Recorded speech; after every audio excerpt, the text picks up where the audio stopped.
Chapter 572. Kingdom of Florence, City of San Filto. Phyllis was awakened by a ray of sunlight at dawn. She first opened her eyes, and then felt a sense of powerlessness coming from the corpse. The battle last night lasted until late at night. Even if she had awakened the dragon bloodline, she still could not bear it. The power of the plasma cannon was too strong. Fighting alone, she quickly threw away her armor and completely gave up resistance. Su Len seemed to feel something and woke up from his sleep. As soon as he opened his eyes, he saw Phyllis's flawless jade-like body seem to be glowing under the morning light. She looked lazy and sleepy, and there was still a touch of last night's lust between her eyebrows. After a night of release, Su Len stood up straight. However, considering Phyllis's ability to bear it, Su Len could only let her go for now. The velvet bed was very soft. Su Len stretched and got up from the bed. The maids outside the door seemed to have heard the movement inside. Soon, two pretty maids came in with clothes. After seeing Sullen's body, the two pretty faces blushed, but they still helped Su Len put on his clothes respectfully. The temperature in the room was suitable. Hathaway had set up a large rune circle around the entire palace. Not only could it protect the palace, but it could also adjust the temperature of the palace area. Su Len stretched, then yawned, and let the maids behind him put on his clothes one by one. The queen needs to continue to rest. You will guard the door later. Don't let anyone disturb her. By the way, remember to prepare breakfast for her. After a simple wash, Su Len ordered the two maids beside him. After giving the order, Su Len went to the dining room to have a simple breakfast. As the king of the Kingdom of Florence, he rarely lived in this kingdom. Although the Kingdom of Florence had been purged several times by Su Len, and a large number of nobles had been eliminated, there were still many rotten rules here, and there was a lot of resistance to reform. After all, these nobles had been living on this land for thousands of years. It was unrealistic to get rid of them all. Besides, there were gods in this world. If these nobles were forced into a corner and turned to the temple, Sullen's efforts would be in vain. After thousands of years of struggle, the human nobles finally reached a relative tacit understanding with the temple. That was, the temple would not interfere in the internal affairs of the country. In their words, the king belonged to the king, and the gods belonged to the gods. The king represented secular rights, while the gods retained the right to worship. However, if someone really wanted to uproot their roots, these nobles would not just sit there and do nothing. They would definitely go to the temple, and the temple would have an excuse to intervene in their internal affairs. At that time, there would be a lot of trouble. Su Len didn't have the power to suppress the shrine, but the shrine couldn't deal with Su Len either. In the end, they could only compromise, so Su Len didn't care much about the Kingdom of Florence. He only made requirements for the slums, the dark side of the city, and the appearance of the city. He also restricted the officials in power, and at the same time, reformed the tax collection. The interests of the nobles were also affected. After a series of attacks and exiles by Su Len, the nobles who refused to comply were already dead. The rest of the nobles could only hold their noses and accept it. Of course, this was also because these losses were within the acceptable range of those nobles. In the palace, Su Len was wearing a hunting suit and was about to go for a walk in the city. At this time, he suddenly saw the captain of the guards rushing over. Su Len frowned slightly and asked, "What happened?" The captain bowed slightly and replied, "Your Majesty, a group of refugees just arrived outside the city. The city hall asked if they should be stopped outside the city." Refugees? Su Len was a little surprised. It was almost the autumn harvest. Why would there be refugees at this time? Ask the city hall to send people to settle all the refugees outside the city. Although he didn't know the specific situation of these refugees, Su Len quickly issued an order, deal with them according to the refugee resettlement regulations. Yes, the captain said respectfully, then bowed and took 2 steps back to prepare to leave. "Wait, go and find out where these refugees came from," Su Len suddenly said. "Yes, Your Majesty." The captain turned and left. Soon, the sound of footsteps could be heard. Then, a burly man with a scar on his face walked in. He obviously had the blood of a barbarian. He was wearing a fine iron armor and didn't carry any weapons. When he saw Su Len, he immediately bowed and said, "Your Majesty, you were looking for me?" "A group of refugees outside the city. Bring some people to maintain order." Let the refugees clean themselves and receive food according to the rules. Remember to kill anyone who dares to cause trouble and rob the food, Su Len said without raising his head. Yes, Your Majesty. The burly man bowed slightly, then turned and left. There was an effective way to deal with refugees in the northern city. First, the refugees would be isolated, disinfected, and cleaned. Then they would be given food. When the food was distributed, all kinds of information about the refugees would be recorded and organized into a book. Then, the refugees would be allocated houses according to the book. Su Len wouldn't directly take care of these refugees. The most common way was to provide them with relief. This way, not only could the refugees find something to do, but they could also be used to build some infrastructure. When the refugees left, they would also be paid.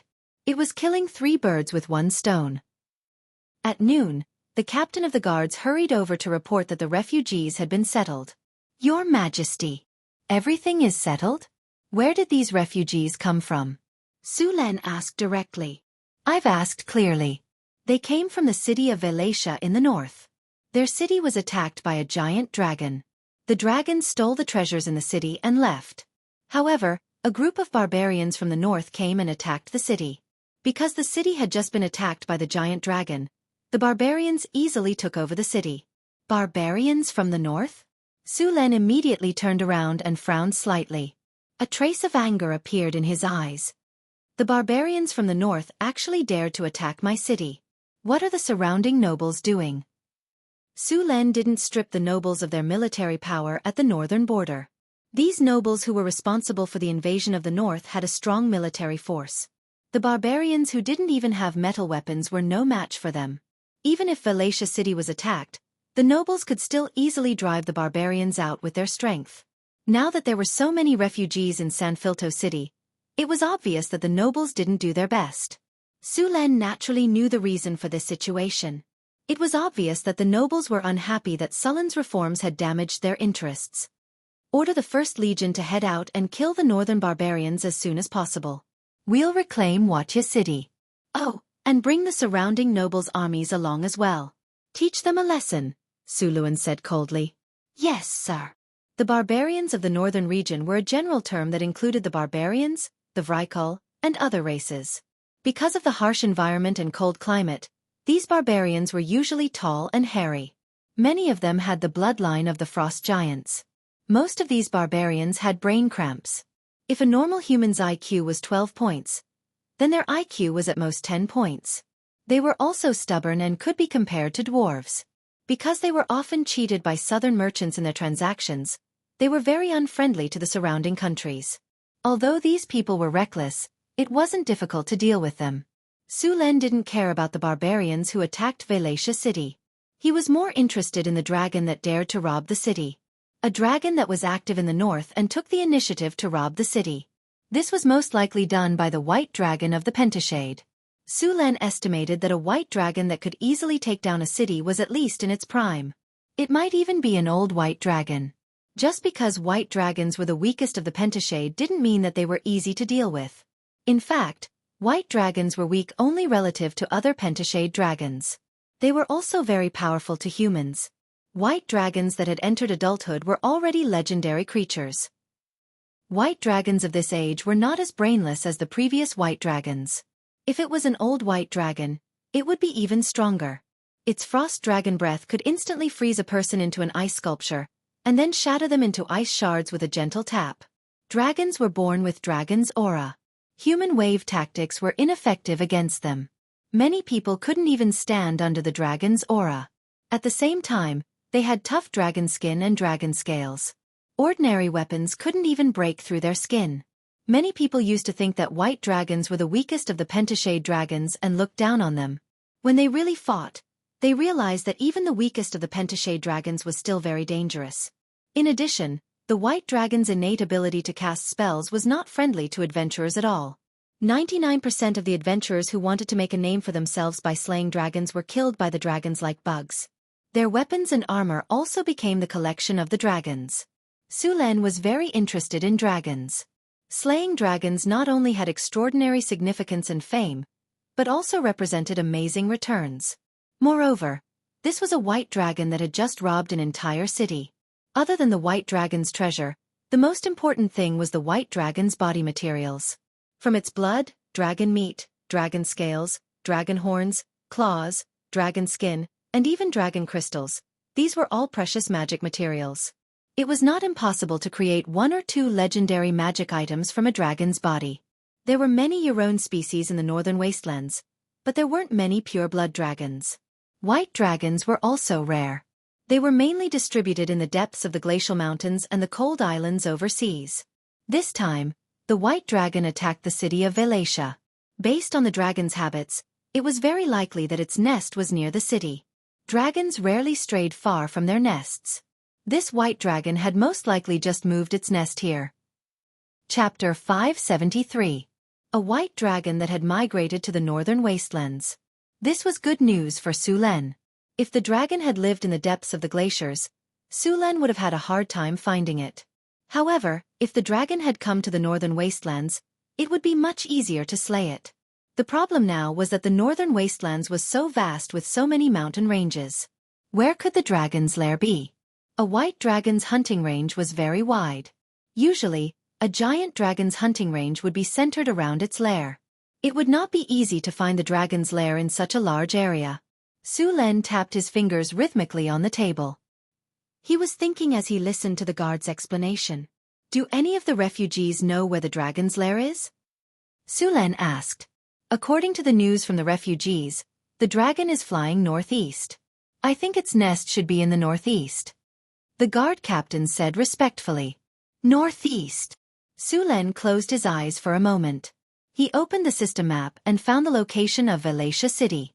He then began to look for a suitable location for the dragon's lair on the strategic map.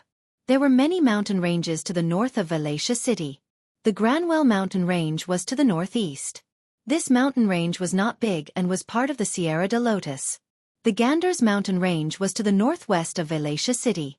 There was also the Helbo mountain range further north. If the white dragon had really flown northeast, then the Granwell mountain range was the most likely place to be the dragon's lair. Of course, it could also be the Helbo mountain range. These northern mountain ranges were basically covered in ice and snow. Normal people would not be able to get close to them at all. It would not be easy to find the exact location of the dragon's lair. The next day, the 1st Legion of San Filto City had finished its preparations and was ready to set off at any time. After bidding farewell to Phyllis, Su Luan led the army out of San Filto City and rushed towards Wuxia City. Wallachia City was about 700 kilometers away from San Filto City. They would have to pass by several cities along the way, so the 1st Legion did not need to prepare too much food. They only needed to bring some food for the journey and buy the rest from the cities. When they arrived at these cities, Sulen could clearly see the temporary residences outside the cities. These temporary residences were filled with refugees. Not all of the refugees from Wuxia City had rushed to the capital. Many of them were scattered to other cities, and only a portion of them made it to the capital.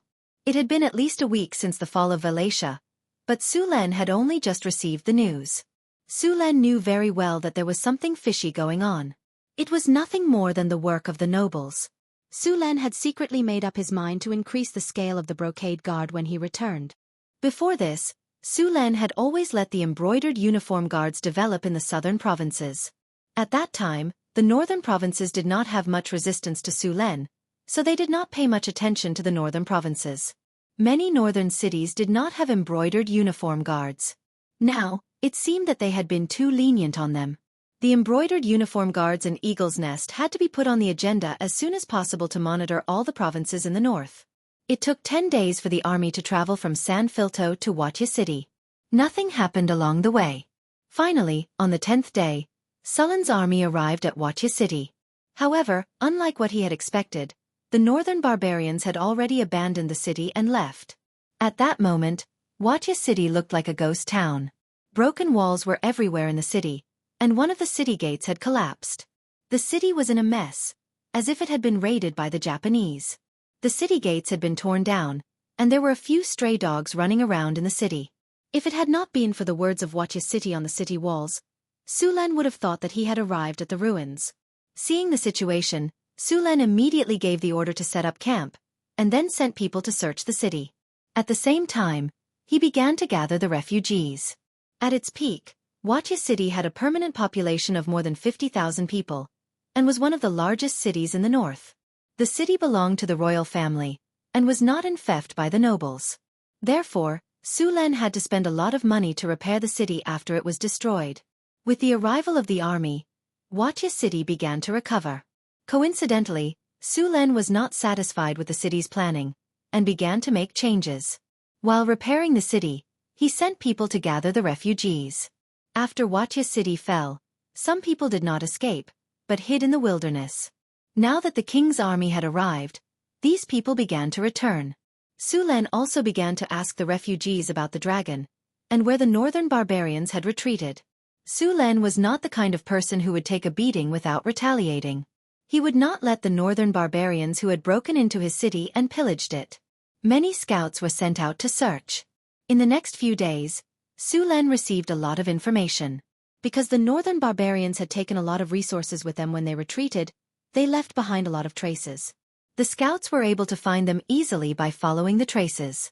The northern barbarians had brought a lot of spoils back to Gander's mountains in the northwest.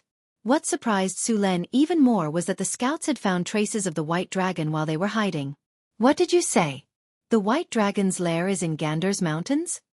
Su Len looked at the scout in front of him in surprise. Yes, your majesty. When I was following the northern barbarians, I found the white dragon. The white dragon was hunting when it was discovered. After it was done, it brought its prey back to Gander's mountains. Su Len's expression darkened. What a cunning dragon, he cursed in his mind. There wasn't much information from the refugees. Almost all of them said that the white dragon was heading towards the northeast. However, the truth was that the white dragon's lair was in another direction. The white dragon had purposely flown northeast to mislead the others, so that they would not be able to find the dragon's lair. After figuring out the situation, Su Luen left the city of Valencia and headed for the Gander's mountains. This time, he was looking for the white dragon's whereabouts and killing it. With the help of the strategic map, Su Len had a clear view of his surroundings. He planned to find the white dragon's exact location first before killing it. There were a dozen mountains around Gander's mountains. There could be a white dragon on any one of them. The mountains were not very big. Some were steep, while others were as low as mounds. However, there were a few mountains that were very tall. Su Len also noticed that the environment was a little strange. There was a mountain in the south that was actually a volcano. When Su Len went to check it out, he found that it was a dormant volcano that was far from erupting. Volcanoes were very attractive to dragons. However, only red dragons like to build their lair in volcanoes. White dragons did not like this kind of environment. Su Len did not understand why a white dragon would build its lair in such a place. Su Len slowly approached the place. There was another mountain near the volcano. Su Len finally found some clues on the mountain. As soon as he arrived at the mountain, Su Len realized that something was wrong. The reason was simple. There were very few animals here. The entire mountain was very quiet. There were not many birds in the dense forest. Under normal circumstances, there should be many animals living here. Then, birds would like to build their nests here. But now, it seemed that there was nothing here. Animals were far more sensitive to auras and danger than humans. Since there were so few animals here, it could only mean one thing. There should be a terrifying creature nearby, most likely a dragon. The dragon's natural aura would drive away the animals around it. Any creature that got close to it would have to go through a test of will to not be affected. Otherwise, they would be shrouded in fear and shock. The dragon's aura would drive away other creatures near the dragon's lair. Other creatures would not dare to get close unless they were enslaved servants. There did not seem to be any animals or birds here. It was probably because the dragons flew by from time to time, scaring the animals away. At the same time, he also found the tribe of the northern barbarians. Su Len did not expect that the barbarians lived here too. After getting the information, Su Len did not rush to attack. Instead, he brought a part of his army. There were many people in the tribe. Since they dared to attack the city of Valencia, they naturally had to pay the price. Su Len did not let the army attack when they arrived at the outskirts of the tribe. This place was not far from the dragon's lair. If a battle broke out, the white dragon would be easily alerted. If the white dragon ran away, it would be difficult to catch it. Su Len let the army lie in ambush, then prepared to go around the tribe and continue up the mountain. He planned to deal with the white dragon first. After he dealt with the dragon, the army hidden below could then attack. Just as Su Len was about to go around the tribe, he suddenly realized that the barbarians were worshipping the white dragon. Many of the barbarians had signs of dragonization. Su Len even found a few dragon descendants. The dragon must have used its power to turn the barbarians into dragon descendants. The dragon could bestow power to its followers. Generally speaking, the more dragon descendants there were, the more powerful the dragon would be. Su Len observed carefully just now. There were 3 small groups of dragon descendants in the camp. There were some that Su Len did not see, but there were probably more of them. With so many dragon descendants, this white dragon might have broken through its prime and entered old age. An old white dragon. Needless to say, it was very powerful. Moreover, an old white dragon's intelligence was not inferior to that of other dragons. Su Len needed a perfect plan before he could act. Chapter 574. Su Len hid in the bushes, a cold glint flashing in his eyes. Su Len had already sentenced the barbarian tribe to death in his heart. They would definitely be punished for daring to attack his city. But before that, he needed to seal off the area. He looked up at the top of the mountain, which was covered in snow. That was the white dragon's lair. He couldn't alarm the white dragon when dealing with these barbarians. A faint magic power came from Su Len, but the barbarians in the camp didn't notice it at all. They were still busy with their own tasks. A few barbarian warriors were wrestling in the open space, while the dragonkin warriors sat beside them and ate meat. Because they had conquered Wallachia City, the barbarians' harvest was beyond imagination. Originally, most of the barbarians used bone and stone weapons. Now they had all changed to metal weapons. Some of the barbarian warriors even wore full-body armor. No one knew which unlucky knight had left it behind, but it was obviously a size too small for the barbarian warrior. But he didn't care and walked through the crowd with his head held high. It was difficult to cast a spell to cover the entire camp, and it was even more difficult to cast it in order to prevent the white dragon from discovering the magic waves. In order to suppress the magic waves, Su Len lengthened the casting time by several times. Finally, a dim and weak light flashed, and the spell was finally released. Silent Domain. Maximum spell plus silent spell cast. A transparent barrier descended from the sky, instantly enveloping the entire campsite. The original clamor disappeared in an instant, and the foot of the mountain became silent in an instant. After observing for a while, Su Len sighed in relief when he saw that there was no movement in the white dragon's lair. He then waved at the soldiers behind him, and the soldiers who were already prepared immediately began to attack. Whoosh whoosh whoosh. The archers of the sound shooting battalion instantly burst forth with astonishing speed.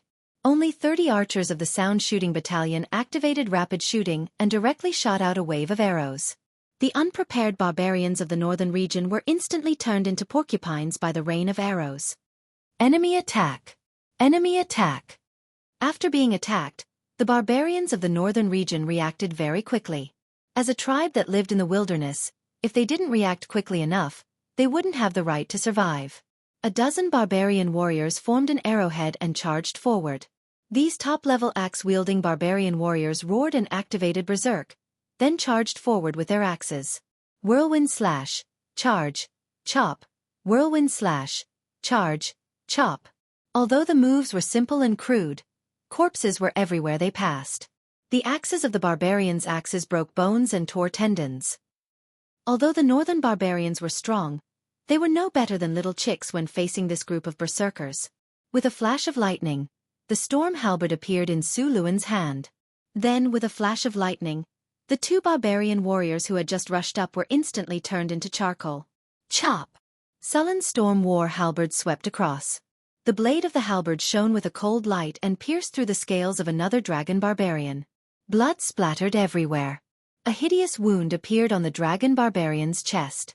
The sharp blade of the halberd had cut through the dragon barbarian's ribs. The white bone stubble made one's scalp tingle. The colorful internal organs were steaming and falling out. Battle cries rang out everywhere. Facing the well-prepared army of Florence, the barbarians of the northern region were forced to retreat. Although the battle had been developing in their favor, Sullen's army had also suffered a lot of losses. The barbarians of the northern region had obtained a large amount of resources and various weapons after conquering Wuxia city. They were 10 times stronger than the broken weapons they originally had. The steel weapons were naturally lethal. Fortunately, Su Len had brought elite troops this time. Although the 1st Legion of San Felto City had recruited a lot of new soldiers, the main force of the army was Sullen's men from the northern city. They were powerful and were the backbone of the army. Get out of the way! At this time, a scorching hot fireball instantly smashed towards the charging crowd. The orange-red flame carried a scorching hot aura as it flew over. At this time, a tall figure instantly jumped up and swept the giant axe in his hand. A chi blade swept out from the axe blade and instantly split the basketball-sized fireball into 2 halves. Boom! With a loud bang, the fireball exploded. It was as if a ball of red-hot molten iron had exploded. Golden red scorching flames flew all over the sky. The tall figure was blown far away. The giant axe in his hand was blown to pieces, and the iron armor on his body was scorched red by the flames. Fortunately, the quality of the armor was good, and it was not damaged by the explosion. Otherwise, this would have been enough to take his life. Su Len casually sent a green aura into the barbarian's body. The barbarian's injuries from the explosion began to heal quickly. After the fireball was blown up by the axe, the flames splashed everywhere. The most unlucky ones were the barbarians who lacked armor. Sullen's troops were all wearing armor. Although the flames splashed by the fireball were hot, the armor didn't affect them too much. However, the barbarians were not so lucky. A rain of fire splashed out, and the dirty furs on their bodies quickly burned. These barbarians in the northern wasteland didn't know how to make leather. Moreover, most of the leather on their bodies was covered in oil. When the sparks landed on them, a raging fire immediately rose. Before those barbarians could react, the fire had spread to their bodies. Many of them directly turned into human-shaped fireballs. The morale of the northern barbarians, who had been defeated, was even lower. Soren's hand flashed, and a lightning spear appeared in an instant. With a flash of lightning, it flew out in an instant. Lightning spear! The dragon sorcerer, who had just released the fireball, suddenly felt a sharp pain in his heart. The next second, boundless darkness shrouded him. After killing the dragon sorcerer, the resistance of the northern barbarians began to weaken. Many of them had begun to sneak away, but Su Len, who had already surrounded the whole camp, would not let any enemy go. The barbarians who had fallen into a desperate situation fought madly with bloodshot eyes.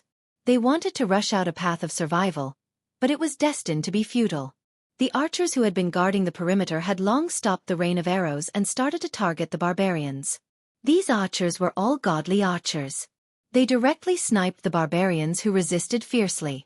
With the continuous killing, the resistance of the northern barbarians became weaker and weaker. This tribe of 2,000 people had completely lost the ability to resist. The whole camp was full of barbarians' corpses. About half an hour later, the cries in the camp gradually disappeared. All the rebels were killed, and the rest were captured. It could be said that this battle was a total victory. Your Majesty, all the northern barbarians are here. In addition to those who were killed, there are more than 1,300 people captured. Among them, 230 were seriously injured, and the rest were lightly injured or uninjured. None of them escaped. In this battle, our army lost 37 people, 120 were seriously injured, and no light injuries were taken into account. It was a total victory, a servant said respectfully. Clean up the battlefield and escort the captives back to the city of Vatia. Kill those who are seriously injured, Su Len said coldly. It was as if the more than 200 seriously injured people were just some cold numbers. Take care of the injured brothers properly. Bring the seriously injured here for medical treatment. Soon, all the seriously injured were sent to Sullen's tent. To Su Len, as long as they were not dead, even if they had lost an arm or a leg, he could just put the arm back and use the living healing spell to save them. More than 100 seriously injured people were quickly treated. Su Len could not bear to see these people die or become disabled and retire. These seriously injured people were all excellent soldiers, much stronger than the newly recruited ones. Sullen's healing spell allowed his army to grow rapidly. Every veteran who had been on the battlefield and had rich experience in killing were very precious. As long as these veterans were there, they could quickly build up an army. Bring some of the surrendered barbarians here. I have something to ask them. Su Len said after casting the spell. Yes. The guard at the side hurriedly left. Soon, a few surrendered barbarians were brought over. Kneel. The guards behind him lifted their legs and kicked the barbarians' knees, pressing them to the ground. What is your position in the tribe? Su Len looked at the barbarians in front of him. The barbarians looked at each other and said, I am the tribe's priest. You should know about that dragon, right? Su Len asked directly. Yes. Where did it come from? How long has it been here? Why did it attack Vadia City? How strong is it? What are its hobbies? Su Len stared at the barbarian priest. Are you planning to attack the dragon god? I won't tell you. Don't think you can get any information about the dragon god from me. Hearing Su Len's words, the barbarian priest's expression changed and he shouted. Looks like you won't give up until you see the coffin. Su Len shook his head slightly. You think I can't do anything if you don't tell me? Naive. You don't understand the power of magic. Su Len sneered. The barbarian priest's expression changed. He struggled and tried to hit the sharp blade next to him, but he was too late. Dominate human. A ray of light flashed from Su Len's body. In the next second, the barbarian priest who was struggling stiffened. Then, his gaze became dull. So what if you resisted? You still have to tell me, right? Su Len sneered. Then, he began to ask the barbarian priest questions.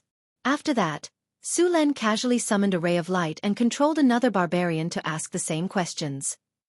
Chapter 575. After some questioning, Su Len had a clearer understanding of the giant dragon. His guess was right. It was indeed an elderly white dragon. According to the barbarians, this elderly white dragon had come here from the north 2 years ago. After arriving, it immediately conquered a few surrounding tribes and united them into a tribe of about 2,000 people. After converting a group of dragon descendants, it went into a deep slumber. It was only a year ago that the white dragon woke up and began to move around. The white dragon had attacked the city of Wallachia because it wanted more wealth. After observing for a long time, it made its move.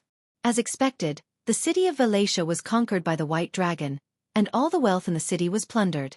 His followers, on the other hand, obtained a large amount of weapons and resources. After understanding the situation of this white dragon, Su Len began to prepare to slay it. This white dragon was not considered strong among the giant dragons. Its followers had been wiped out by Su Len, and now only the dragon itself was left. According to various records, many giant dragons would enslave large numbers of servants and followers. The most successful example was the Red Dragon Queen in the south. Giant dragons could enslave most monsters as their servants, including all your own species and even those weaker than them. Therefore, most of the time when facing a giant dragon, it was not just a single dragon but an entire army. Take the Red Dragon Queen for example. She had several red dragons under her command, as well as numerous dragon descendants. She relied on her powerful strength to suppress the southern countries and make them tremble in fear. Every year, they had to pay her taxes. Even the churches of the gods were not willing to provoke her. Many people thought that they could slay a dragon after reading some so-called strategy guides, but these people were usually killed by the dragon's servants at the first checkpoint. As for the bard stories of knights slaying dragons with the help of a group of companions, they were basically just rumors. If one wanted to slay a dragon, the first thing one had to face was its army of monsters. Dragons would not be stupid enough to fight one-on-one with you. They would use all their advantages to fight. For example, if a warrior were to fight a dragon, he would be in a passive state. The dragon could fly, but the warrior couldn't fly. Arrows couldn't reach the dragon either. Only when the dragon swooped down would the warrior have the opportunity to attack. However, this opportunity often represented a great risk. If the warrior wasn't careful, he would die on the spot. Moreover, compared to hand-to-hand combat, giant dragons preferred to use their dragon breath to destroy their enemies. For the winged dragons, they had complete strategic initiative. They could fight and leave as they pleased. When the dragons sensed danger, they would also flee. Therefore, when a warrior or knight fought a dragon, the first thing they should do was to make it unable to fly. If they couldn't do that, then they should retreat as soon as possible. Most melee classes were at a disadvantage in the air. There was no combat aura in this world that could allow warriors or sword saints to fight in the air, unless they raised their strength to advanced legendary and mastered the domain. All of you stay here. I'll go up alone, Su Len said. Your Majesty, let us go together. Isn't it just a dragon? We have a dragon-slaying weapon to deal with it, a barbarian warrior said while waving a dragon-slaying spear. This dragon-slaying spear was specially used to deal with giant creatures. The body of the spear was tough and sharp. There were barbs on the spearhead, and there was a blood groove on the side. When the spear stabbed down, the hook would latch onto the muscles and fascia. Once it was forcefully torn, it would cause an even more terrible wound. The blood groove on the spearhead would quickly drain the blood of the prey. Su Len thought for a moment, then said, "Those whose strength is below Tier 3 don't need to go.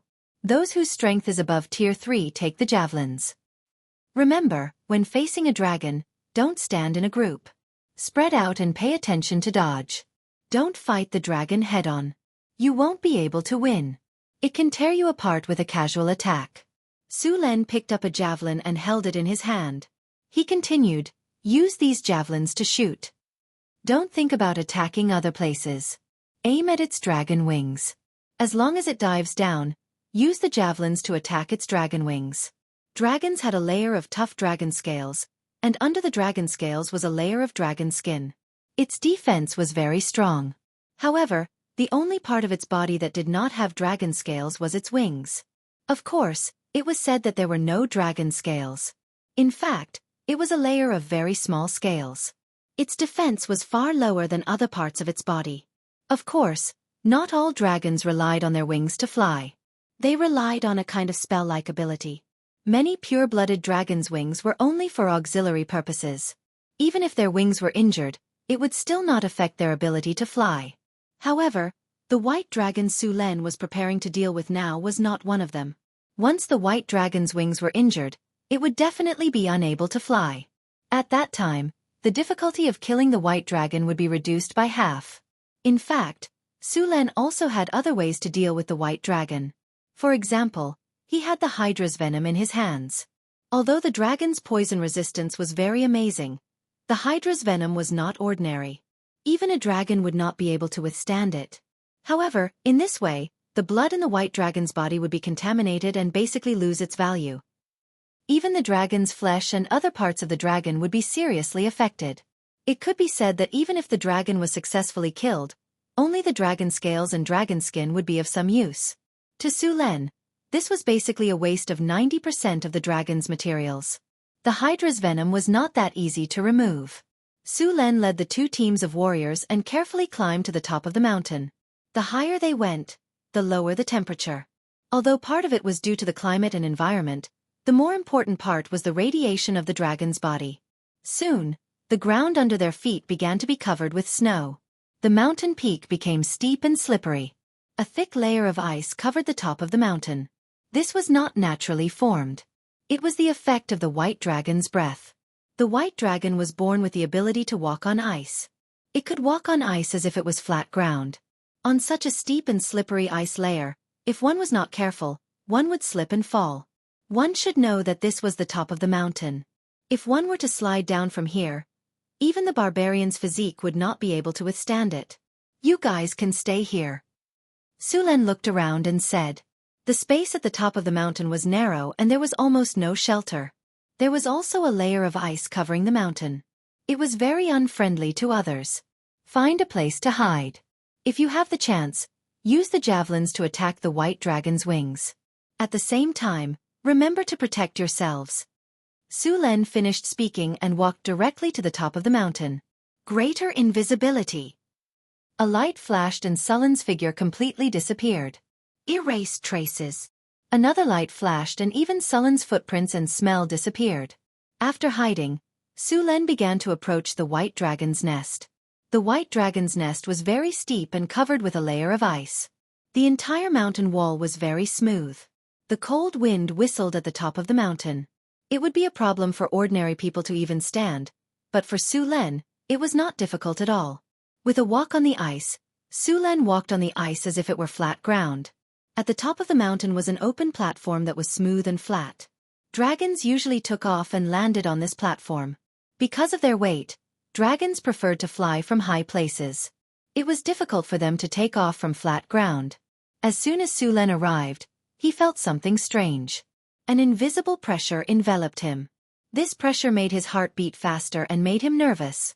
The hair on his body stood on end, giving him a creepy feeling. Sulen had experienced this feeling before. That was when he was in the fire elemental plane and the red dragon onyx via. Draconic aura. A word popped up in Sulen's mind. The draconic aura disappeared as quickly as it came. After a breath, this draconic aura had no effect on Sulen at all. This white dragon's draconic aura was not very strong. At best, it was similar to Onyxvia's. Onyxvia had just entered adulthood. Although it was 2 years younger than this white dragon, as the strongest red dragon among the pentashade dragons, its draconic aura was far stronger than that of a white dragon. The most troublesome thing about killing a dragon was its draconic aura. This was a natural ability that existed from birth. As time passed, the draconic aura would become stronger and stronger. Draconic aura was very important to a dragon. They could easily enslave a large number of monsters with their draconic aura. At the same time, when facing a large number of enemies, it could intimidate the enemies. Those creatures with weaker minds and weak wills would not even have the courage to attack. Ordinary people could not withstand draconic aura at all. Even professionals would have to go through a test of will. More than 80% of professionals would not be able to withstand it.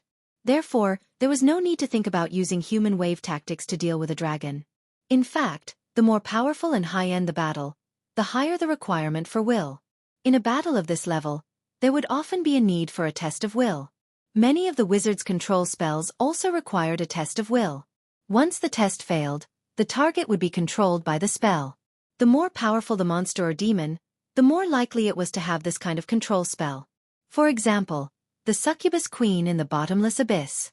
Her seduction spell could not be resisted even by high-grade legendary figures. Once the target failed the test, they would be controlled by the succubus queen. When he came to the platform, Sulen quickly found the white dragon's nest. Before he got close to the nest, the dragon's nest was not deep. Sulen saw the target at a glance. It was a huge white dragon. This white dragon was at least 30 meters long. Its scales were smooth and had a layer of mirror-like silver white. It had sharp claws, sharp bone spurs, and a small mountain of gold treasures under its body. It was very similar to a powerful dragon. The wealth possessed by a dragon also represented the dragon's strength. Chapter 576. A cold wind blew, and a few snowflakes drifted down. It was snowing lightly in the sky.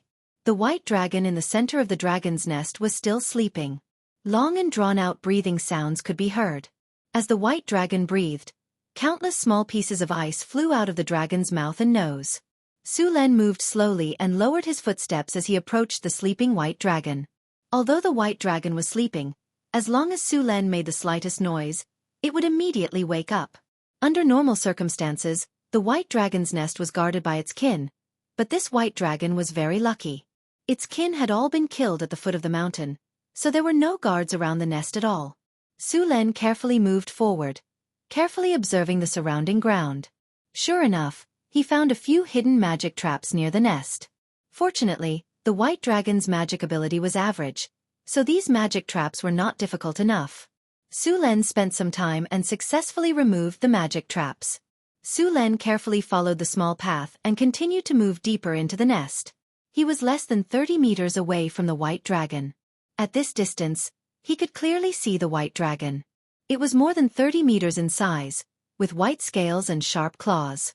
Below the white dragon's body, there was a dazzling light. That was the white dragon's treasure.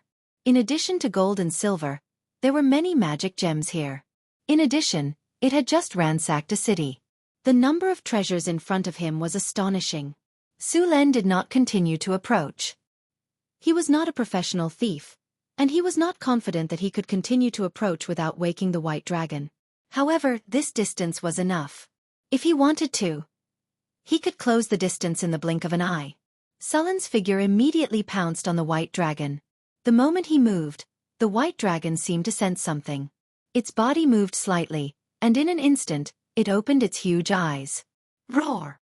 The white dragon's painful roar instantly resounded in the dragon's nest. Sulen only felt his ears rumbling. The storm war halberd with infinite lightning instantly slashed on the white dragon's wing bone. A sound of fine iron colliding rang out, and the hard dragon bone was directly broken. The dragon, who had just woken up, immediately felt the excruciating pain. It immediately spat out a mouthful of dragon breath at Su Len. A bone-piercing chill spread out. Sullen's body stiffened, and the ice dragon breath gushed out. At this moment, a flash of light appeared, and Sullen's figure disappeared. The extremely cold ice dragon breath instantly enveloped the place where he had been.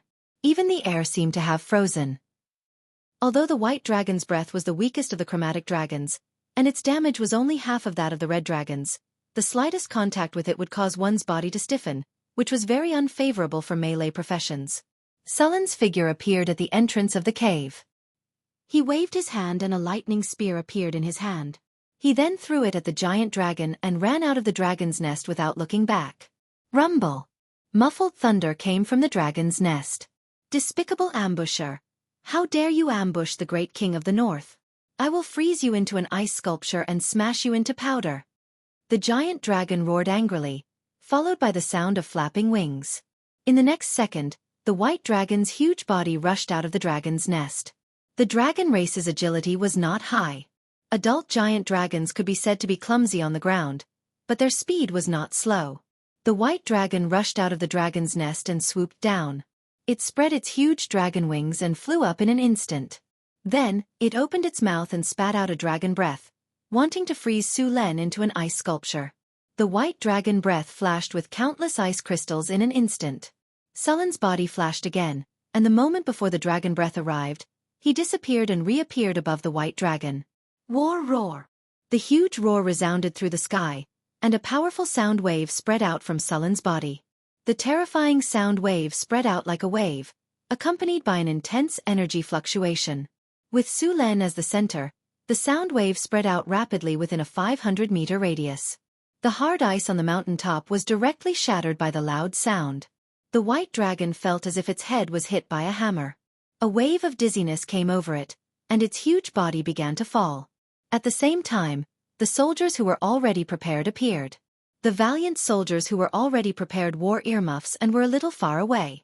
In addition, their physical fitness was good. Although they were also affected by the war roar, they did not feel dizzy. Whoosh!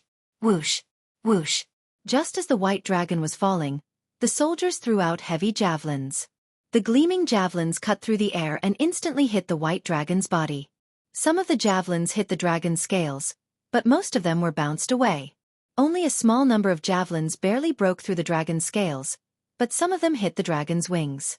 The defense of the dragon's wings was not as strong as the other parts of the dragon. Many javelins directly penetrated the dragon's wings, and then the barbs pierced the muscles and fascia and hung on the dragon's wings. After the white dragon was attacked, it immediately woke up from the dizziness. It endured the pain and struggled to fly up. However, how could Su Len let go of this opportunity? Thunder slash! Dazzling lightning burst out from the storm halberd, and then slashed at the white dragon's wings again. The halberd cut through the air, and a sharp whistling sound was heard. The storm halberd once again hit the white dragon's wing bone. Roar! The white dragon roared in anger and pain.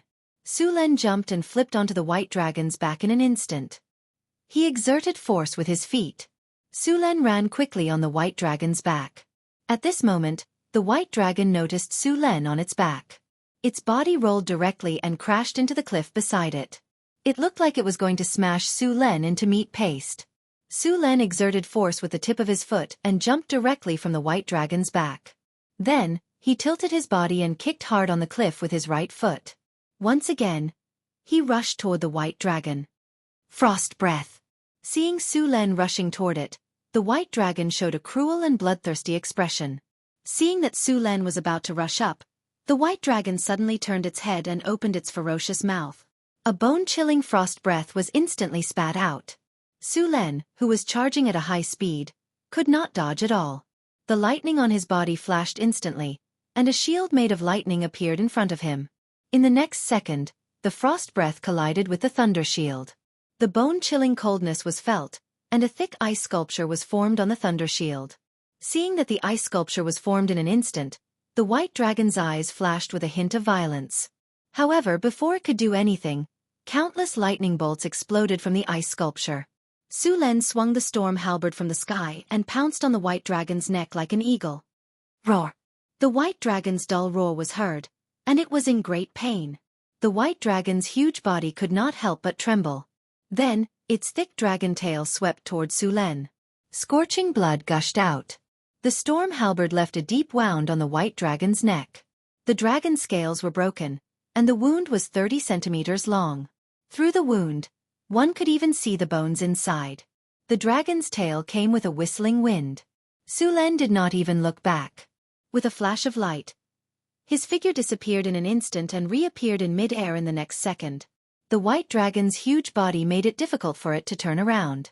Moreover, its huge body also provided plenty of attacking positions. Its body could even become a tool for Su Len to dodge. Lightning flashed, and the storm halberd in Su Len's hand danced quickly.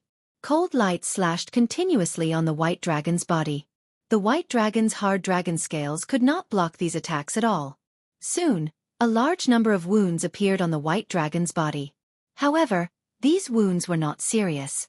They were just some superficial wounds. Relying on the white dragon's strong recovery ability, the bleeding would soon stop. The damage caused by Su Len's rapid and continuous attacks was limited. Perhaps the white dragon was tired of Su Len jumping up and down beside it, so it directly breathed dragon's breath on its body.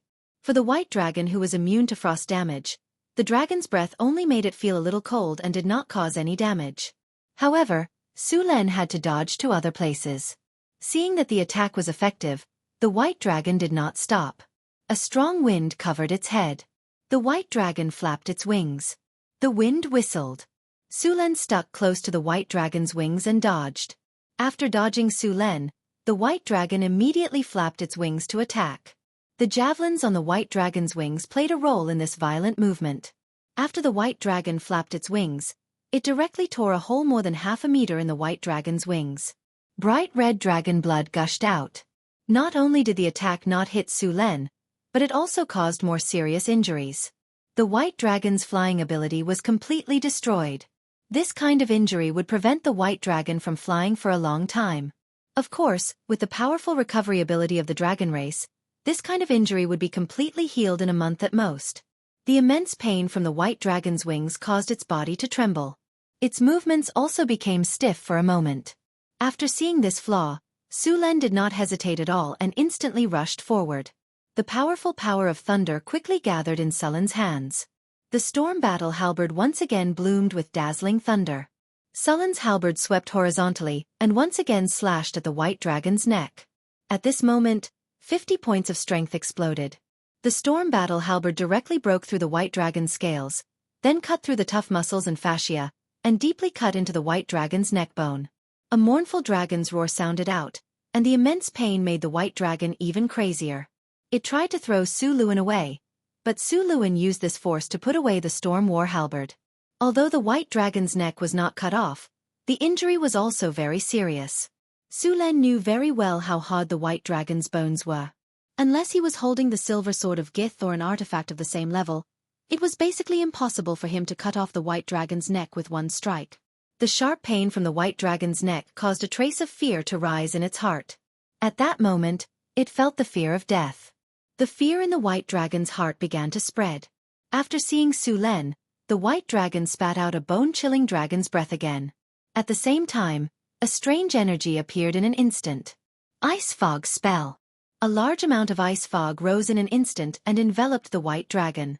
The ice fog spread quickly, and in the blink of an eye, it covered an area of a few hundred meters. Su Len's vision blurred, and the surroundings instantly turned into a white world.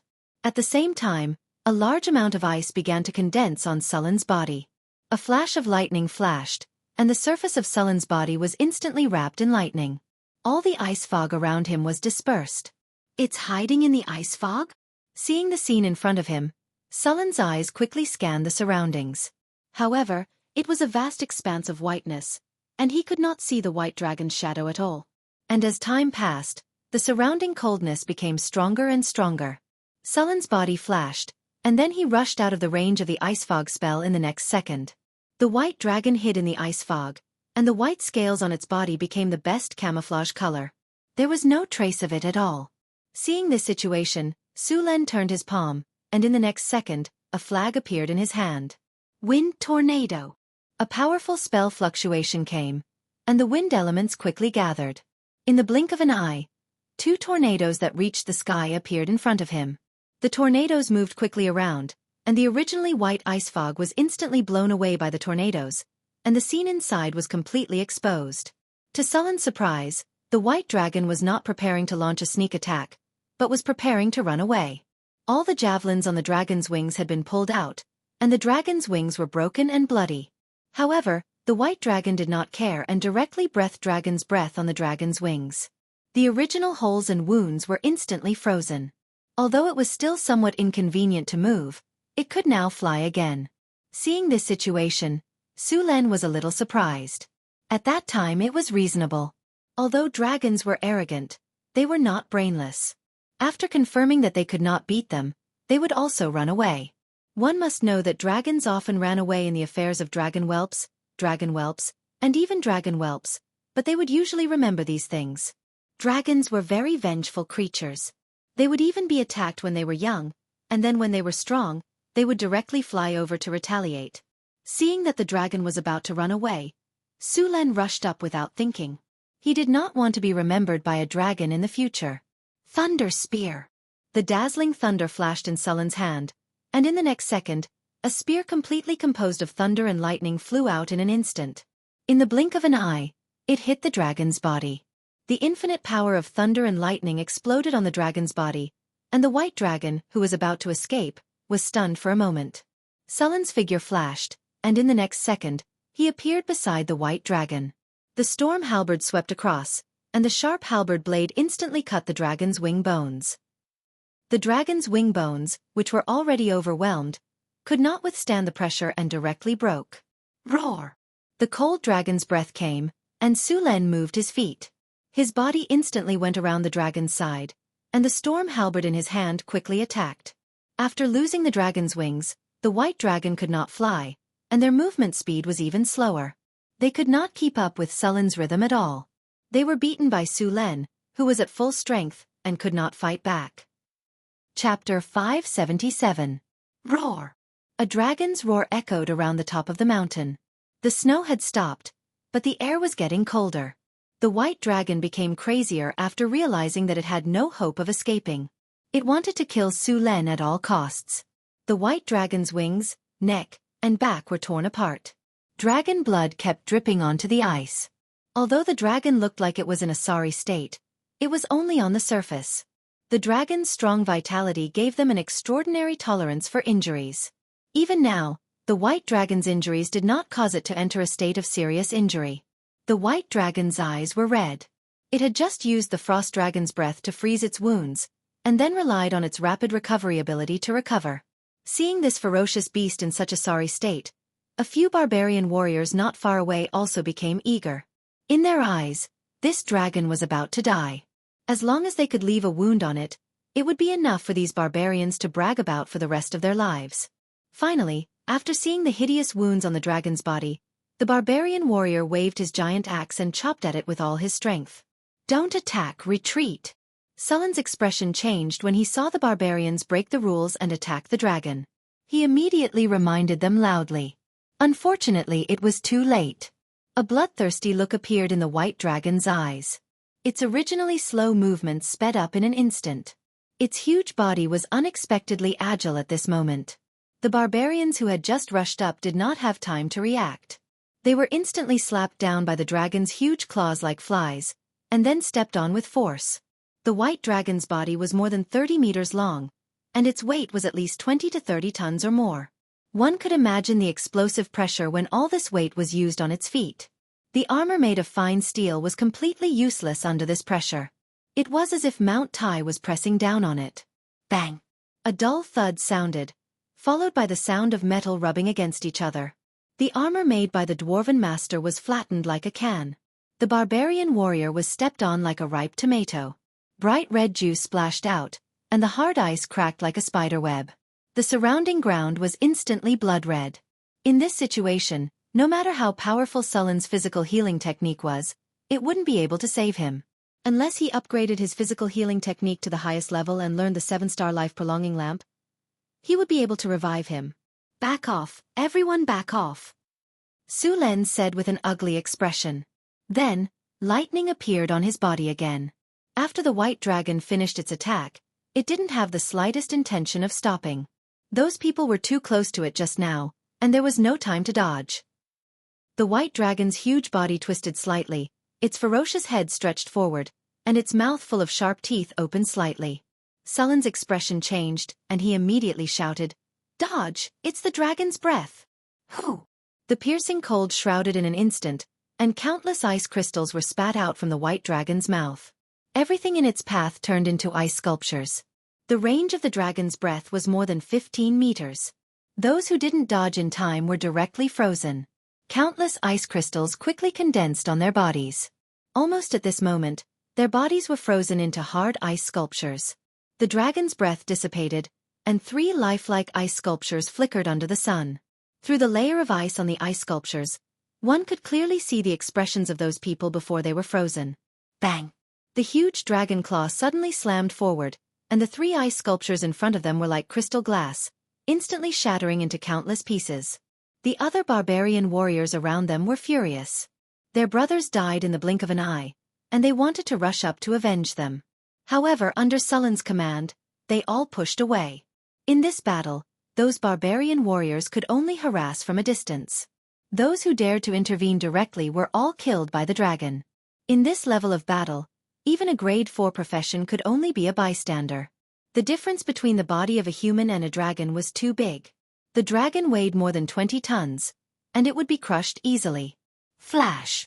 With a flash of lightning, Sullen's figure instantly appeared beside the dragon, and he quickly swung the storm war halberd in his hand. Clang! The sound of metal colliding rang out. The white dragon blocked with its claws, and the storm war halberd left a deep mark on its claws. A piercing pain came from the claws, and the white dragon opened its mouth and spat out another mouthful of dragon's breath. Su Len tiptoed, and his body changed direction in an instant with a strange posture. He narrowly dodged the dragon's breath, and then quickly circled to the dragon's feet. The storm war halberd in his hand cut along the dragon's scales, and then pierced into the muscle tissue under the dragon's skin. With a fierce twist, the white dragon's fascia was directly cut off. Dragon's blood sprayed out. Sullen's body was also drenched in dragon's blood, and a burning sensation came from his body. The dragon's blood was very corrosive, and its nature was like a strong acid. If one didn't have a strong enough constitution, just the dragon's blood alone could burn a person to death. In the songs of many bards, a dragon-slaying hero bathed in dragon's blood would become invulnerable, and his strength would increase rapidly. This saying was not accurate. Dragon's blood didn't have such a powerful effect. As for bathing in dragon's blood, it could indeed increase one's strength. There was a type of dragon's blood baptism ceremony that could enhance one's physical fitness, but this kind of enhancement was only effective for people whose constitution was below 40. Moreover, the dragon's blood baptism was divided into 5 levels, corresponding to the 5 types of dragons: red, blue, green, black, and white. 5 levels of dragon's blood baptism could directly promote a warrior below the legendary rank to the legendary rank. However, the dragon's blood baptism ceremony was obviously of little value to Su Len. After cutting off one of the tendons, Su Len didn't stop at all. He moved his feet and rushed out in an instant. The moment he rushed out, a thick and powerful dragon's tail swept directly at him. Su Len exerted force on his feet, and his body instantly leaped onto the white dragon's back again. Without any hesitation, Su Len quickly ran up the dragon's spine and quickly arrived at the dragon's neck again. At this time, the white dragon also noticed Sullen's intention. At the thought of the attack that almost cut off its neck not long ago, the white dragon didn't even think about it. It didn't care about the dragon's pride and directly rolled on the ground like a lazy donkey. Its huge body rolled on the ground like a small mountain. Sensing that something was wrong, Su Len didn't have time to attack, and instantly jumped down from the dragon's back. Boom! The 30-meter-long giant rolled on the ground, and the movement was very loud. The barbarian warriors who were originally around ran as far as they could. If they didn't dodge in time, they would end up being crushed into a meat patty. After the white dragon rolled and shook off Su Len, its long tail swept over. The dragon's tail swept across, and wherever it passed, the rocks and branches in front of it were all swept away. With a flash of lightning, Sullen's figure disappeared in an instant and then reappeared beside the dragon. As soon as he appeared, Su Len felt a piercing chill. Before he could react, the frost dragon's breath covered his head. Su Len had just used flash, so he didn't have time to dodge again and was directly hit. The cold chill shrouded Su Len, and the surface of his body began to condense ice. After this period of battle, the white dragon had discovered a pattern. Every time Su Len flashed, he would appear around it. So when it saw Su Len flash, it directly used Frost Dragon's breath to cover the surrounding area in an instant. This was also the reason why Su Len collided with the Frost Dragon's breath as soon as he appeared. Feeling the stiffness of his body, Sullen's expression changed greatly. The lightning power in his body exploded in an instant, and the ice on the surface of his body quickly shattered. In the blink of an eye, Su Len was about to break free, but it was too late. The huge dragon's tail swept over with a whistling sound. Sullen's vision turned black, and he felt a sharp pain. His body flew backward involuntarily, and the lightning shield on the surface of his body collapsed under this huge force. Bang! With a loud sound, Su Len crashed heavily on the rock, and the hard rock was directly smashed into cracks. After the white dragon sent Su Len flying, it didn't stop at all. It rushed up, ready to completely tear this guy who had caused it so much damage into pieces. Sensing the danger approaching, the lightning power in Sullen's body surged out instantly, and countless lightning bolts burst out. Sullen's figure was like lightning, and he quickly rushed toward the white dragon. This time, his burst of power was extremely shocking. In short distances, he was even faster than when he flashed. The moment he clashed with the dragon, Su Len instantly turned over and jumped on the dragon's back again. The storm battle halberd in his hand carried infinite lightning bolts as it swung down fiercely. Thunder slash! This time, Su Len used all his strength to attack the dragon's head. The blade of the halberd slashed at the white dragon's neck, and the huge force directly pressed the white dragon's head down, but it still didn't cut off its head. Su Len didn't care. The storm battle halberd in his hand slashed at the white dragon again, this time at the same position as before. The white dragon let out a mournful cry, and its huge body fell to the ground. The storm battle halberd sank deep into the dragon's neck bone. With a soft crack, the white dragon couldn't bear the huge wound. The dragon's neck bone was directly broken, and its breath of life was quickly fading away. The white dragon in front of him was finally dead. Congratulations, host. You have successfully killed an old white dragon. You have received 378,600 experience points. You have won the battle. Congratulations, host. You have successfully killed a powerful dragon. You have received the title of Dragon Slayer. Your name has been widely spread throughout the continent. Your name has been sung by bards. You have successfully killed a dragon. Your own creatures will fear your aura, and pentashade dragons will loathe you. The chances of evil dragons attacking you have increased. You have received the favor of the metallic dragon. Congratulations, host. You have successfully killed a powerful dragon. You have received 1 legendary skill point as a reward. You have received 3 diamond treasure chests as a reward. You have received the item Dragon Bone. Chapter 578. The battle is over.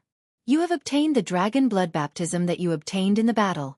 You have obtained a partial ability bonus. Because your strength has exceeded the range of the dragon blood baptism, you can't increase your strength. Baptism complete. You have obtained a special talent, Dragon Blood Baptism, White. Dragon Blood Baptism, White. You have successfully killed an old white dragon. After this dragon slaying, you have undergone a dragon blood baptism and obtained a partial ability bonus. The dragon blood makes you stronger. At the same time, your skin becomes tougher. You have permanently obtained a natural armor point. Your toughness has increased by 1 point. This ability can be improved with the number of dragon blood baptisms. Scarlet blood slid down from Sullen's body. The dragon blood had lost its magic power, but there was still a lot of blood in the dragon's body. Su Len only used a small part of it. He snapped his fingers and a flash of light appeared. The dragon's huge body was directly sealed. This kind of sealing spell could temporarily preserve the dragon's body so that it would not lose its magic power over time. Then, the dragon's body could be stored in the storage space. The dragon's body was a very precious treasure. After special treatment, The dragon's meat could be used to increase attributes.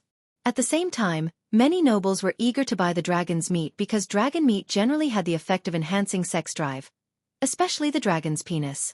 As long as this thing appeared, nobles would be willing to spend a lot of money to buy it. A dragon was about 20 tons. After excluding the scales, bones, claws, teeth, and internal organs, about 8 tons of meat could be obtained. The hard dragon scales were a good magic material.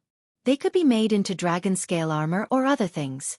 After processing and enchantment, dragon scale armor had amazing resistance to physical and magical attacks. The best way to make a dragon skin robe was to make a dragon skin robe. This kind of dragon skin robe was not made from the skin of a lesser dragon. A dragon skin robe made from the skin of a true dragon was at the legendary level. Since Hathaway became a legendary, her wizard robe could no longer keep up with her. Now was the time to change it. White dragons had enough dragon skin. Of course, the best quality was the dragon skin on their abdomen. It was soft, tough, and had a high magic conductivity. The dragon skin on other parts of the body was slightly inferior. Not only did the dragon skin robes have powerful magic resistance, but they also had decent physical defense. They were basically comparable to ordinary armor. Although the remaining parts couldn't be used to craft dragon robes, they could still be used to craft magic scrolls. Due to its excellent magic conductivity and amazing tenacity, dragon skin was an excellent material for crafting advanced magic scrolls. After all, there was a level 9 magic scroll in White Raven Tower that was made of dragon skin. In addition to these items, there was another important item, the dragon crystal. Not all dragons had dragon crystals. Only a few dragons would form dragon crystals. This was a powerful magic material. It was the condensation of a dragon's mana. It could be used to make many things. Most of the innards of dragons were poisonous, but they were still good magic materials. Hathaway had many recipes that required these materials. As for the dragon heart, Su Len planned to give it to Phyllis. As a dragon blood sorcerer, Phyllis's bloodline power was not high. This time, Su Len obtained the white dragon heart. He could completely purify her blood and strengthen the effect of the dragon blood in her body. Before killing the dragon, Su Len had already prepared the various parts of the dragon's body. Seeing that Su Len had killed the giant creature, the surrounding barbarian warriors slowly approached. Su Len directly asked them to clean up the battlefield. The dead soldiers needed to be collected again. Although they had been shattered into ice shards, the 2 barbarian warriors still collected all the corpses, including the one that was trampled flat. Slaying a dragon not only represented the highest honor, but also represented wealth. After the dragon was killed, the huge wealth left behind would all belong to Su Len. This white dragon's wealth was not small. This time, although a few barbarian warriors were killed or injured, the harvest was also good. At the same time, the system notification sounded again. Dragon slaying successful. You have successfully slain a white dragon. The barbarian warriors under your command have followed you into battle. In the process of fighting the dragon, they have gained additional will. Survivors will permanently +1. All survivors morale +5. Dragon slaying battle, White Dragon. Legendary battle June 1689 of the Radiant Moon calendar. You learned that a city in San Filto had been conquered by a dragon. Then, you formed an army and advanced into the distance, preparing to use them in the upcoming battle. You discovered the white dragon's tracks and cleared out its descendants in advance. Then, you started a battle with the white dragon. You successfully killed an old white dragon. As the battle ended, more and more people learned of your prowess, and your name began to spread across the continent. The dragon's nest was very big. After storing the dragon's body, Su Len began to collect wealth. After entering the dragon's nest, Su Len saw a small mountain of gold sand. So much gold. It's dazzling my eyes, a barbarian warrior murmured. Compared to normal humans, the barbarians were not very interested in money. They were more interested in eating and fighting. Pack up all the gold. Su Len glanced around and said, So many gems. There must be hundreds of them. A warrior beside him could not help but gulp. Su Len had brought his trusted subordinates with him this time. Most of them were from the northern city, so he could rest assured that they would fill up the treasure chests. Most of the treasures in front of them were looted by the White Dragon from Velatia City. At that time, the White Dragon had moved all the treasures in the city. This white dragon's wealth was more than many red dragons and gold dragons. Pack up all the treasures and bring them back. No one is allowed to hide them. If anyone dares to hide them, you know the consequences. When we return to San Filto City, I will reward you according to your contributions. Su Len quickly finished the task. He let the soldiers collect the gold products while he checked the various magic materials and gems in the treasure chests. There were more common gems, such as rubies, sapphires, agates, emeralds, and so on. There were about hundreds of them. These gems were less valuable. Perhaps it was because this world was rich in minerals. Finally, there were about 100 diamonds, which the white dragon liked to collect. These diamonds collected by the white dragon were of high quality and large in size. They were very good magic materials.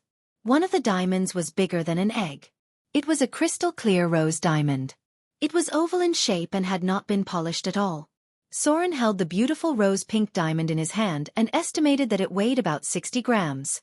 If this weight was in his previous world, it would probably be a rare treasure. If it was polished carefully, the price of this diamond would be very high. Of course, even in this world it was quite rare. Basically, only the top nobles could have it. Su Len planned to give this rose-pink diamond to the dwarven craftsman to polish. A pink diamond of this quality could be made into jewelry or sold at a very high price. Of course, Su Len guessed that Hathaway and the others would not let him sell this gem. Su Len put away the rose-pink diamond and then continued to search the treasure chests. He wanted to see if there were any rare-grade equipment as trophies. Unfortunately, he only found some low and mid-grade magic equipment. It seemed that the dragon did not care much about it. Dragons had very rich appraisal skills. The value of an item could be accurately estimated to the level of 1 copper NAR. Most of the time, the dragon would know the specific price at a glance. A successful dragon was usually a top-notch valuer. As this dragon had not been here for a long time, it rarely encountered adventurers, and naturally, it was difficult for it to collect high-value rare-grade equipment. Su Len estimated that these rare-grade equipment were most likely obtained from the city of Vadia. Normally, the more frequently a dragon was challenged, the more it would have. The more loot it collected, the more valuable it would be. The white dragon, which was directly killed by Su Luin, didn't collect many rare-grade equipment. After all, the pentashade dragons did not know how to make equipment. Most of the equipment in the dragon nest was left behind by adventurers who wanted to be dragon slayers. Of course, the gold dragons and silver dragons of the metal dragons liked magic, so they also mastered the ability to make rare-grade equipment. Many of the gold dragons' collections were very shocking. As for the red dragon queen of the southern seas, Su Len estimated that she should be the richest person in this realm. No, a dragon. As for those who dared to have designs on this treasure chest, they were either burned to ashes or thrown to the bottom of the sea to feed the fish. In addition to these treasures, Su Luin also collected magic plants around the dragon's nest. Due to the special environment in the dragon's nest, some dragonized plants would grow, the most famous of which was the dragon's saliva. It was said that this plant was mutated when the dragon's saliva dripped on the ground while it was sleeping. The dragon grass could be used to calm the nerves. The ambergris made from this material was very effective. For wizards, it could increase the efficiency of their meditation and increase the duration of their meditation. Other than the dragon grass, there was also the dragon scale grass. This plant was also mutated by the radiation around the dragon nest. The dragon scale grass was also a precious magic material. It could be used to make many potions. Su Len planned to try growing it in the mysterious realm. Although there was no white dragon, Su Len had a red dragon as his mount.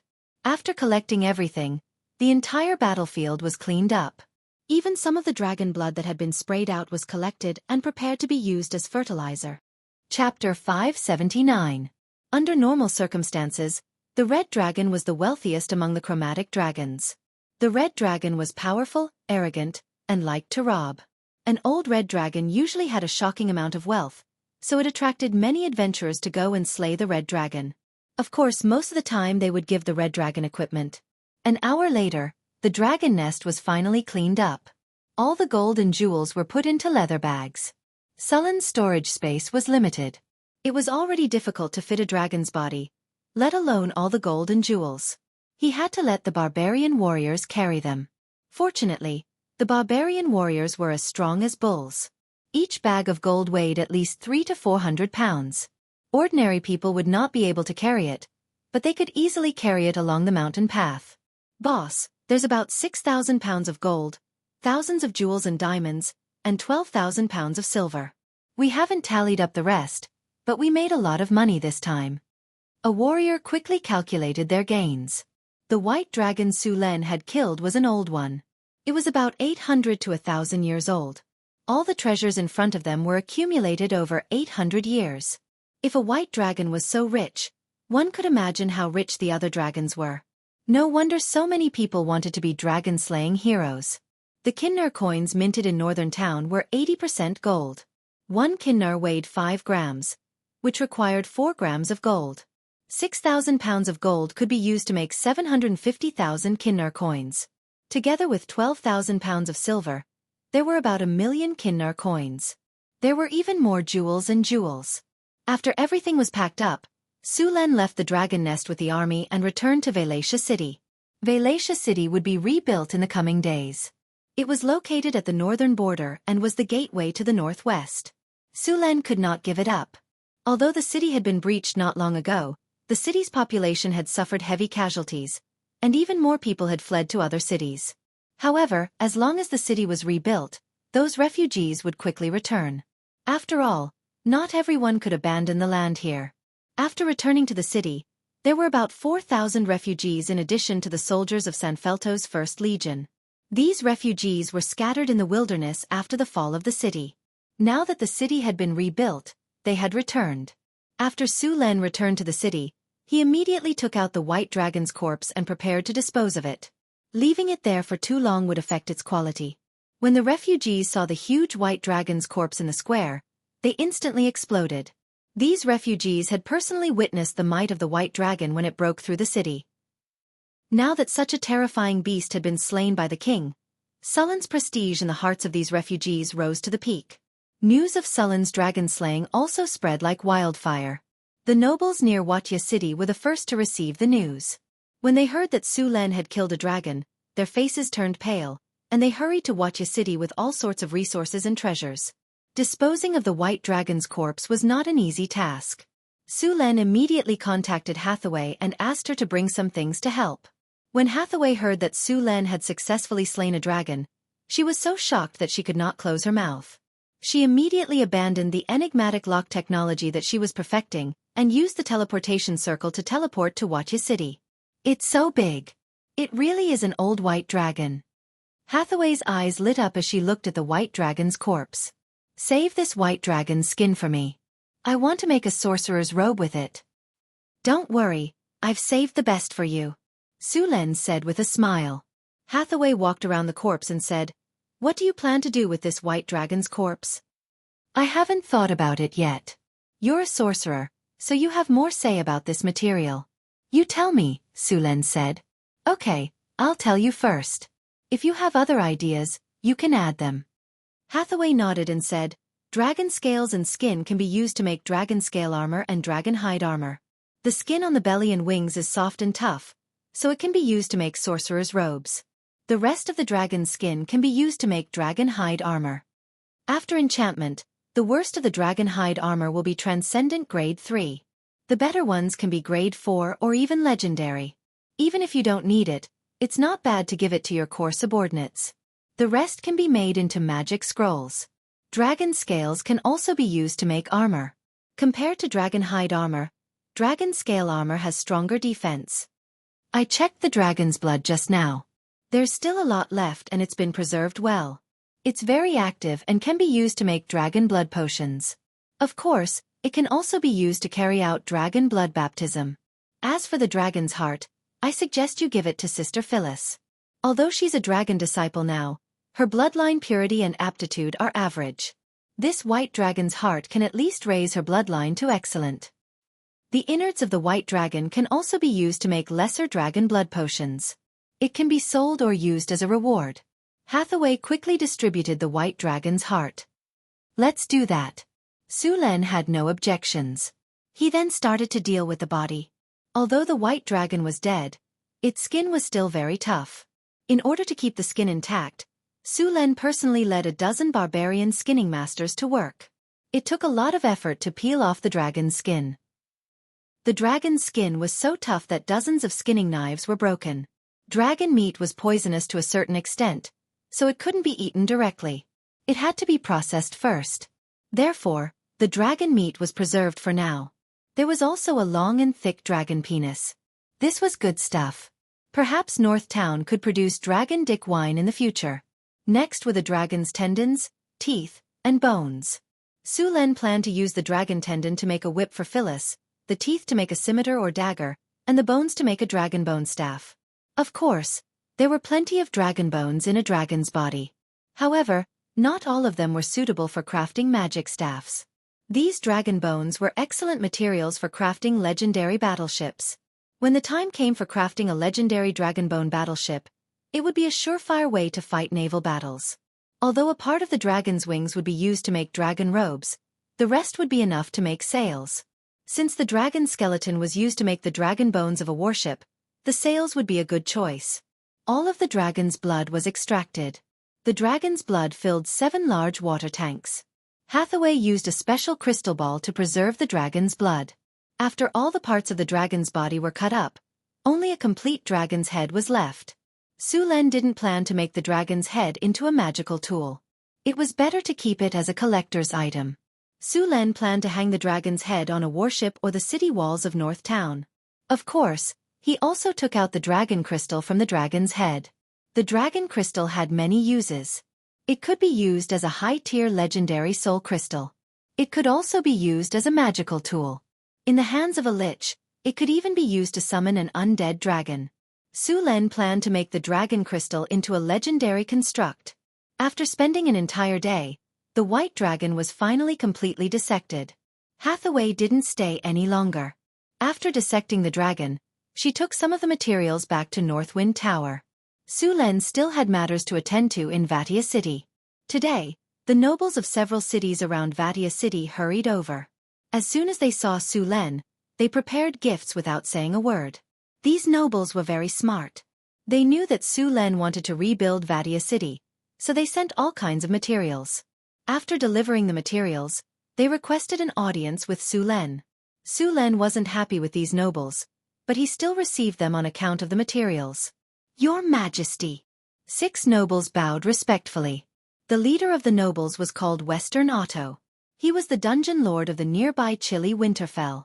Chilly Winterfell was the most powerful city in the surrounding area.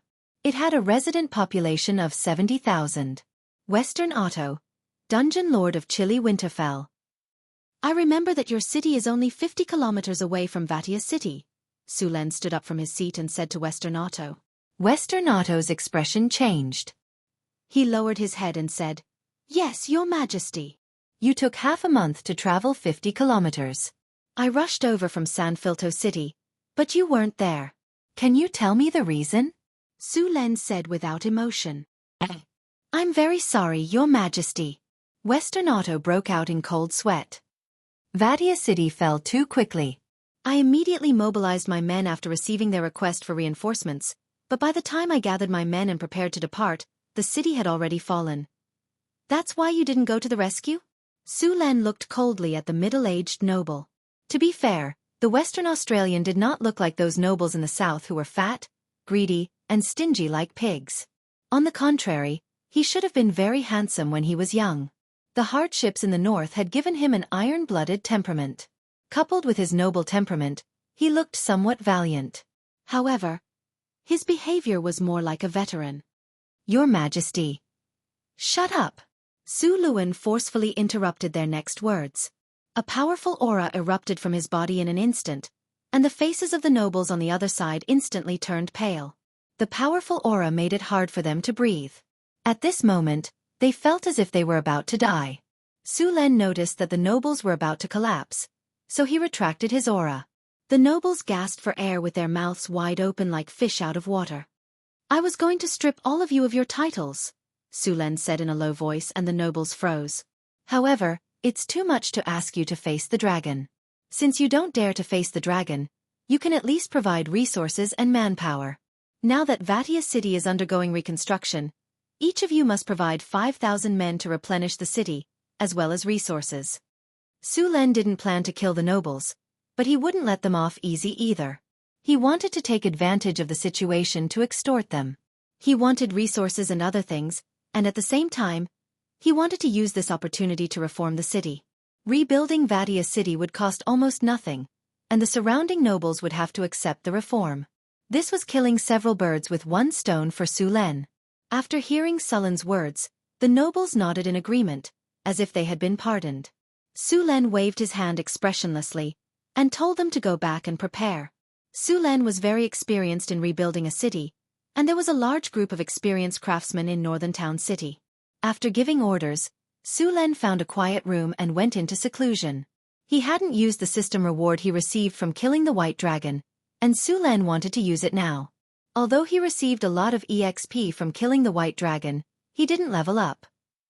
However, he still received one legendary attribute point. Opening the system panel, Su Len chose to use it on Advanced Iron Will. A golden light shone, and Sullen's eyes turned golden. His Advanced Iron Will had become Legendary Iron Will. Su Len felt his mind become very clear at this moment. After upgrading Iron Will, Su Len opened his inventory and checked the system reward.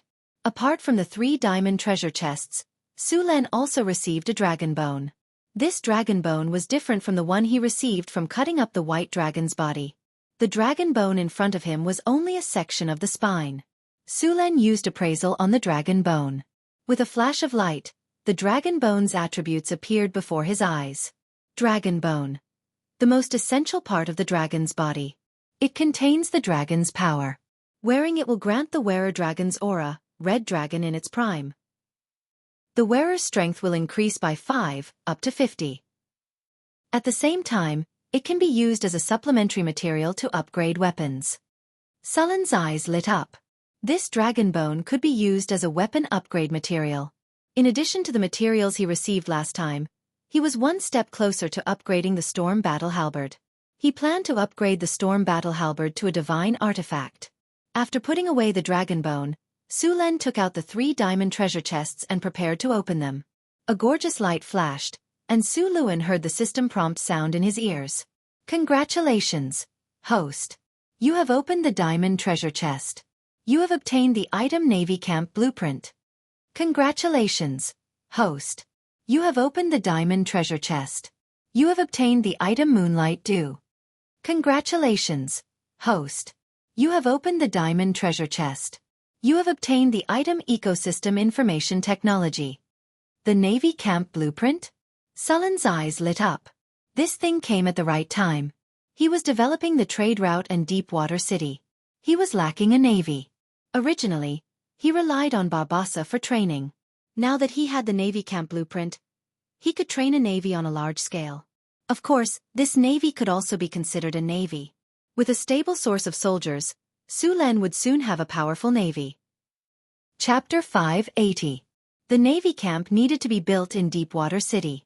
Su Len put away the blueprint and looked at the rest of the things. There was a crystal bottle and a scroll of information. Su Len took out the crystal bottle.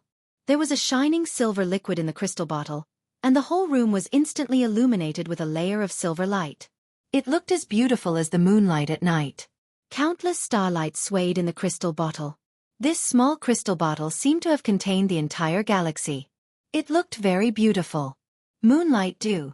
The legendary magical dew condensed from the moon. It gathers a large amount of moonlight power. It has the magical effect of removing evil power, pollution, purifying blood, improving physical fitness, and speeding up the fusion of various energies. Su Len checked the attributes of the Moonlight Dew with identification. This bottle of Moonlight Dew could remove pollution, which was good news for Su Len. He had not absorbed the divinity crystal stone he got after killing the abomination, mainly because of the pollution and evil power on it. Now that he had the Moonlight Dew, he could remove the pollution and evil power on it and speed up the fusion of energy, which could save him a lot of time. When he returned to Northern City, he was ready to integrate the divinity into his body. Although the crystal bottle looked only the size of a palm, the space inside was still very large.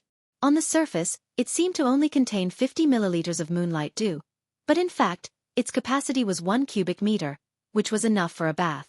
Not only was it enough for Su Len, but it was also enough for Hathaway, Phyllis, and the others. After putting away the crystal bottle, Su Len picked up the scroll next to it. The scroll looked like it was made of a material similar to gold foil. Its texture was soft like paper, but it was very tough. Su Len clearly felt that this scroll contained a strange magic power. This scroll was actually a magic item. Using a magic item to record knowledge, Su Len was suddenly very interested in this scroll. The most famous magic scrolls in history were the artifacts, the Nether Secret Scrolls. There were a total of 108 Nether Secret Scrolls, which recorded the knowledge of almost all schools. This set of artifacts created a glorious era, and even the Arcane Empire was established on the basis of these scrolls. It was the source of the rise of the Age of Thorium and the cornerstone of the birth of the great arcanists. In the Age of Thorium, almost all spellcasters gained a lot of knowledge from this ancient scroll. The ancient Arcane Empire civilization started from here. Even now, Hathaway used a large number of spells that originated from the knowledge in the Nether Scrolls. The complete Netherese scrolls were divided into 2 parts, with a total of 108 golden scrolls. Legend had it that this scroll was written by the combined efforts of many ancient gods of order. The upper half of the Nether Scrolls had been destroyed during the Age of Thorium, while the lower half had been stolen. Their whereabouts were still unknown. Only a few scattered Nether Scrolls were preserved in the entire multiverse. This divine artifact contained the knowledge of the creation of the Mice Energy Core. Even the original floating city was built with the knowledge contained in it. In the Age of Thorium, the great arcanists even felt that as long as they read enough knowledge in the Nether Scrolls, it could help them directly become gods. It could be said that this was the origin of a powerful civilization. The Nether Scrolls not only contained a variety of mysterious and powerful knowledge, but these scrolls themselves were also powerful artifacts. When reading these scrolls, they could also obtain many powerful supreme magic abilities and talents, and even directly upgrade one's profession level. Of course, this artifact was so powerful, but not everyone could read it. After the experiments of the ancient arcane mathematicians, every time a scroll was read, one could upgrade one's level. The threshold for reading the scroll was very low, but most people could only read the first page. Generally, people with strong minds and developed brains could read up to the 8th page, while most wizards could only read up to the 5th page. As for reading all the Nether Scrolls, since the discovery of the Nether Scrolls until now, no human had accomplished this feat. As for those who thought they were clever and wanted to read more knowledge, they were either crazy or their brains exploded from the knowledge. Of course, there were also ways for humans to read more Nether Scrolls without going crazy, such as divinity, or becoming a favorite of the gods. Divinity could rebirth matter, and naturally, it could also increase the limits of the human brain. If someone claimed to have read the entire set of Netherese scrolls, they were either bragging, or they were reading fake scrolls. There was a limit to how much a mortal could read, because the mortal brain could no longer contain this knowledge. It was impossible to continue reading after digesting it for a few years. Only gods could read a lot of them. The existing Nether Scrolls were basically incomplete, and the knowledge recorded in them was not very important. The scroll in Sullen's hand was a remnant of the Nether Scrolls. It recorded the knowledge of using spells to create a complete biosphere. As long as this knowledge was mastered, one could build a complete biosphere even in the astral plane. This technology seemed useless, but in fact, it was an essential technology for the floating city. It was fine for the floating city in the prime material plane, as it did not require overly complicated ecosphere technology, and could be replenished at any time and place, but once it entered the astral plane or went to other planes for interstellar colonization, this technology was too important. There were many planes whose environments were not suitable for human survival. There was no air, no gravity, no water, and no sunlight in the astral plane. Without the support of a biosphere system, except for powerful wizards, ordinary people would die if they entered. Therefore, biosphere technology was very important to the floating city. Only with a complete biosphere technology could the floating city drift in the astral plane for thousands of years without any supplies. Su Len picked up the scroll and looked at it. This scroll was made of gold leaf and was 8 inches wide. There was a large amount of silver magic writing on the golden scroll. These magic words were constantly flowing slowly, as if they were alive. Sullen's Nether Scroll was incomplete. It was only 6 inches long, and the knowledge recorded on it was only about the construction of biospheres. Even so, this Nether Scroll was a very precious tool. One had to know that there might not be a complete Nether Scroll in the entire continent now. Su Len simply looked at the Nether Scroll. He could basically understand the knowledge recorded on it. Magic words were a very magical language. Even if you were completely illiterate, You would know the meaning of these magic scrolls when you saw them. However, it was not so easy to understand. It would take at least a few months for an ordinary person to read a Nethera scroll. How much knowledge they could master in the end depended on their own talent. Sullen's Nethera scroll could not increase one's talent or metamagic abilities. It could only allow one to master some spells and knowledge. It was not very useful for increasing one's strength, but it was very helpful for improving one's control of energy. After looking through the scroll, Su Len put it away. Now was not the time to study these things. There was still no sign of the floating city. However, when he returned, he could first open up a demiplane to experiment. Even if he built the floating city in the future, this demiplane could be connected to the floating city. After putting the scroll away again, Su Len began to deal with the affairs of the city. After being taught a lesson by Su Len, the surrounding nobles all became well-behaved. All kinds of resources were sent to the city, and the refugees who had escaped from the city were sent back. The reconstruction of the city required a lot of manpower. Su Len could not let the army rebuild the city, so he could only rely on the refugees.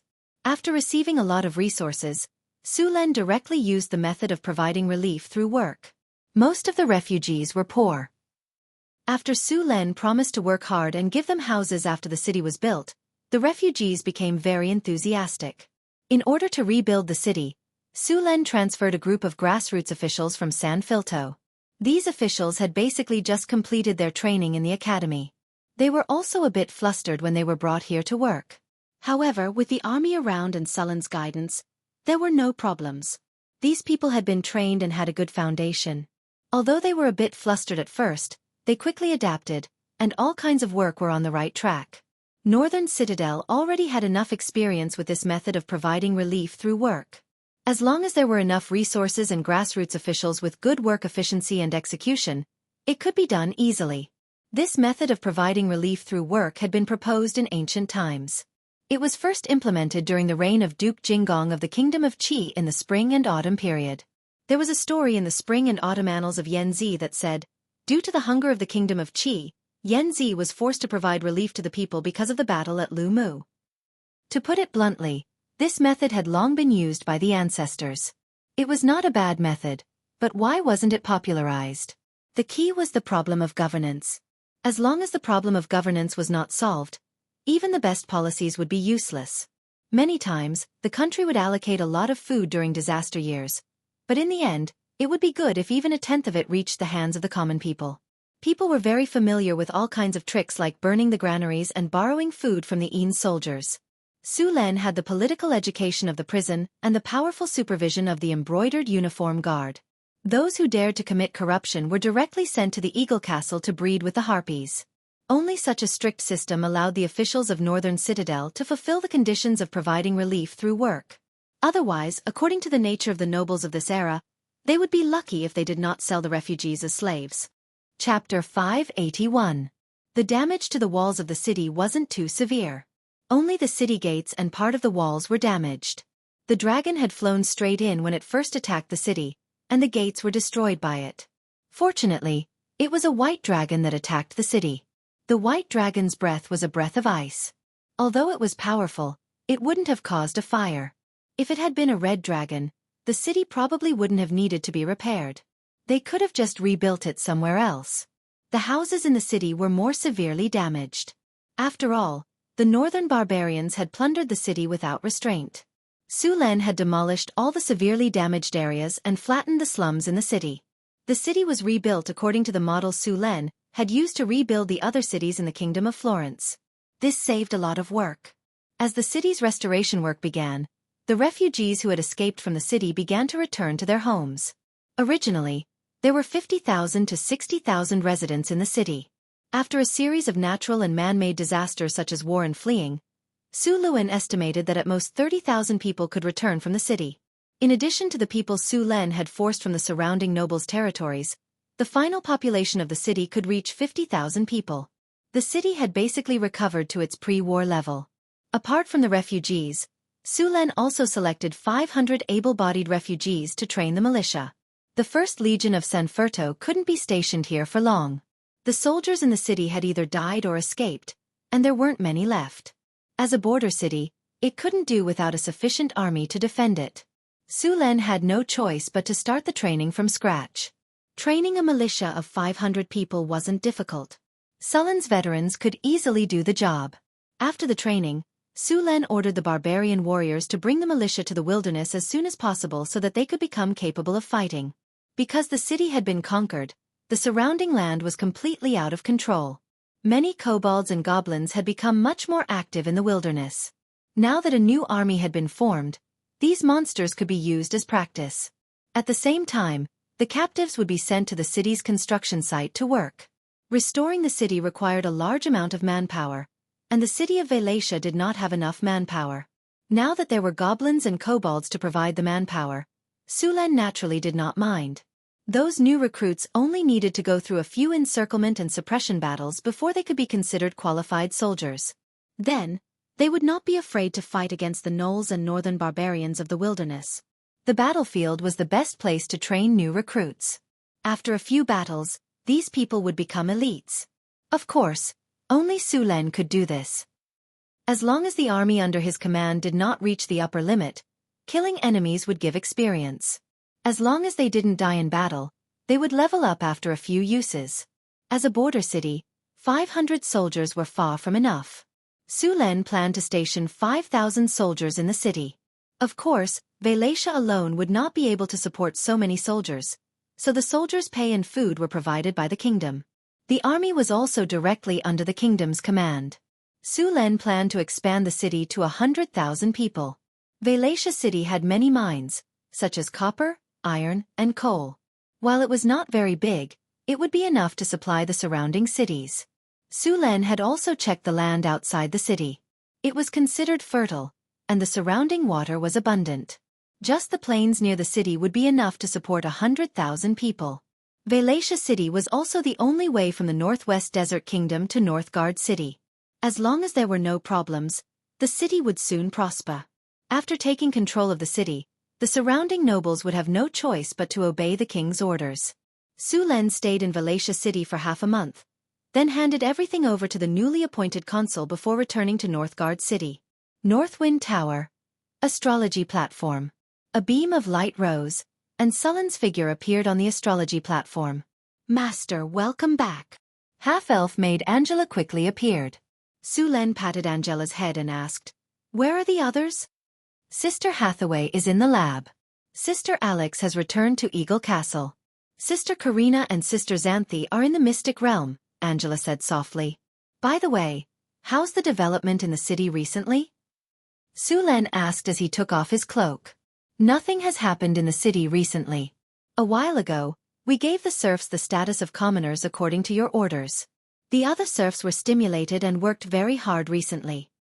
Also, the number of people who came to settle down in Northgard city has been increasing rapidly. According to the City Hall statistics, the permanent population of Northgard city has exceeded 170,000 people. If this trend continues, it's very likely to exceed 200,000 people this year. Looks like they're working well. Su Len nodded with satisfaction. He took a sip of the black tea Angela handed to him. Master, the goods that you instructed us to prepare have all been completed. Do you want to take a look? Angela reminded. They're all ready so quickly. Su Len was a little surprised. He prepared these goods to open up the sea trade route. They were going to be transported to the eastern continent to be sold. Now that the goods were ready, it was time to open up the new sea route. However, some preparatory work had to be done. The Navy camp Su Len obtained this time had to be built as soon as possible. At the same time, the divinity had to be absorbed and integrated.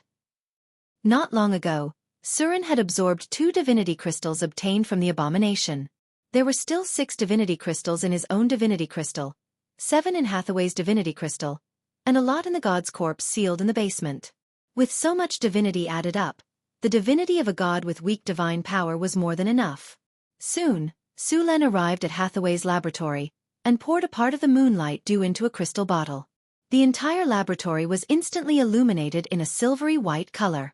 It really is moonlight dew. Hathaway looked at the liquid in surprise.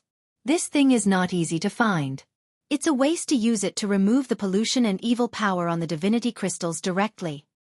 It's okay, I still have a lot. Besides, It's not safe to keep the divinity crystals in your hands. It's better to integrate them into your body quickly and convert them into strength directly. That's true. Hathaway thought for a moment and agreed.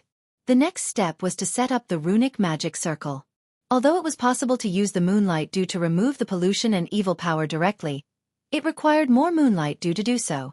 The requirements for the purification runic magic circle were not high, and Hathaway completed it quickly. Su Len poured the moonlight dew into the center of the magic circle, and a silvery white aura shrouded it. With the surge of magic, the moonlight dew was quickly integrated into the magic circle, and the whole magic circle shone with a sense of holiness. Hathaway waved her hand gently, and a wave of magic emerged. Then, the whole runic magic circle began to operate. Su Len took out a black stone. As soon as the palm-sized stone appeared, an evil and chaotic aura suddenly spread out. The whole laboratory was filled with this chaotic and evil power. Soon, Su Len put the stone into the runic magic circle. After the silvery white energy sensed the stone, it immediately released a dazzling brilliance. A sizzling sound was constantly heard, and waves of black evil energy and pollution power were constantly purified by the silver light. As the silver light continued to flicker, the pollution power on the stone became weaker and weaker. The originally black stone gradually changed from black to purple gold. When all the pollution power was removed, the aura of the runic magic circle also dimmed. Su Len picked up the divinity crystal from the runic magic circle, and then released some soul power to examine it. Soon, Su Len opened his eyes with satisfaction. All the evil power and pollution power on the divinity crystal had been removed. Not only that, even the original soul consciousness of the abomination had been directly erased. In other words, this divinity crystal could be directly extracted and integrated with. After seeing that the purification was successful, Hathaway also took out the divinity crystal in her hand and put it into the runic magic circle. Then, she activated the magic circle once again. The silvery white aura lit up, and the two completely opposite energies continued to fight. The silver energy constantly removed the chaotic and evil aura on the divinity crystal. Sizzling sounds were constantly heard, and finally, all the evil aura was completely removed. The aura of the runic magic circle slowly dissipated. The moonlight dew in the runic magic circle had turned into a colorless and transparent liquid. The energy in the moonlight dew had been completely consumed. Su Len took out some moonlight dew again and gave it to Hathaway to integrate with the divinity. The power of divinity could directly change her body from the original mortal to a divine creature. Her physical fitness would be improved, and at the same time, her soul would become more powerful. Although it did not increase her magic knowledge, it would improve her learning, understanding, and control in all aspects. This was equivalent to directly increasing her upper limit. By the way, the goods to the eastern continent have been prepared. We will set off in a while. You can arrange the time when the time comes, Su Len reminded her. I know. I will arrange everything when the time comes. In addition, I will directly set up a teleportation circle on the magic ship. I can rush back any time, anywhere. Hathaway waved her hand and carefully put away the divinity crystal and moonlight dew. That's good. Su Len nodded and said, By the way, I also got a nether scroll this time. What did you say? Where is it? Show it to me. Before Su Len finished speaking, Hathaway instantly grabbed Sullen's arm excitedly and asked. Chapter 582. What's the rush? Su Len grabbed Hathaway and pinched her nose. You're the chief wizard of the Northwind Tower. Who else can I give it to? Su Len took out a golden scroll from his inventory and handed it to Hathaway. This is the legendary treasure trove of knowledge, the Nether Secret Scroll? Hathaway looked at the golden scroll in front of her with curiosity. Legend has it that you only need to learn the knowledge in this scroll to level up your profession and obtain talents. So this is what the Nether Secret Scroll looks like. This is a remnant scroll. The knowledge in it is not a powerful spell. It's biosphere technology. If you have time you can learn it. Anyway, you'll definitely need it to build the floating city in the future, Su Len said directly. Biosphere technology. Hathaway was a little disappointed. I was wondering if it was the technology to create the mice energy core. Are you dreaming? Su Len reached out and pinched Hathaway's bouncy cheeks, then put her down. The mice energy core can be said to be the top technology in the Nether Secret Scroll. How can it be so easy to get it? Su Len shook his head. Hathaway wrinkled her nose. Then what will be the energy core of the floating city in the future? Let's use the elemental fission furnace first, Su Len said after thinking for a moment. The energy produced by the elemental fission furnace is not enough to let the floating city leave the main material plane. Hathaway said, only when the elemental fusion furnace can the floating city be supported to roam the astral plane. Don't we have a full set of information on elemental fission and elemental fusion? We can slowly level it up. Su Len said with a smile. There's no sign of the floating city yet. There's no need to rush. That's true. Then I'll go fuse with the divinity first. Hathaway picked up the nether secret scroll and left the room. After leaving the Northwind Tower, Su Len went to the Arcanum to prepare to fuse with the divinity. He now had 7 divinity in the divinity crystal in his hand. Not long ago, he had extracted the Baylor's divinity crystal and also extracted the Abomination's divinity crystal. If he fused all the remaining divinity, his divinity power would reach an astonishing 20 points. Although 20 divinity points could not trigger a transformation from the soul to the body, it would still improve Sullen's power. After Su Len asked the Tower Spirit Tower Genie, he began fusing with the divinity crystal. Compared to the previous times he fusing with divinity, the fusion this time was much easier. A large amount of divinity was fused into Sullen's body. He had transformed from a human to a demigod. His body also had some divinity characteristics. For example, it was easier to fuse with divinity. After being purified by the moonlight dew, the divinity crystal was no longer black like before. It was purple with a golden glow. It looked very beautiful. Su Len gently pointed, and the divinity crystal flew into the air. A strange energy field instantly enveloped the entire room. Soul Wander. A powerful spell flashed, and a shadow walked out of Sullen's body. It was his soul. After absorbing a large amount of divinity, Sullen's soul had become pale gold. His soul did not feel illusory at all. Instead, it looked solid. Sullen's soul had surpassed the mortal and had a trace of immortality. After the soul left the body, Su Len suddenly had a light feeling. It was as if all the shackles had been removed in an instant. The soul would have this feeling after leaving the body. After entering the soul state, Su Len became more sensitive to energy. After adapting to the soul state, he began to cast spells. A golden light flashed. Divinity extraction. The golden light was extracted from the divinity crystal and then poured into Sullen's body. The golden light on his soul began to increase. A large amount of golden light was extracted.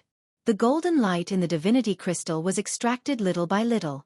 As time passed, the golden light in the divinity crystal became less and less. Soon, all the divinity was extracted. Su Len burped. His soul felt bloated. Then, with a flash of light, his soul returned to the body. Just now, he had only swallowed the divinity. It would take some time for him to completely integrate it. However, this was already many times more efficient than before. From the storage space, he took out the moonlight dew that he had already prepared. The room was filled with moonlight. Su Len gently flicked the bottle of moonlight dew. Countless water droplets with starlight instantly floated up. A strange energy spread out from Sullen's body. These water droplets with starlight slowly integrated into Sullen's body. The moonlight dew passed through the body and directly entered the soul. A cool feeling spread out from the soul. It was as if Su Len was purified from the inside out, from the soul to the body. The speed of the integration of the divinity instantly increased several times. In the depths of Sullen's soul, a ray of moonlight illuminated the entire spiritual world. As the moonlight continued to enter the body, some of the impurities in Sullen's body were also slowly cleaned out. These impurities were the residue in the soul. After cleaning up these residue, Sullen's soul became clearer, and the integration of the divinity became more perfect. In the end, when all the moonlight entered the body, the integration of the divinity in Sullen's soul was complete. With the help of the moonlight dew, Su Len finally completed the integration of the divinity. However, this had temporarily reached a limit. He could not continue the integration for a short period of time. Su Len slowly opened his eyes. A ray of light flashed from the bottom of his eyes. The entire room was illuminated at this moment. Just after the integration of the divinity, Su Len moved his body. A powerful force emerged from his body, and he regained control of his body. After coming out of the room and asking the tower spirit, Su Len learned that 2 days had passed. Su Len did not stay any longer. He directly went to Deepwater City through the teleportation formation. He would soon go to the eastern continent. He needed to finish the construction of the Navy camp as soon as possible. Deepwater City's construction speed was very fast during this period. After the barbarians continuously cleared the surrounding monsters, a large number of kobolds, goblins, and gnolls were caught as laborers. The city could be said to be different every day. When Su Len came to Deepwater City again, the city walls were almost finished. Because Deepwater City was a trading port, the scale of the city was very large from the beginning. Su Len directly designed the city according to the scale of 100,000 people. After this period of migration, Deepwater City now had about 12,000 people. Most of these people were refugees who migrated to the northern city. Su Len directly arranged for them to board the ships in the northern city, and then they went along the Red Sand River to Deepwater City. At the same time, the northern city also transported a large number of bricks and other building materials by water. After several years of development, the northern city's production of various building materials was very high. With enough materials and abundant manpower, the city's construction speed was different every day. Su Len had a simple understanding of the affairs of Deepwater City. Consul Holland did a very good job. All kinds of things were arranged in an orderly manner. The whole city was busy but not chaotic. Everything was in order. Everyone was working at their respective posts. The port of Deepwater City had been completed. The whole port was wide and flat, and the berths were neatly arranged. There was even a specially built shelter. The port's water depth was 12 meters, and it could dock all the ships of this era. It was an excellent deep-water port. However, the breakwater of the port had not been built yet. The amount of work required to build a breakwater was very high, and a lot of rocks were needed. Now that the deep-water port had just been built, there was not enough manpower to build a breakwater. Fortunately, the deep-water port was near the Red Sand River. If there was a storm on the sea, the ships could sail into the river or dock at the island in the middle of the river. Su Len looked for Holland after checking the construction sites in the city. He asked him to send some people to the island in the middle of the river to build a navy camp. The navy camp could not be built anywhere.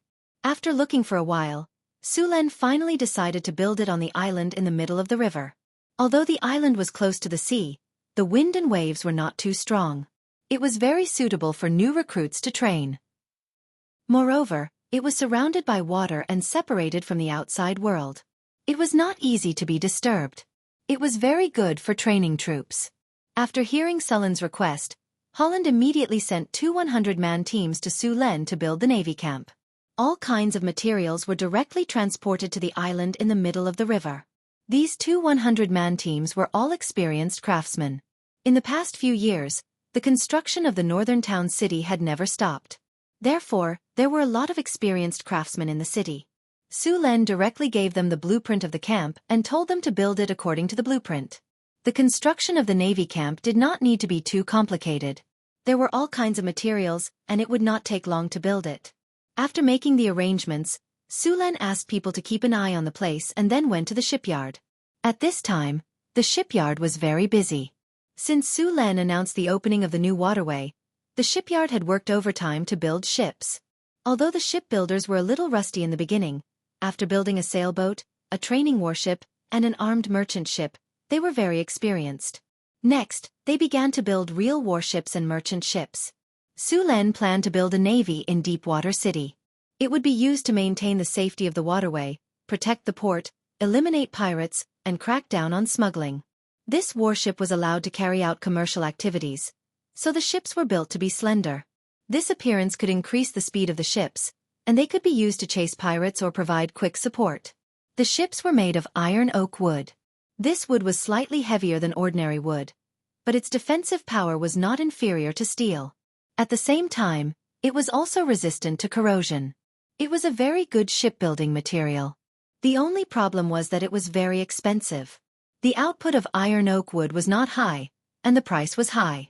Fortunately, it was also produced in the northern wilderness. Chapter 583. After Su Len came to this world, he experimented with making gunpowder, but to his disappointment, gunpowder couldn't explode at all. Cannons could only stay on the drawing board.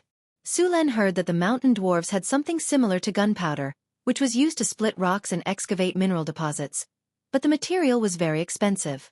The dwarves called this gunpowder-like thing fire crystal powder, and the main material was a kind of fire crystal stone. After the fire crystal stone was ground and mixed with several other materials, it would produce an effect similar to that of gunpowder. However, this kind of thing was much more expensive than gunpowder. Even in the southern seas, there were very few ships equipped with this kind of fire crystal powder weapon.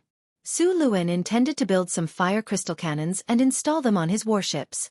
The first batch of Marines trained by Barbossa returned to Deepwater City. Although this batch of Marines had only been trained for 3 months, their strength had reached the requirements. After all, in order to train qualified Marines as soon as possible, Barbossa directly took these people on the ocean voyage. If Su Len hadn't prepared a lot of underwater breathing potions for them, half of this batch of Marines would have died. After 3 months of intensive training, these people had experienced the baptism of several storms on the ocean. Under such cruel conditions, these people's level naturally improved rapidly. This training method was basically to directly let the recruits take weapons to the battlefield and let the battlefield educate them. This method was cruel, but as long as they survived, they would soon transform into elites. However, this situation usually happened among pirates. Pirates didn't give you time to train and adapt. They fought and sailed again and again. Pirates trained in this way could compete with Marines on the sea. Although underwater breathing potions and other protective measures had been prepared, there were still a few deaths in this batch of Marines. This was something that couldn't be helped. After the first batch of Marines, Deepwater City's first warship could be used. The next batch of Marines would be trained in the Navy camp. The training cycle of the Navy camp was 9 months.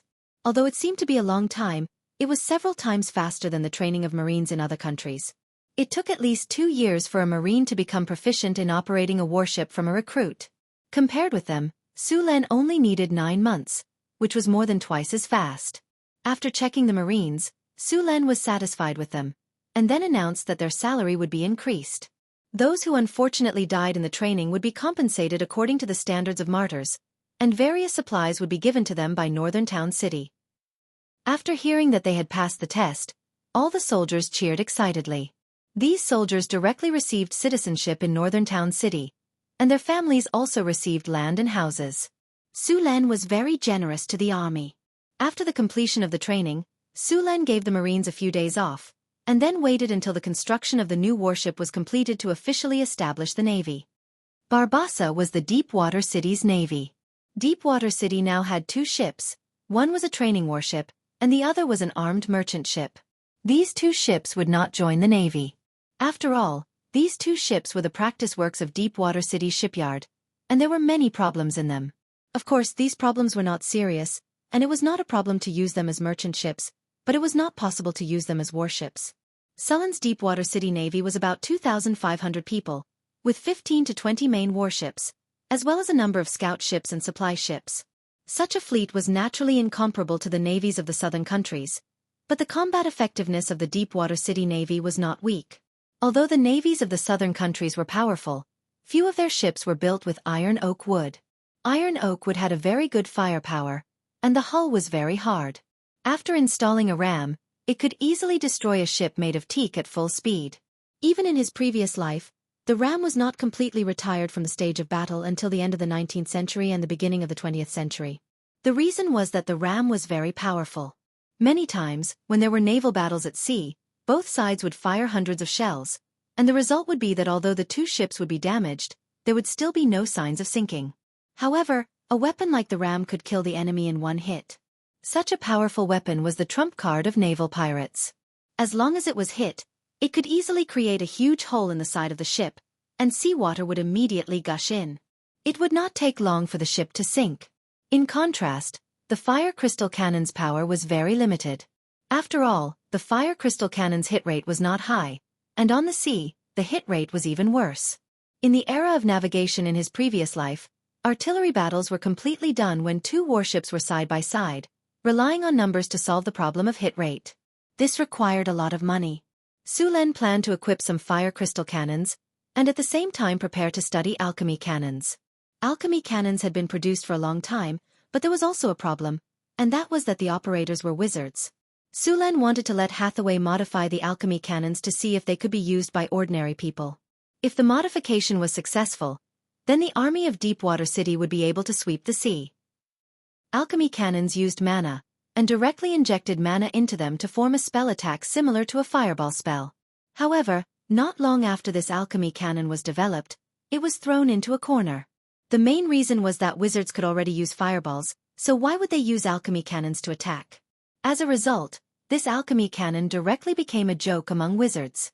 Su Len helplessly shook his head about this idea of alchemy cannons. This thing had been going in the wrong direction from the beginning.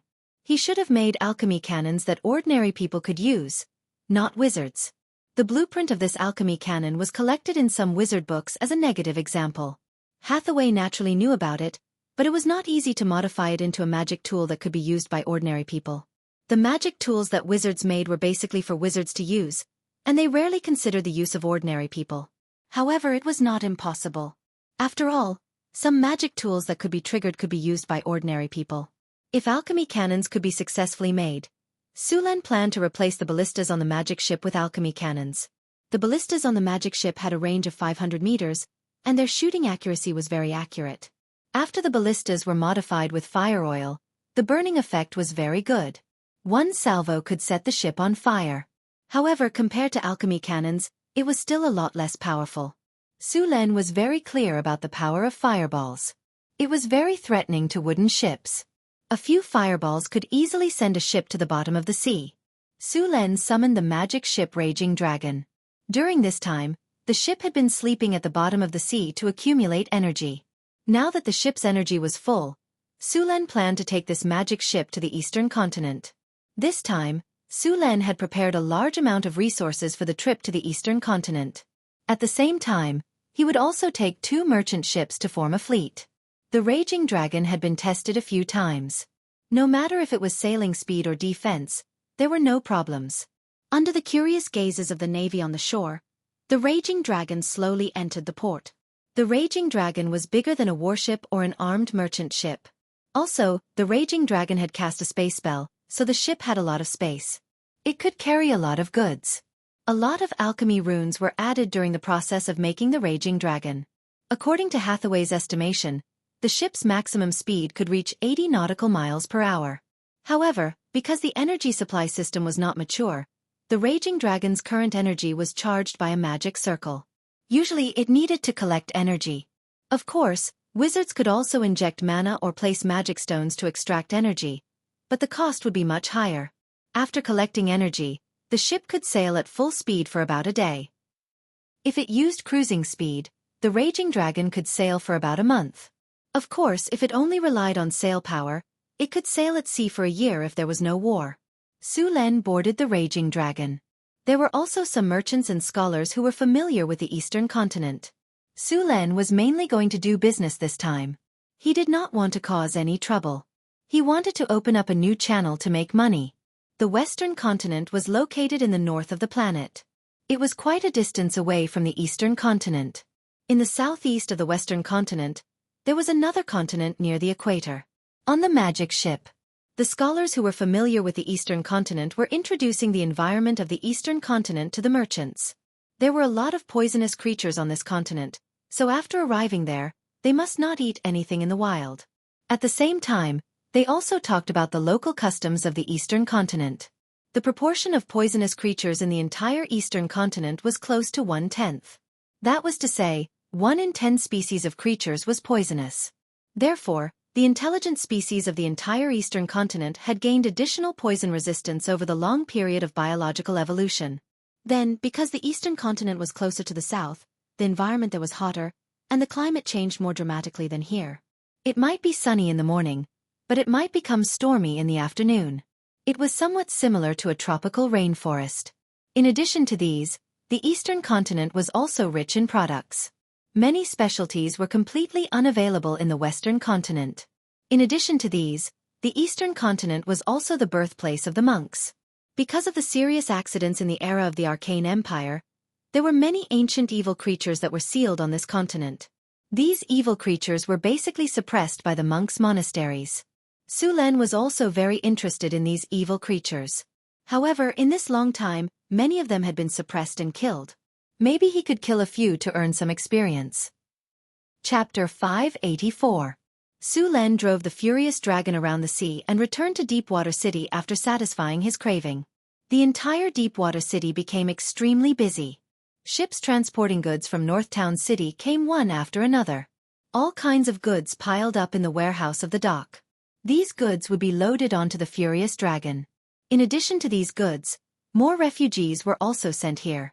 Chris brought many refugees to Deepwater City. After this period of fusion, she had completely controlled her own power. With the help of the Soul Snatcher Church, she successfully absorbed the Baylor as nourishment and successfully advanced into a legendary demon.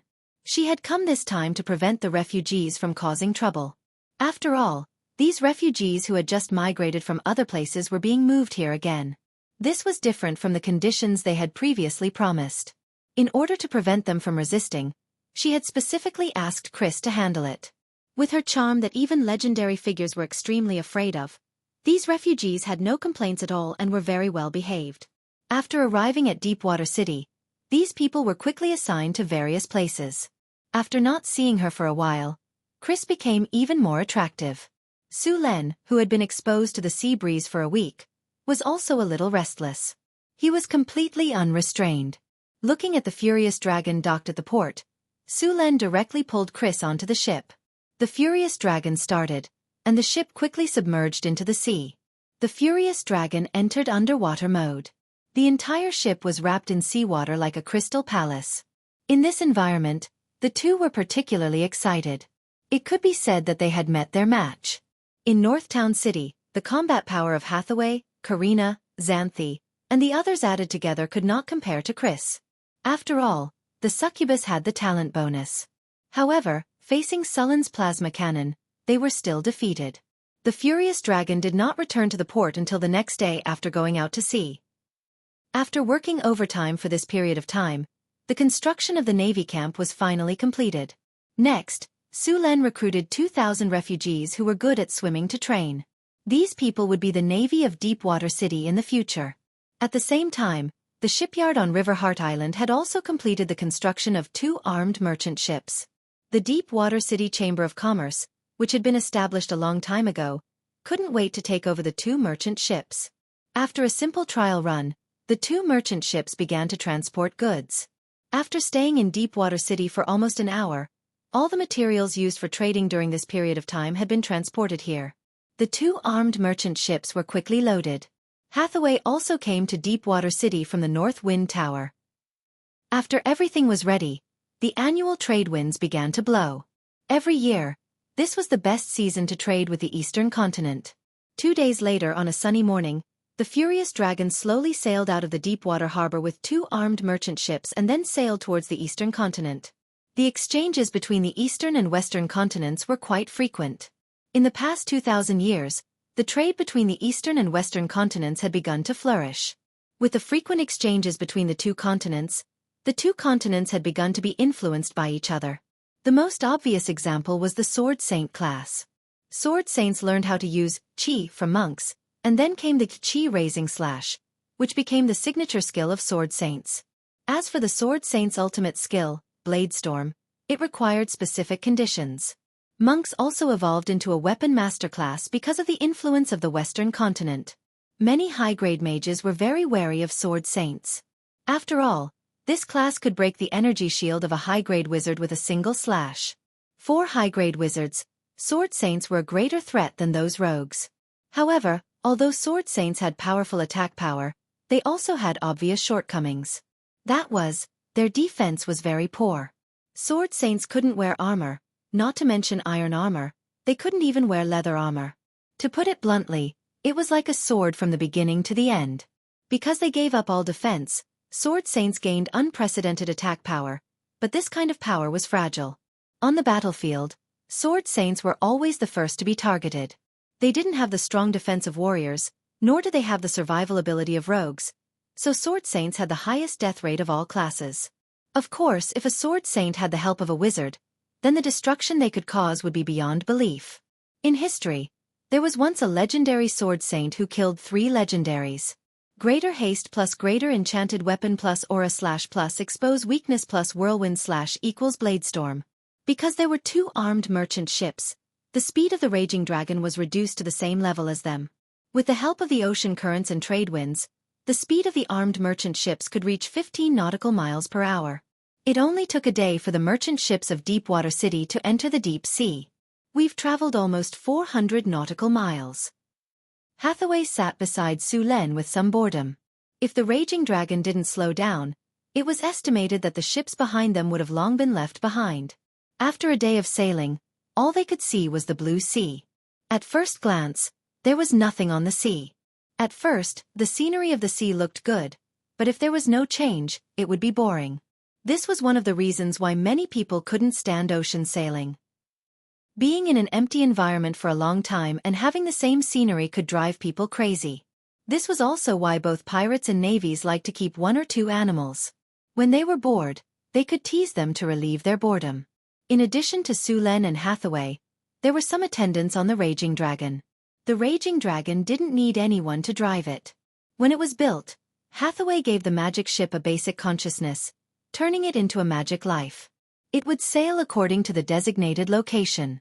Compared to the other two armed merchant ships, the living conditions on the raging dragon were simply heaven. The power of magic was fully displayed here. In order to store goods, food and water, the cabins of the other two merchant ships were very cramped. On this ship, not to mention Su Len, even the guards had a room of 50 square meters. There was no shortage of various materials. Compared to the other ships, this was a luxury cruise ship. Su Len stayed on the deck. At this time, he had already opened the system's strategic map and let the strategic map record their sailing route. At the same time, it was also an opportunity to expand the strategic map. Through the strategic map, Su Len could see the surrounding scene with a radius of 30 kilometers. Sailing in the sea was not a problem for him, but it was not so easy for the other ships. If they could find some islands to stop it on this route, it would be good news for this route. Warning! Warning! A large number of hostile creatures have been detected. The target is approaching the fleet. At this time, a large number of red dots suddenly appeared on the strategic map. These dots gathered densely in one place and were quickly approaching the fleet. What's that? Su Len frowned slightly. Investigating. In the next second, a flash of light appeared on the watchtower of the furious dragon. Soon, some images appeared in front of them. A large number of similar monsters appeared in the images.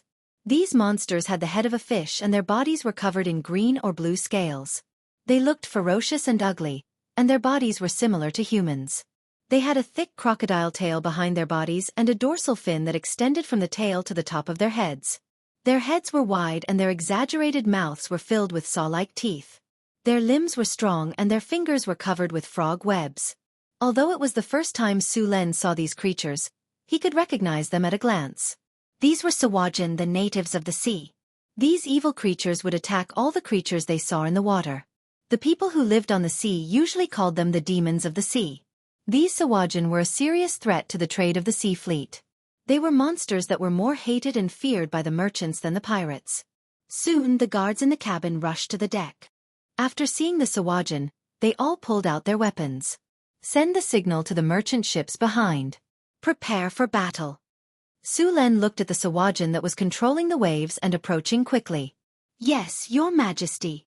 A guard stepped forward and bowed. He then immediately climbed to the watchtower of the furious dragon and began to send the signal to the two ships behind. After receiving the signal, the two merchant ships immediately became active. All the sailors pulled out their weapons and were ready for battle. Soon, a large number of Sawajin appeared in the surrounding sea. As soon as these demons of the sea appeared, they could not wait to climb to the surrounding ships. Su Len did not attack these Sawajin. He wanted to see the strength of the sailors. Although these Sawajin looked ferocious, they were not very strong. If either Su Len or Hathaway attacked, these monsters would not last more than a breath. With him and Hathaway around, these Sawajin could not do anything. They were perfect for the sailors to sharpen their skills. After all, after forming the merchant fleet, they would often travel the sea in the future. There would be many situations like this. They would not be lucky enough to have Su Len with them every time, so they had to grow up as soon as possible. Soon, the Sawajin climbed to the deck. The well-prepared sailors immediately swung their long swords at them.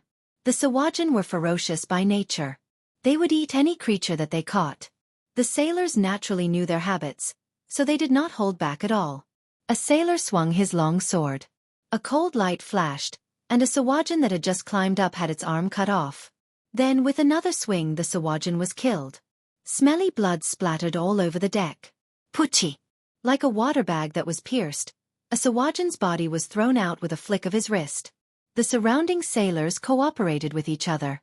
The Sawajan could not climb onto the deck at all. Chapter 585.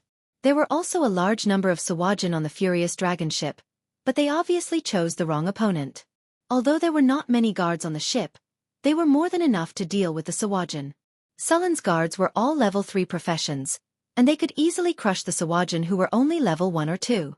Not a single Sawajan could get close. Perhaps it was because the Sawajan priest saw that the Sawajan had suffered heavy casualties, but the progress was limited. The Sawajan priest at the back could not wait any longer, and a wave of mana spread out from him. The Sawajan priest held a trident in his hand and chanted. His expression was one of madness, and the thick smell of blood in the surroundings made the Sawajan even crazier. Many Sawajan had already gone berserk. Hurricane whistled. When the last part of the chant was completed, the surrounding sea suddenly began to rise. This wave quickly approached the fleet, and it grew taller and taller. In just a few breaths, the wave had already exceeded 10 meters. The 10-meter-tall wave came crashing down on the fleet. It was obvious that the Sawajan priest wanted to sink the ship directly. However, its plan was quickly foiled. The experienced sailors skillfully maneuvered the ship so that the bow of the ship was facing the huge wave. As soon as the ship adjusted its position, the next second, the huge wave surged over. The bow of the ship suddenly sank, and in the next second, it quickly floated up, and then the entire ship was lifted by the huge wave. The wave rushed over quickly, and the ship suddenly sank. Then, it floated up again under the buoyancy of the sea. The whole process was smooth except for some bumps on the ship. The wave summoned by the Sawajan priest was easily handled by the sailors. On the furious dragon ship, Sulen looked at the operation of the 2 armed merchant ships and nodded with satisfaction. The sailors had done well in this test, and he was very satisfied. Since they had passed the test, there was no need to continue wasting time. A wave of lightning energy surged out from his body, and in the next second, countless lightning snakes appeared out of nowhere, and instantly covered the surrounding sea. The dazzling lightning flashed, and bolts of lightning fell continuously. The entire sea was covered by the power of lightning. The entire surface of the sea turned into a sea of lightning at this moment, and hundreds of Sawajan were drowned in the endless lightning. When the lightning dissipated, the entire sea surface was empty. After witnessing this miraculous power, the surrounding sailors looked at Sulen with even more reverence. After dealing with the Sawajan, the fleet continued to sail. After the battle, everyone was much more cautious. Sulen and Hathaway were also observing from the deck. There were a lot of creatures in the ocean. After sailing for some distance, a group of whales swam by not far away. People who saw such huge creatures for the first time were stunned. These huge whales had almost no natural enemies in the ocean, so they swam leisurely in the sea. As they ventured deeper into the sea, the fleet encountered many large sea monsters. Other than whales, Sulen also discovered some giant squid. The deep sea was the territory of these giant sea monsters. Most of these sea monsters had a challenge rating of 15+ and above. However, most of these sea monsters were neutral. As long as they were not provoked, they would not attack the fleet. After discovering these sea monsters, the fleet did not get too close. Sulen was not interested in these sea monsters, and Sulen only took care of them when they were in the way. Hathaway, on the other hand, was interested in some of the sea monsters. She caught them and seemed to be checking and recording them. Then, she drew their blood and collected some of their muscle tissue. She was going to bring these back for research. Many of these giant sea monsters were ancient species, so the chances of research were high. On the 5th day, the fleet encountered a storm. Fortunately, before the storm, Sulen found an island on the strategic map. The fleet arrived at the island in advance to rest and avoid the storm. A tornado that was hundreds of meters tall formed directly on the surface of the sea, forming a huge whirlpool. It was quite spectacular. If the fleet encountered any ordinary merchant ship other than the magic ship Raging Dragon, no matter if it was a warship or an armed merchant ship, it would be doomed. The fleet found an island with an area of 30 square kilometers. There were no humans living on it, only some wild beasts and seabirds. Although the island was not too big, there was fresh water on it. The trees on the island were lush, and there were various fruits. It could be used as a supply point. Su Len marked the location of the island and planned to use it as a stronghold on the trade route. On the 13th day, Su Len found another island. The island was not big, only about 10 square kilometers. Fortunately, there was also a water source on the island. What surprised Su Len was that there were people living on the island. After occupying the island, Su Len knew that these people were a group of pirates. This island was the stronghold of these pirates. Su Len directly sent people to capture all the pirates and interrogate them. When it came to pirates, the most intriguing thing was the pirates' treasure. Basically, all the famous pirate leaders had saved up a shocking amount of wealth. Most pirates would hide their treasures, and Su Len was very interested in treasure hunting. After occupying the island, Su Len began to ask these people about the surrounding shipping routes and marked them. Soon, Su Len knew the surrounding situation. After subduing these pirates, this pirate island also became an important point of the trade route. As time passed, the number of islands seemed to have increased. After sailing for 8 days, Su Len and the others finally saw the outline of the continental shelf. This place was very close to the eastern continent. Due to the warm climate of the eastern continent, this ocean could be said to be rich in resources. There were a lot of fish, lobsters, abalones, and so on.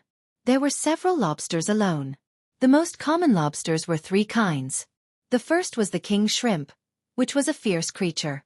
It could reach a maximum length of more than 5 meters. Its claws and teeth were sharp, and its diet was very varied. Its lower limbs were thin and strong, and it was a very fierce sea creature. The second kind was the giant lobster, which was an ordinary marine product. There were a lot of them, and the lobsters were not small. They tasted good. The last kind was called the splendid lobster, which was a very expensive lobster. It tasted the best among all the lobsters. However, the production was generally low. After arriving at this area, Su Len had people catch some lobsters of all kinds. He wanted to taste these delicacies first. Chapter 586. Now that he had decided to try it, Su Luen directly stopped the ship in this area, and then went into the sea to catch some seafood himself. A 1-meter-long ornate embroidered lobster was caught. Such a big ornate embroidered lobster waved its 2 big pincers and looked very intimidating. However, it was not facing the sea creatures this time. Su Len snapped his fingers and a tiny lightning flashed. The lobster was electrocuted and twitched all over. After handing the lobster to the chef, Su Len was ready to go to the sea again. He saw a clamshell in the sea just now. Maybe there were pearls inside. The underwater world was very beautiful. Su Luen found many beautiful corals and colorful fish swimming back and forth in the corals. The coral reef was unexpectedly lively. On the surrounding rocks, there were a large number of shells, oysters, shrimps and crabs living. A few turtles the size of millstones were leisurely paddling in the water. At this time, a little blue fluorescent light flashed in the sea not far away. Soon, the fluorescent light swam over. When it got closer, it was discovered that the fluorescent light was actually a large number of jellyfish. Jellyfish were widely distributed in the sea. These beautiful creatures that looked almost transparent were very dangerous. 90% of jellyfish were highly poisonous. Although they looked beautiful, they were actually carnivorous. A large group of light blue fluorescent jellyfish appeared in front of them. There were hundreds of jellyfish in this group. The small fish around the coral reef were all scared and hid in the crevices. A few turtles that were paddling nearby immediately became spirited after seeing the large number of jellyfish. They quickly swam over.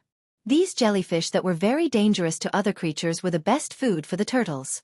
The usually slow-moving turtles quickly caught up with the jellyfish.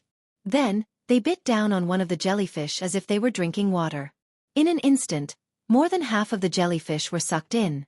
Then, with another bite, the jellyfish was eaten by the turtles. The group of jellyfish that were showing off suddenly panicked. Hundreds of jellyfish fled in panic under the onslaught of the turtles. Su Len watched for a while and lost interest. He was going to look around for the giant clams.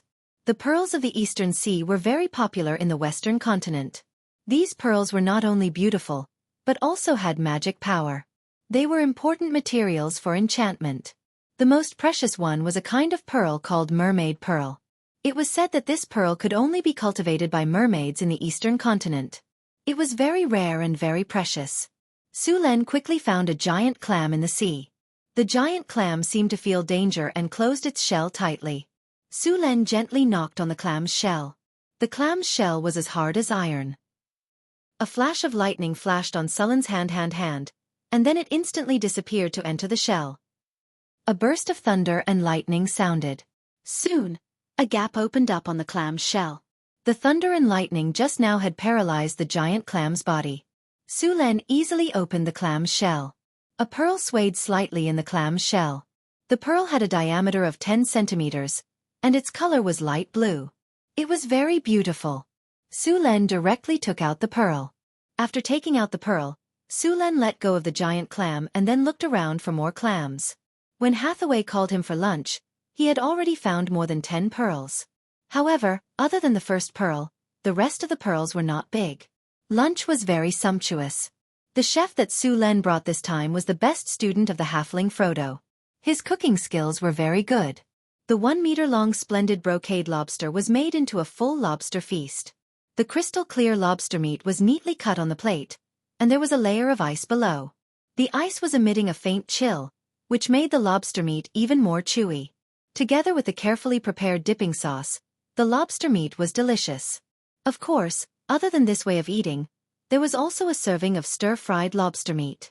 The lobster meat was stir-fried with onion, bell pepper, and pepper. Every bite was blissful. On the side, there was also a serving of lobster soup.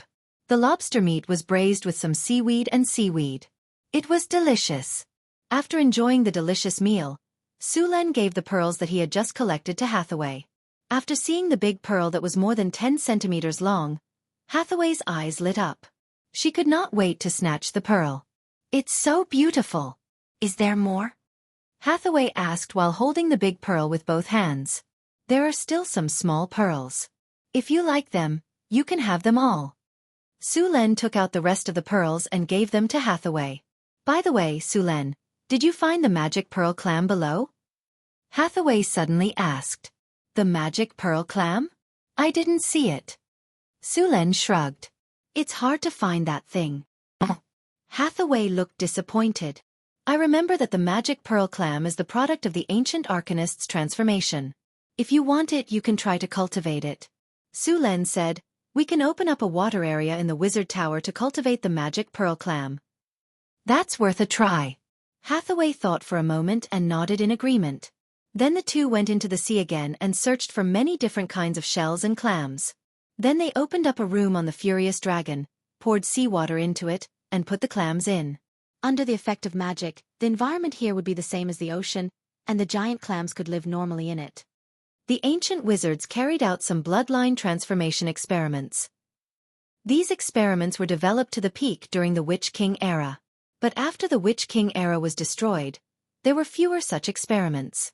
The Arcane Empire also did a lot of research on bloodline transformation experiments. "I'm going to try to transform a magic pearl clam."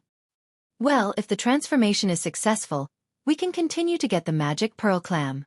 If you need anything, I'll ask someone to find it." Su Len nodded and said. The most successful example of bloodline transformation was the warlocks.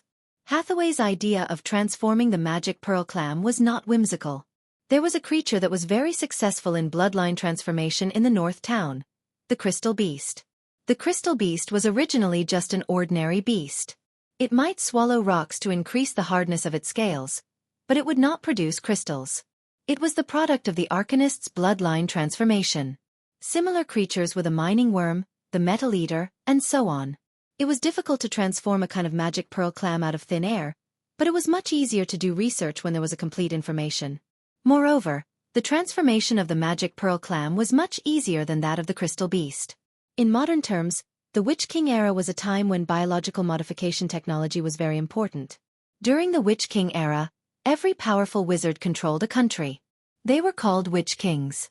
The country controlled by a Witch King usually lasted for hundreds or even thousands of years until the Witch King died. In the Witch King era, the wizards were very powerful, but their skills were skewed. They put too much energy into biological bloodline transformation technology.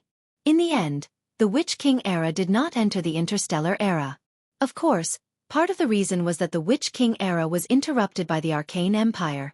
It was unknown if the Witch King era could enter the interstellar era without the Arcane Empire's interruption. Of course, the feasibility was very low.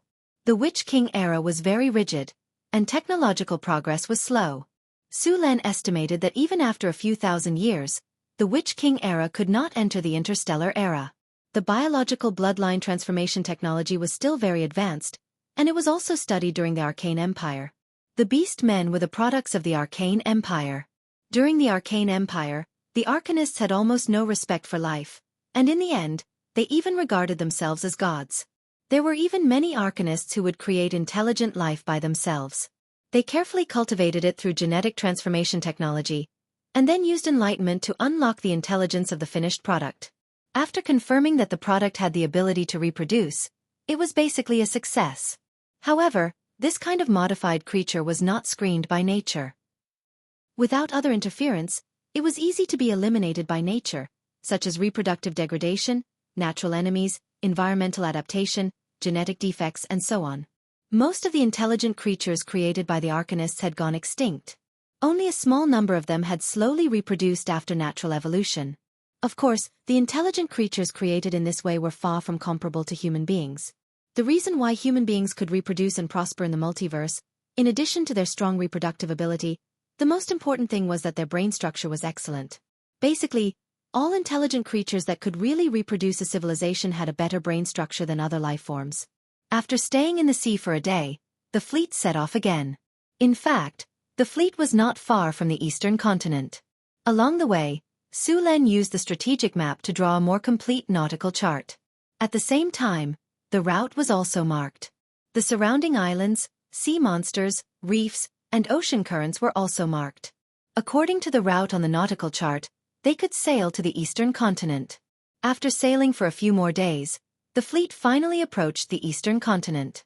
In the distance, the withered earth appeared, the towering mountains rose and fell, and the wind rolled up sand and dust to cover the sky. Su Len did not need to be close to know that the environment here was very bad. The eastern continent was severely damaged in the war. Nearly half of the originally fertile continent had become desert. Even after thousands of years, the environment here was still very bad. The eastern continent was 4 to 5 times the size of the western continent, but the population here was only half of that of the western continent. Most of the population here was concentrated in the southern plains and coastal areas. The other areas had a very bad environment and were not suitable for living. The fleet continued to sail south along the coastline. After about 2 days of sailing, other ships began to appear on the surrounding sea, indicating that they had arrived at a busy shipping route and were very close to the nearest port. When the sun rose again, a lighthouse appeared on the distant coastline. They had arrived at their destination this time. Chapter 587. A huge port appeared in front of them. A large number of merchant ships were constantly entering and exiting the port, and the whole port looked very busy. As soon as Sullen's fleet approached the port, a small boat came to guide them. Following the small boat, the 3 ships soon docked at the berth. After arriving at the port, the manager of the caravan immediately went to negotiate with the port personnel. As one of the most frequent ports with the western continent, the various procedures of Salt City Harbor were handled very quickly. After paying taxes on the goods transported this time, the fleet could find someone to unload the goods and trade. Su Len did not trade directly. It was his first time coming to Salt City Harbor. He was not clear about the prices here, so it was best to observe first before making a decision. At the same time, Su Len came to open up a new channel, so he needed to negotiate with the manager of this port. Of course, these worlds were in charge of professionals. Su Len did not need to come forward. After handing over the matter to the officials who came with him this time, Su Len took Hathaway to visit the city. Su Len and Hathaway kept looking at the surrounding environment. This was an unusually prosperous port city with a permanent population estimated to be more than 200,000. A large ship was docked at the dock, and thousands of coolies were transporting goods. The surrounding people's clothes were very different from those of the western continent. A large number of armed warriors could be seen everywhere. Hathaway went straight in after seeing a magic shop. Her purpose this time was to buy various magic materials produced in the eastern continent. Although there were many places in the eastern continent with harsh environments, some good magic materials were often produced in these areas. This salt city harbor first rose because of salt drying. Later, it prospered because of trade with the western continent. The buildings here also integrated the characteristics of the two civilizations. Su Len and Hathaway spent a day touring the city, and at the same time bought a lot of specialties here. The officials of Deepwater City also had a discussion with the officials of Salt City Harbor about the opening of a new channel and finally reached a cooperation. With official support, this channel would develop more smoothly in the early stages. When the merchants found out that this trade route could make a lot of money, they would be like sharks that smelled blood, flocking to it. Salt City Harbor also had a wizard organization. Such a bustling commercial port could bring in a lot of money every day. This was impossible for the wizards who were always short of money to give up. Unlike the western continent, the cities in the eastern continent were highly autonomous. The cities would form a loose alliance. There were not many countries on this continent. Many cities were controlled by monasteries or wizard organizations. The business atmosphere here was more prosperous than the western continent. After learning about the wizard organization behind the city, Su Len and Hathaway went to visit. The wizard organization in this city was very surprised that a legendary wizard came to visit. Then, they warmly welcomed them. The great wizard of the city's wizard organization personally welcomed them. What surprised Surin and Hathaway was that this great wizard was also a legendary wizard. But thinking about it, if it weren't for his great power, they wouldn't have been able to occupy this treasured land. After all, the annual income of this Salt City Harbor could be converted into millions or even tens of millions of gold nars. The income of this city was almost equal to the income of a kingdom of Florence. The area of Salt City Harbor was very large. There were also a lot of farmland around the city. In addition to the population of the city, there were a lot of towns and villages around the city. The surrounding resources were all used to support the development of this harbor. Su Len and Hathaway had a discussion with the wizard organization in Salt Lake City. At the same time, the two sides also exchanged some knowledge. Of course, the knowledge exchanged was not very precious, but it was still not bad. This knowledge would also play a big role in the North Wind Tower.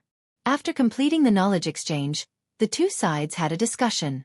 It was good for wizards to communicate frequently.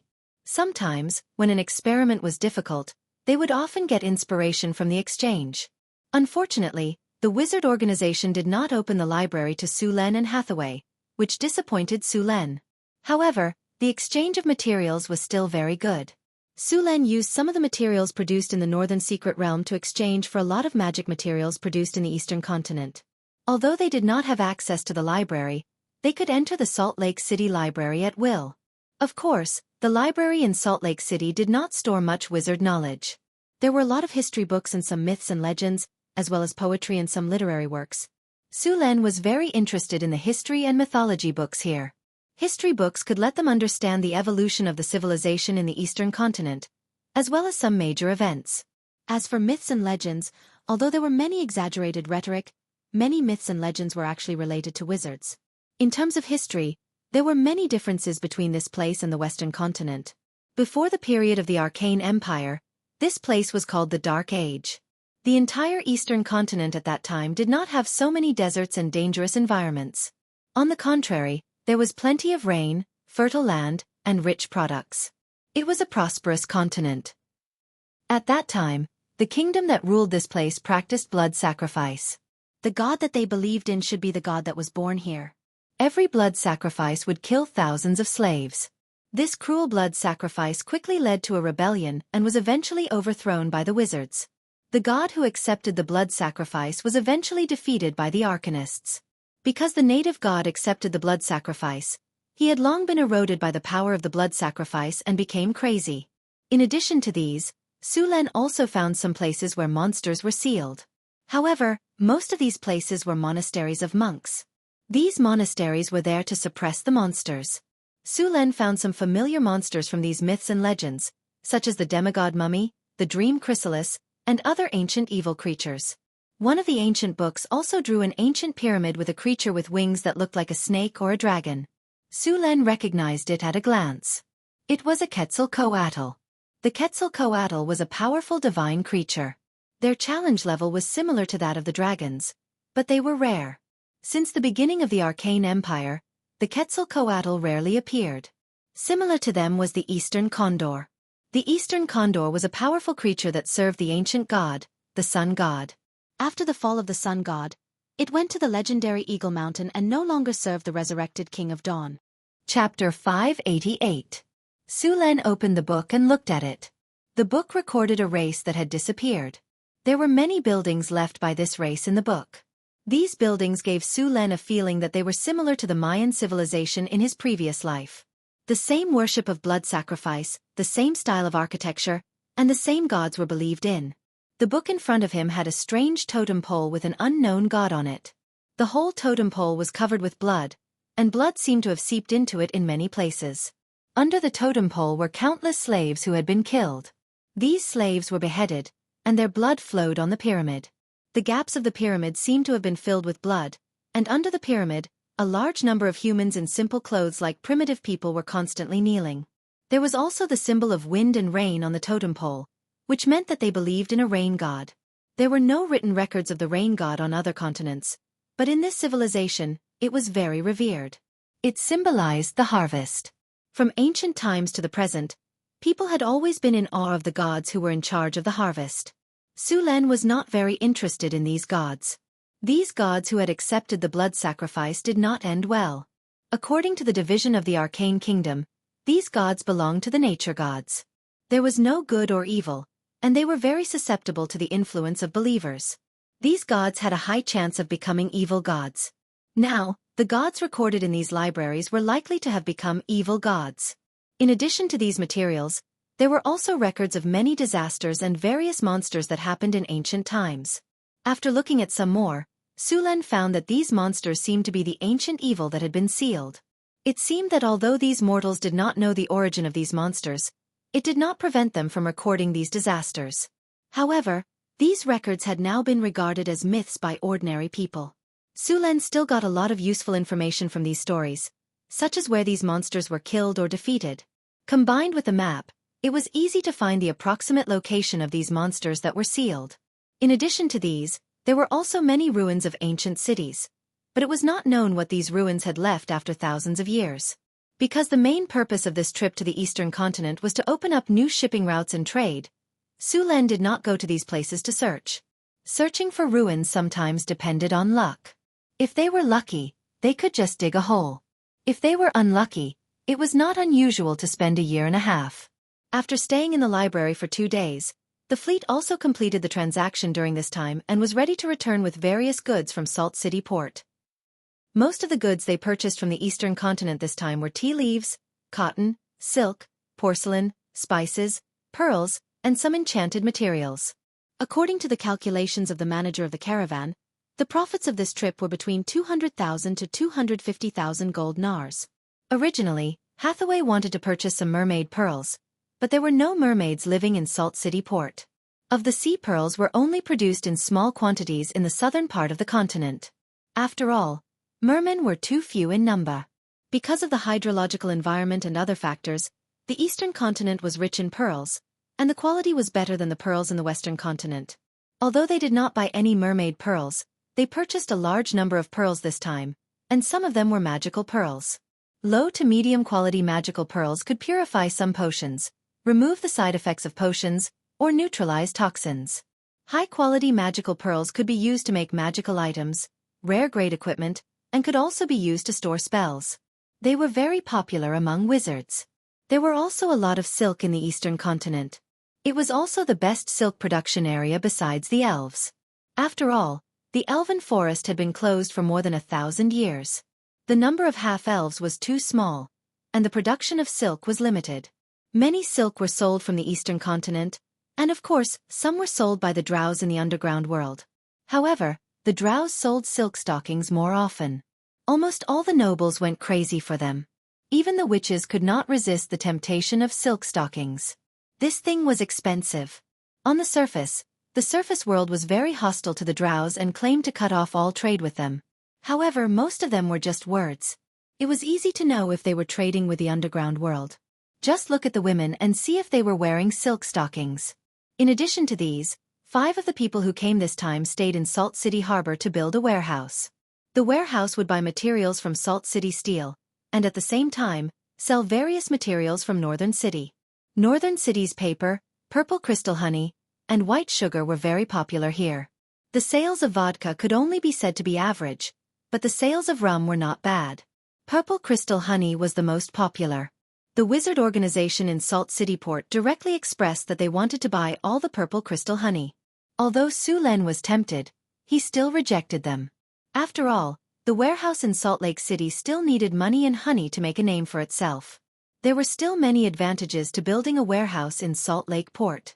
When the fleet came again, they could directly transport it back to the mainland. This way a lot of time could be saved, and at the same time they could also collect information about the eastern continent. It took a few days for the fleet to complete the supplies and set sail again. This time, in addition to the 3 ships from Deepwater City, Salt City Port also sent 2 armed merchant ships to follow. These people were going to Deepwater City to trade. At the same time, they also planned to build a warehouse in Deepwater City.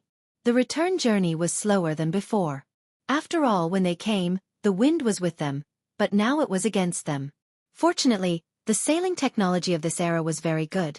They could still sail against the wind, but the return journey was much slower than when they were with the wind. The 5 ships were lucky this time. They did not encounter those Sawajin. It was also possible that they were badly damaged in the last battle and could not continue to live here. The Sawajin also had many enemies in the sea. Once they declined, their enemies would not let go of this good opportunity. There were also a large number of intelligent races living in the sea. They must be the Kotao Sawajin, mermaids, Naga, Sawajin, sirens, and so on. These races were not friendly and harmonious with each other. In the depths of the sea, there were also some extremely terrifying sea monsters, and even the children of Dagon. Dagon was also a very dangerous creature. Even the gods were afraid of him. He represented evil, chaos, madness, and blasphemy. It was said that his existence could be traced back to the time of the ancient gods. He was a very powerful and evil creature. He was one of the most powerful demon lords. He was known as the King of the Deep, the god of sea monsters, the shadow of the ocean, and was the nemesis of the god of the sea. Dagon was not a name that was fixed in stone. According to the research of wizards, Dagon was originally a subordinate of an ancient god. This name was more like a title, and only the most powerful of them could be called Dagon. It looked like a creature mixed with fish, mollusks, and eels. Although Dagon was evil, chaotic, and very dangerous, there was still his cult in the coastal area. Many pirates believed in this creature. Legend said that a pirate leader was favored by him and became his follower. He gained great power and the ability to command sea monsters. However, this ability came at a great cost. Dagon's power would change the appearance of humans and make them look like sea monsters. For example, they would grow tentacles like an octopus, or shells like mollusks, sharp claws, and so on. Because they accepted Dagon's power, they would be ostracized by other gods. They would never be able to land and could only drift in the sea forever. Even so, there were still people who were willing to accept Dagon's power. On many islands, many indigenous savages still worshipped Dagon as a god. This worship had lasted for thousands of years. The current Dagon lived in the dark sea of the bottomless abyss. In the records left by the sorcerers, this powerful demon lord was recorded. Some natives would mate with other creatures, mainly swamp giants and half-fish creatures, in order to obtain rich fish and rare treasures. They believed that this ritual could give their offspring great power. Of course, not all sea monsters believed in Dagon. The ancient arcanists had studied and classified the sea monsters. They could be roughly divided into several types. The first type was the tentacle-type sea monsters. These sea monsters looked like giant octopuses. Most of them were Dagon's followers. The second type was the fish-type sea monsters, such as the dragon whale, giant kraken, dragon turtle, and so on. These sea monsters were special demigods. They were neutral sea monsters. Under normal circumstances, as long as you did not get close to them, they would not take the initiative to attack. The third type was the multi-headed sea monsters. The most representative of these was the Hydra. These sea monsters were usually the servants of the goddess of the ocean. The fourth type of sea monster was the dinosaur. This sea monster originated from the father of dinosaurs. This powerful god created a giant beast to expand his power into the sea. This monster was also called the Abomination. The fleet repaired and replenished some water on the islands marked by Su Len, before they continued to sail in the direction of the deep water port. Su Len had decided to send people to build transit stations on the islands when they returned. These stations would provide water and food for the fleet and shelter the ships from storms. After all, apart from pirates and sea monsters, the biggest risk of sailing at sea was getting lost, storms, and other shipwrecks. With these islands, they could at least provide a shelter for the fleet in the event of a storm. This would reduce the occurrence of shipwrecks. This was very important for maritime trade. In this era, there was almost a 1/5 chance of losing one's life. Every time they went out to sea, they would be prepared for the worst. Sailors in this era were brave men. They returned to the deep water port without a hitch. At this time, it had been more than 2 months since the fleet left. Deep Water City had also undergone tremendous changes. Chapter 589. Deep Water City. Since the last time they left, it had completely changed. The original wooden fences had been replaced by bricks. The city wall was about 8 meters high and 6 meters thick. There were also arrow towers built on top of it, which were used to guard against pirates. There was an arrow tower every 20 meters on the city wall. The scale of the whole city was comparable to a medium-sized city. The residents here had reached more than 30,000 people, and there were even more kobolds and goblin slaves. The whole city was very busy. The east gate of the city was facing the port. It was about 1 kilometer away from the port to the city. The road connecting the port and the city was paved with bluestone. It was 8 meters wide, and there were drainage canals on both sides of the road. Teams of patrolling soldiers were patrolling back and forth, and there were even some half-elf archers among them. This surprised the people of Salt City Harbor. The half-elves were also a very xenophobic race. In the beginning, the half-elves were discriminated against by both elves and humans. This led to the half-elves only being close to each other for warmth. They were not close to other races, and it was not easy to hire them. Musen looked at Su Len with eyes full of surprise. Originally, in their view, this so-called deep-water port should be just a small city. They came here because of Hathaway, the legendary witch. They did not have much hope for Deepwater City. Their original plan was to set up a warehouse and send a few ships every year to buy some paper, white sugar, and purple crystal honey back. They did not expect to be shocked by the scene in front of them as soon as they arrived. The wide port, the flat road, and the elite soldiers. Although the city was still a bit simple, it looked lively. After entering the city, Musen found that the city was so neat and clean. The streets were straight and flat, and there was no debris on the ground. The scene of sewage and feces in other cities did not happen. It could be said that this was the cleanest city he had ever seen. There were neat houses on both sides of the street. The style of the houses was almost identical. Although they did not look exquisite, they were durable and easy to build. There were many pedestrians on the street, but there was no congestion. The pedestrians all walked to the right. Just as they walked into the city, several people who looked like officials hurried over. When they came close, they immediately bowed respectfully and said, "Your Majesty, welcome back. Get up." Su Len waved his hand to let Holland come over. He then pointed to Musen next to him and said, "This is the steward sent by Salt City Harbor. We have reached an agreement with Salt City Harbor to officially open the channel. They will set up an office here. You have to communicate more about the business in the future." "Yes, Your Majesty." Holland nodded and agreed. "I'll leave the rest to you." After a brief introduction, Su Luen left with Hathaway. Now that the city's route had been opened, the rest of the things were left to them. Su Len then patrolled Deepwater City. The construction of the city was progressing very quickly. Carts of bricks and tiles were transported from the west gate. The surrounding land had been divided and was full of busy craftsmen. There were also well-equipped soldiers patrolling around. A large number of kobolds, goblins, and gnolls were working under whips. On the island in the middle of the river outside the city, warships and armed merchant ships were under construction in the shipyard. According to Sullen's requirements, the fleet of Deepwater Port needed at least 12 merchant ships. Half of them would be used for the eastern route, and the other half would be used for the southern route. At the same time, the city's navy needed to be completed as soon as possible. In the south of the city was a newly opened farmland. Some crops would be planted here to maintain the food supply of Deepwater City. In fact, the land here was not fertile. It was close to the sea, so the farmland was not suitable for farming. The first year's harvest would be poor, so it needed high-quality fertilizer. Not far away, a fertilizer processing plant had been built. All the feces in the city had been sent here to be fermented. At the same time, 3 fishing boats went out to sea to catch fish and replenish their food supply. Deepwater Port could now replenish some of the food consumption. After patrolling the city, Sulen and Hathaway returned to Northwind Tower with the various enchanted items they had bought from the eastern continent. A teleportation light descended from the sky, and Sulen and Hathaway appeared on the astrology platform. It took more than 2 months to travel to the eastern continent. Hathaway had accumulated many experimental projects to complete. After saying goodbye to Sulen, she hurriedly left. Just as Sulen was about to check on the northern city, Chris came into the room. Sulen, let me tell you a piece of good news. Alex has successfully advanced. Chris was very happy to see Sulen return. Alex has advanced? Sulen was pleasantly surprised.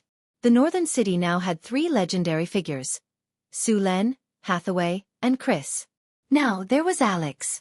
If you only counted the top fighters, the northern city could easily beat some small countries. Furthermore, another important reason why Alex had successfully advanced to the legendary rank was that he could now prepare to construct the Northwind Tower's mystery. Hathaway had already studied the puzzle thoroughly. The reason why the northern city had not built it was because they did not have enough manpower. A large puzzle required the cooperation of at least 3 legendary wizards. Although the northern city had 3 legendary figures, Hathaway was the only one who was a proper wizard. Sulen and Chris were both a warrior and a succubus sorcerer. Although they could cast spells, they were still far from being a proper wizard. Alex and Chris were different. Alex was also a wizard and a sorcerer. He did not rely on the power of his bloodline to become a legendary sorcerer. Instead, he relied on his wizard profession to become a legendary sorcerer. Otherwise, with her qualifications, she would have already advanced. After all, she had divine energy in her body. Now that Alex had become a legend, it was the same as having 2 legendary wizards. Although Suren and Chris weren't legendary wizards yet, the 2 of them together were barely enough. Great, let her prepare. We will build the puzzle of the Northwind Tower together, Sulen said excitedly. Hathaway has already prepared all the information. Take a look at it. When the time comes, you'll need our cooperation. Don't worry, I will prepare these. Chris nodded and took the information. Riddles were learned by the ancient arcanists from the High Elves. At first, the human riddles could only cover a radius of 200 meters, but the elves' riddles could easily cover the entire city. The elves' riddles were very powerful because they had the help of the elven gods.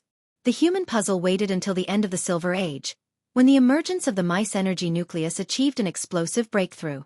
Since then, the human puzzle technology could be relied on to the floating city and became an indispensable defensive rune. The puzzle also underwent rapid development during the Arcane Empire.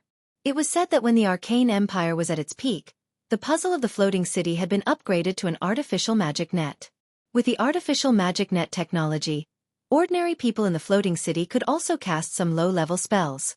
The artificial magic net was made by imitating the magic net woven by the goddess of magic.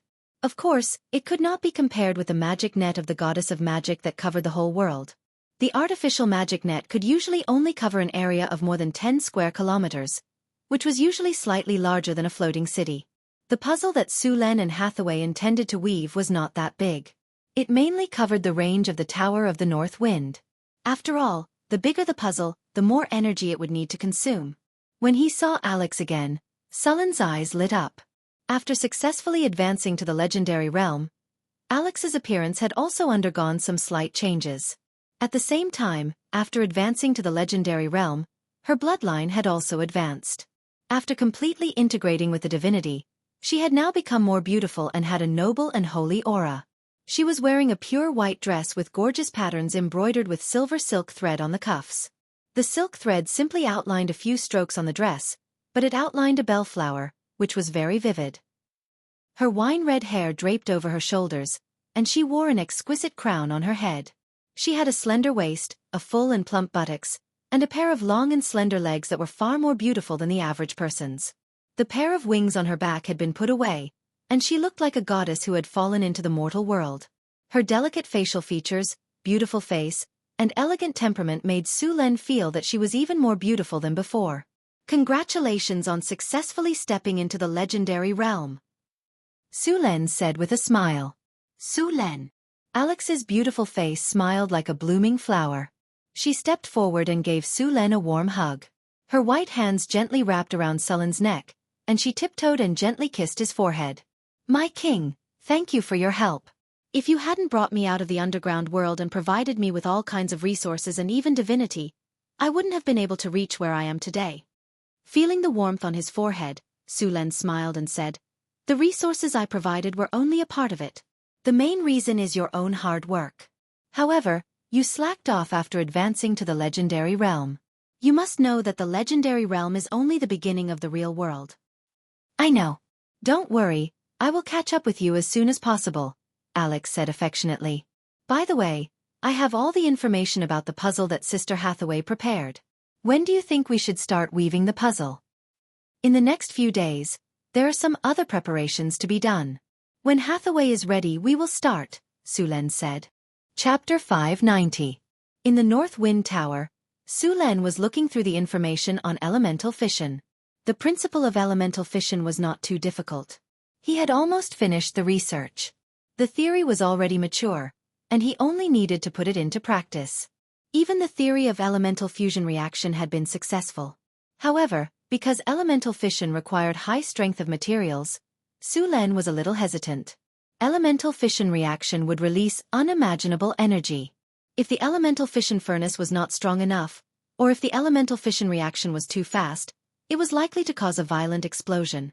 If elemental fission explosion occurred, the power could be said to be far more powerful than a level 9 spell, so he had to be careful.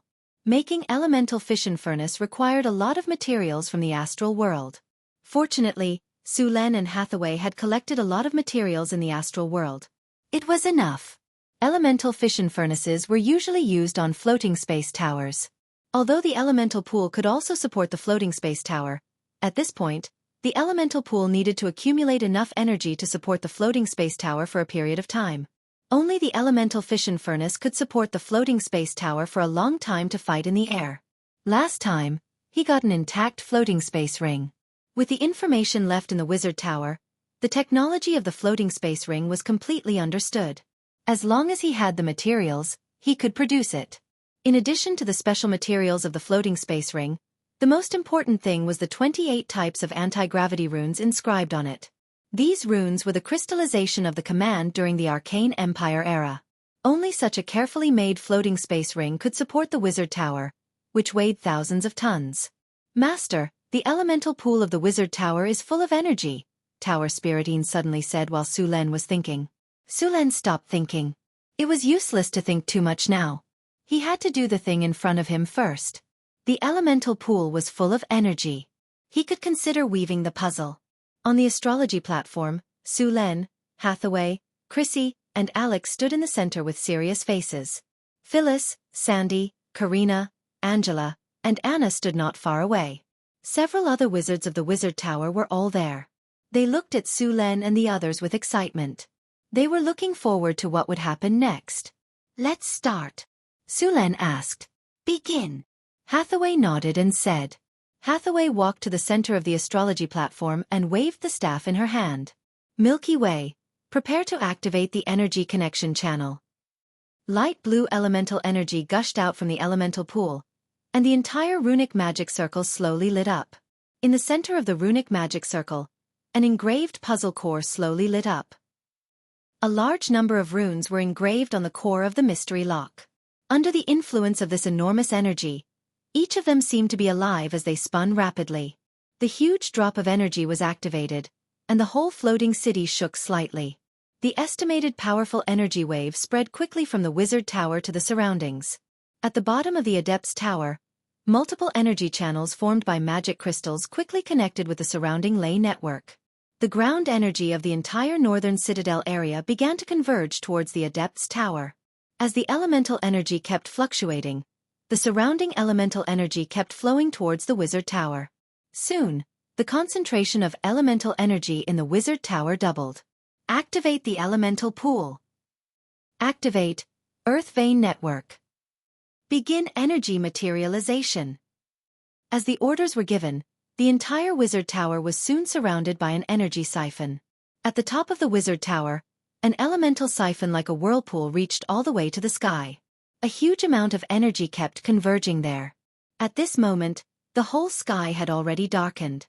Countless lightning bolts were swimming in the sky. Su-Len, Chris, and Alex stood around each other. Powerful elemental energy was gathering around them. Prepare to weave the mystery lock. At this moment, Hathaway suddenly ordered. Magic reshape. Surin's team of 3 promptly took action. Next, powerful streams of mana surged out from their bodies. Thanks to their power, the originally chaotic streams of mana began reorganizing themselves. Strands of magic appeared in mid-air. These strands were completely formed by energy. Hathaway gently waved her staff, and runes quickly appeared. As soon as these runes appeared, they began to entangle with each other. Soon, a strange runic circle appeared in front of them. Magic weave. Under Hathaway's command, strands of magic strands quickly crisscrossed. At the same time, runes were constantly imprinted on the strands of magic strands. In just a few breaths, a fishnet-like mystery lock appeared in front of them. As the mystery lock continued to weave, the surrounding elemental energy was constantly absorbed by the mystery lock. The strands of magic strands formed by magic energy were quickly weaved under the effect of those strange runes. After these runes were completely formed by energy, they formed a huge network. This network quickly expanded as Hathaway and the others continued to weave. Soon, this huge network enveloped the entire wizard tower. The light blue mystery lock network lit up the sky of Northgard City. Hathaway's silhouette had already flown into the sky, her gorgeous magus robe fluttering in the wind due to the rich elemental energy. All the runes were linked to her body, and then like a spider web, they kept spreading in all directions. Under the magus tower, a large number of runes were engraved on countless magic crystals, and at this moment, they were also linked to the runes in the sky. So beautiful! Xanthi looked at the layers of blue network in the sky, and her eyes sparkled. Karina looked at the network in the sky with a mesmerized expression. As a wizard, she could clearly feel the power of this power. The elemental energy that was originally like a runaway horse was suddenly bound by the huge energy network in the sky. Those wild horses were quickly tamed, and one by one, they moved according to the command of the leader horse. Grace stood on the astrology platform and looked at Su-Len, Hathaway, and the others in shock. That energy network had shocked her. How powerful was this power? This is the power of a god. When it came to the mystery lock network, the stronger one's spellcasting ability was, the more deeply they could feel it. Being in the range of this network, they felt like they were little insects that had fallen into a spider web. The stronger one was, the more they could feel the restriction of this mystery lock network. Layers of the magic network were quickly woven, and the entire network extended outwards with the wizard tower as the core. The surrounding elemental energy was slowly bound. In the end, the entire Northgard city was covered by the magic network. On the astrology platform, Hathaway slowly descended from the sky. After the mystery lock network in the sky was completed, it slowly merged into the surrounding space and disappeared. Although it couldn't be seen with the naked eye, the power from the mystery lock network had covered the area. In essence, the mystery lock network was originally unrestrained elemental energy arranged in frames according to certain rules. The mystery lock weaved by runes covered the surrounding space, and the energy in the area was also controlled by the mystery lock network. The originally unruly elemental energy was now very obedient. It was easy to command it, and the difficulty of casting spells had been greatly reduced.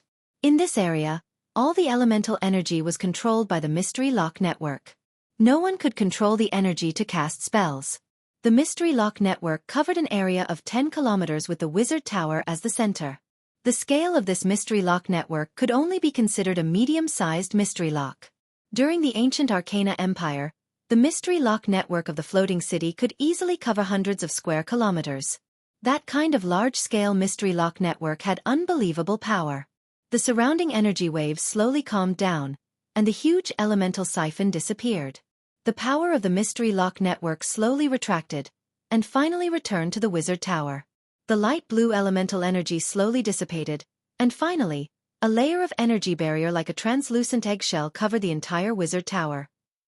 After the hard work of Hathaway, Su-Len, and the others, the mystery lock network of the Northwind Tower was finally completed. At this time, the mystery lock network did not have many functions, and it would need to be constantly added in the future.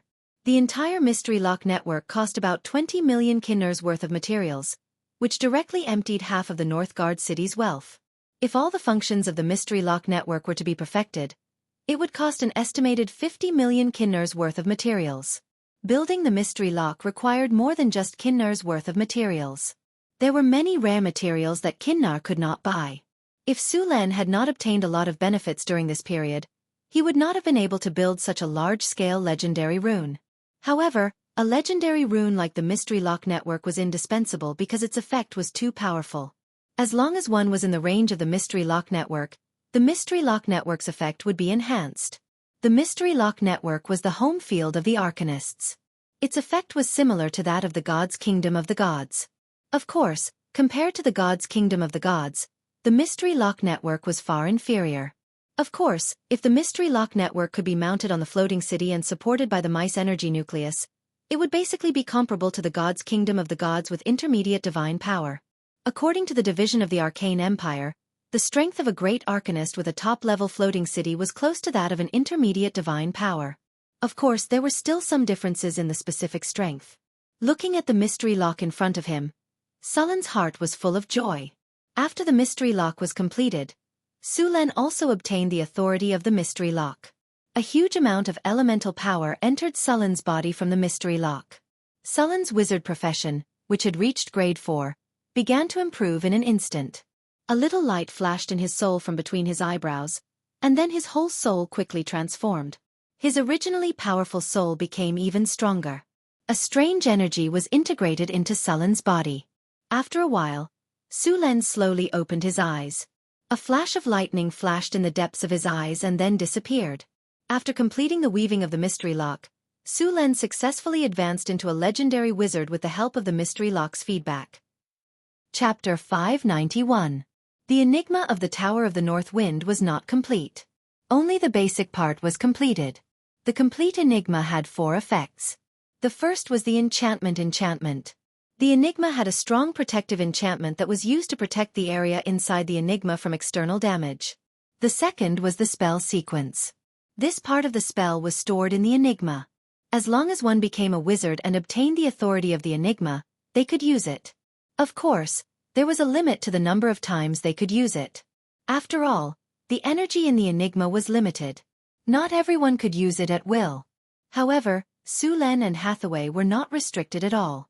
The third was the anti-magic field. The enigma relied on the control of elemental energy to achieve the effect of anti-magic. However, the power of the enigma was limited and could only stop low-grade wizards. The fourth was the enchantment effect. This enchantment could be used to enchant creatures within the enigma. This enchantment effect could be used once every 24 hours. The fifth type was the permanent effect. For example, the creator of the mystery lock had set up the permanent effect to banish every evil otherworldly being that entered the mystery lock. As long as an evil otherworldly being entered the mystery lock, the permanent effect would be triggered and the target would be banished. According to Hathaway's calculation, if they wanted to complete the enigma, they would need to spend at least tens of millions of kinner. The game was completed in a short time. Sulen opened the system panel to check the attributes of the enigma. Enigma, unnamed intermediate enigma range, 10 kilometers in radius, core, Tower of the North Wind enchantment effect, not added, can add up to intermediate spells, anti-magic field, low-grade wizards are forbidden to cast spells within the enigma. Permanent effect, not added, can add up to intermediate spells, activated spell sequence, not added, can add up to intermediate spells, within the range of the enigma, all people on the same side will be enchanted by the enigma. The magic recovery speed will be increased by 50% to 300%. The difficulty of casting spells will be reduced by 50%. Within the range of the enigma, the difficulty of casting spells will be reduced. Within the range of the enigma, the concentration of elemental energy would also be increased. In the era of the Arcane Empire, even the ordinary civilians could live up to 150 or even 200 years old. In other areas that were not shrouded by the mystery, the residents did not have long lives. Hathaway and Sulen had to slowly add the spell effects on the enigma lock. They would be even busier in the future. After making the enigma lock, The next step of the Wizard Tower's transformation could be put on the agenda. Su Len. With the sound of footsteps, Hathaway came over and said, "Now it's time to consider upgrading the Wizard Tower to a floating space tower." "It is indeed time to upgrade it," Su Len nodded and said. "By the way, do you have enough materials for the floating ring and the elemental fission furnace?" "The materials needed for the elemental fission furnace have been prepared. We can begin the experiment. Also, the floating ring can be made.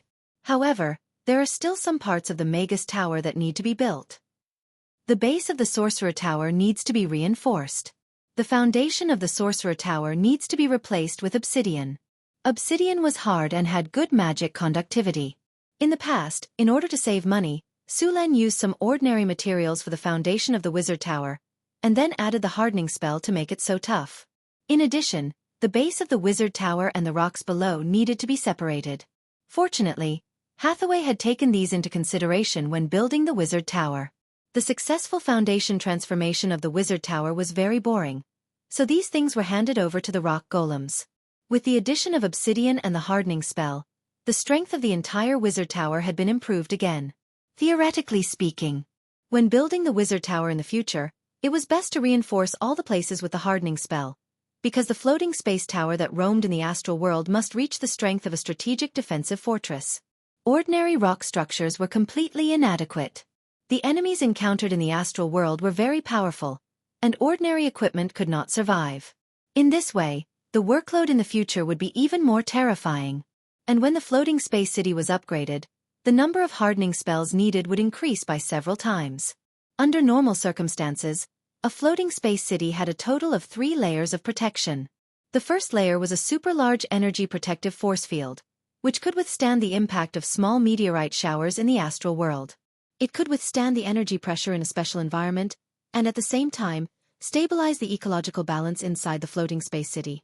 It could isolate harmful substances from the outside world, allowing the floating space city to be in an environment similar to the ground. The second protective barrier was the Maze Lock, which was a top-level rune that integrated strategy, attack, and defense. Because the energy consumption was too large, it would only be activated in a combat state. To keep the Maze Lock open for a long time, it required a huge amount of energy. The Arcanists could keep the entire Maze Lock open all the time because they had the Mice Energy Nucleus. The last layer of protection was the strength of the floating space city itself. This was to ensure that the floating space city would not be destroyed so quickly when the first 2 barriers were broken. At the same time, its structure would be quite stable. A large number of buildings in the floating space city must be hard enough, otherwise, they would collapse and shatter before they could fly. The floating space city was the most outstanding building in the era of the Arcane Empire. It was the war fortress of the Arcanists. Those Arcanists relied on the floating space city to conquer and colonize countries in the multiverse. At that time, they directly drove the floating space city to leave the material plane and go to the astral world. When leaving the range of the main material world, it was easy to have problems if the base was not hard enough to escape gravity. Therefore, the floating space city needed to be built as strong as possible. When the floating space city was teleported as a whole, the pressure that the floating space city needed to withstand was extremely high. The pressure brought about by the space jump was very high. If the strength was not enough, the floating space city would directly collapse and disintegrate during the teleportation. From the era of the Arcane Empire to the present, the number of times that the floating space city had been teleported as a whole was very limited. The few recorded teleportations took place in the battlefield with the gods. The strategic space jump to stop the gods consumed energy at the same time was provided by multiple Mice Energy Nuclei. A single Mice Energy Nucleus could not provide the energy. Su Len could only wait until the elemental fusion furnace was completed to try it. Milky Way, scan the overall structure of the Wizard Tower. Scanning. Perfecting the data. Drawing the 3-dimensional image. Soon, a series of data flowed quickly, and the 3-dimensional image of the Wizard Tower appeared in front of them. In addition, Milky Way also marked the situation of the Wizard Tower. The linked area needs to be disconnected. The link separation components also need to be reinstalled here to support the Wizard Tower when taking off and landing. The structure of the Wizard Tower is stable. The energy channel is normal. The energy budget of the elemental pool is insufficient. It seems that before the completion of the elemental fission furnace, the floating space city can only be airborne for a period of time after storing energy, Sulen said after looking at the energy consumption budget. Although using the elemental pool could allow the floating space city to take off, it could not be airborne for a long time, and the means of attack were limited. What is the energy transmission efficiency? 70%. The energy transmission consumption is a bit high. Sulen checked and said, the energy channel needs to be optimized, or too much energy will be wasted. Sulen swiped his finger on the three-dimensional image in front of him, and the three-dimensional image world was divided into two, showing the plane of the wizard tower. Then he tapped on some parts of the wizard tower a few times, and soon several images of the energy channel like a spider web appeared. Milky Way, calculate the energy consumption of all the energy channels, and calculate the energy channel optimization plan at the same time. It was a huge project to rely on manual labor to calculate the energy channel consumption, but with the help of the wizard tower spirit Milky Way, it was easy to put her in charge. Soon, a large number of data flowed in front of Sulen's eyes, and a large number of red marks appeared on the energy channel like a spider web in the wizard tower. There were many areas of the floating space city that needed to be optimized. While Sulen was busy remodeling the wizard tower, Hathaway was not idle.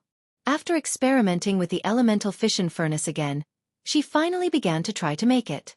In addition to Hathaway, Alex was also assigned some tasks. As a legendary wizard, she also had the ability to make the materials needed for the floating space city. Alex was making the floating space ring. The floating space ring required a lot of precious materials. The main material was mithril, and some orichalcum and arcane dust also needed to be added. In addition to arcane dust, astral silver sand and arcane steel were also needed. In the case of using elemental fire and astral sand to forge, ordinary steel could be added with a small number of rare materials to make arcane steel ingots in batches. Arcane steel ingots were very durable and had good magic conductivity. Its strength was about 7 or 8 times that of ordinary steel, and it could be permanently reinforced with hardening. Its final strength was more than 10 times or even more than ordinary steel. In the future, this material would be used in many places. The surface of the smelted arcane steel ingots looked similar to titanium alloy. In the future, a large number of arcane steel materials would be used to make legendary golems. About 1 pound of astral sand and 1 pound of arcane dust were added for every 100 pounds of arcane steel. The astral sand and arcane dust collected by Sulen and Hathaway last time were used very quickly. About 1 pound of astral sand and 1 pound of arcane dust were added for every 100 pounds of arcane steel. The astral sand and arcane dust collected by Sulen and Hathaway last time were used very quickly.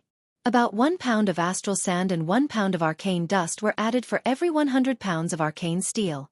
The astral sand and arcane dust collected by Sulen and Hathaway last time were used very quickly. About 1 pound of astral sand and 1 pound of arcane dust were added for every 100 pounds of arcane steel. The astral sand and arcane dust collected by Sulen and Hathaway last time were used very quickly. Chapter 592. Hathaway gently waved the magic staff in her hand. A light flashed, and a few fist-sized magic pearls flew up. The energy in the elemental pool was constantly being drawn out, and the concentration of elemental elements in the room was shockingly high. Making an elemental furnace required a lot of energy, and now more than half of the energy in the elemental pool was being used here. On the enchantment table next to her, adamantine, mithril, orichalcum, arcane steel, arcane dust, astral silver sand, magic gems, and other materials were all prepared. Along with the light, a few magic pearls of different colors turned into powder, and the colorful pearl powder quickly merged with the light. The originally blue spirit light now flickered with a rainbow-like radiance. Change form. Hathaway gently pointed the magic staff, and her eyes turned silver. Magic light flew out from the magic staff, and the arcane steel ingots on the enchantment table directly floated up and gradually melted. As the arcane steel melted, the rainbow-like light also merged with it. Creation. The melted arcane steel quickly turned into silver metal under the light, and this piece of metal continued to transform into the shape that Hathaway wanted. At the same time, the arcane dust on the enchantment table quickly disappeared, and a few blue-silver crystals appeared in front of her. Elemental fire. With a light shout, the surrounding mana instantly surged. In the next second, a cluster of light blue flames appeared out of thin air, and then instantly grew stronger like adding oil to a fire. The light blue elemental fire had a very high temperature, but this kind of fire that was researched by wizards was very easy to control. It was suitable for refining potions, and it was very useful for making other things. As the fire grew stronger, pieces of metal ingots quickly melted in the elemental fire. Hathaway gently waved her hand, and a few magic gems instantly turned into countless sparkling powder that merged with the fire. The originally silver liquid in front of her quickly turned into a blue-silver liquid. Large amounts of liquid metal continuously fused with various materials, and then transformed into various shapes under the spell of creation. The structure of an elemental fission furnace was very complicated, and it required a lot of parts. Hathaway constantly controlled the elemental fire to refine. A day quickly passed. Even a legendary wizard would feel a little tired after such a long time of high-intensity casting, but the results were very good. While Hathaway was making the elemental furnace, Sulen was also commanding a large number of workers to modify the bottom of the wizard tower. The bottom of the wizard tower had to be replaced with obsidian, and the connection to the ground had to be disconnected. This kind of work couldn't be done by ordinary workers. Fortunately, there were many gray dwarves in the northern city, and they directly dug according to the blueprint. The bottom of the wizard tower had to be completely hollowed out, and then connected with the metal runes. When the tower was lifted, the metal runes used to connect the tower would be separated, and they would be used to connect with the tower when it was landing.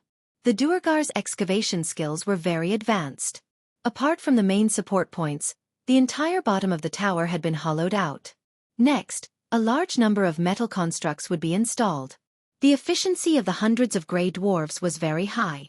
It only took a few days for the bottom of the wizard tower to be completely excavated.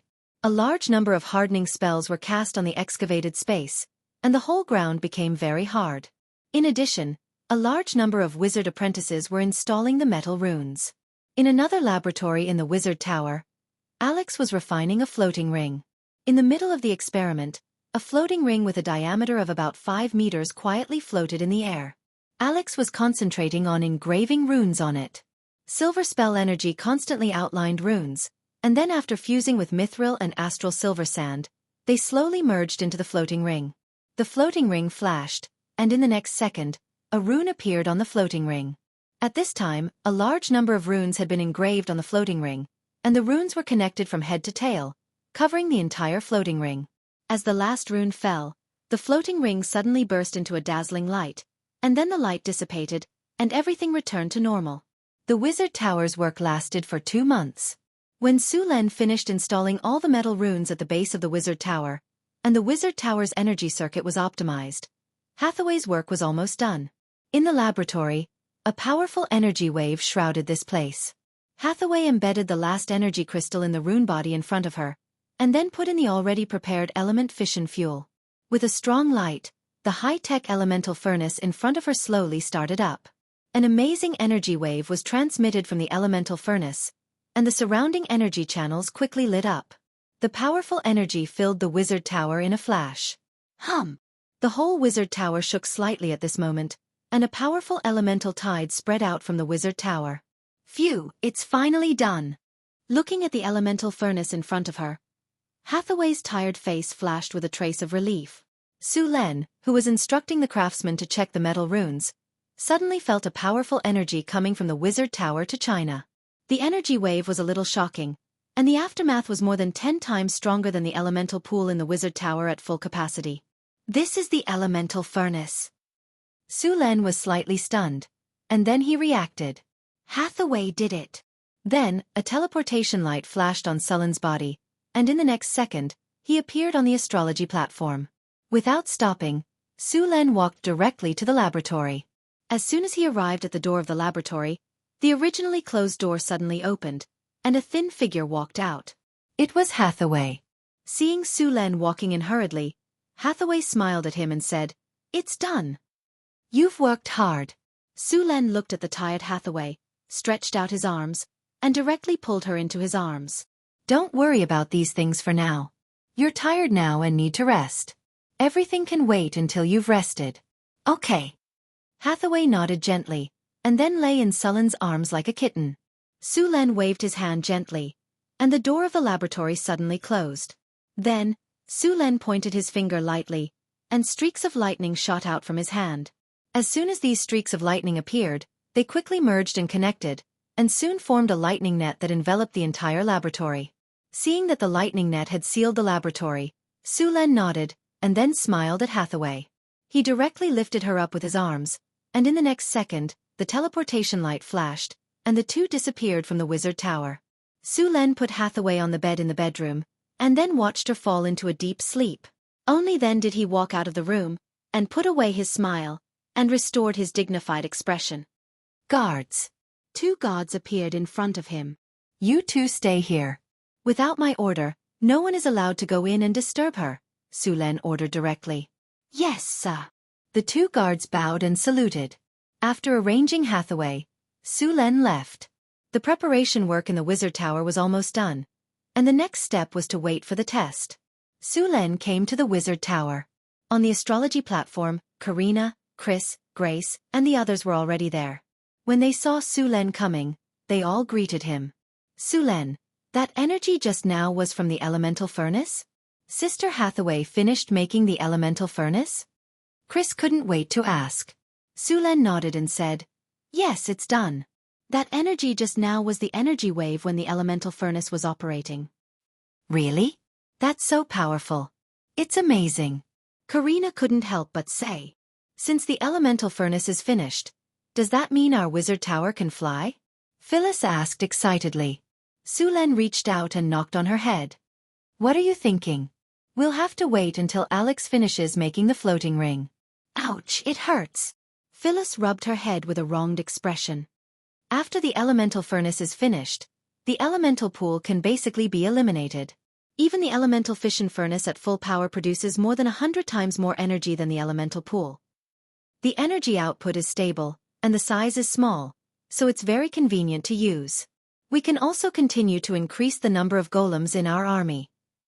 Originally, the Tower of Northern Wind could only use 2 to 3 legendary golems and 3 to 500 stone and steel golems.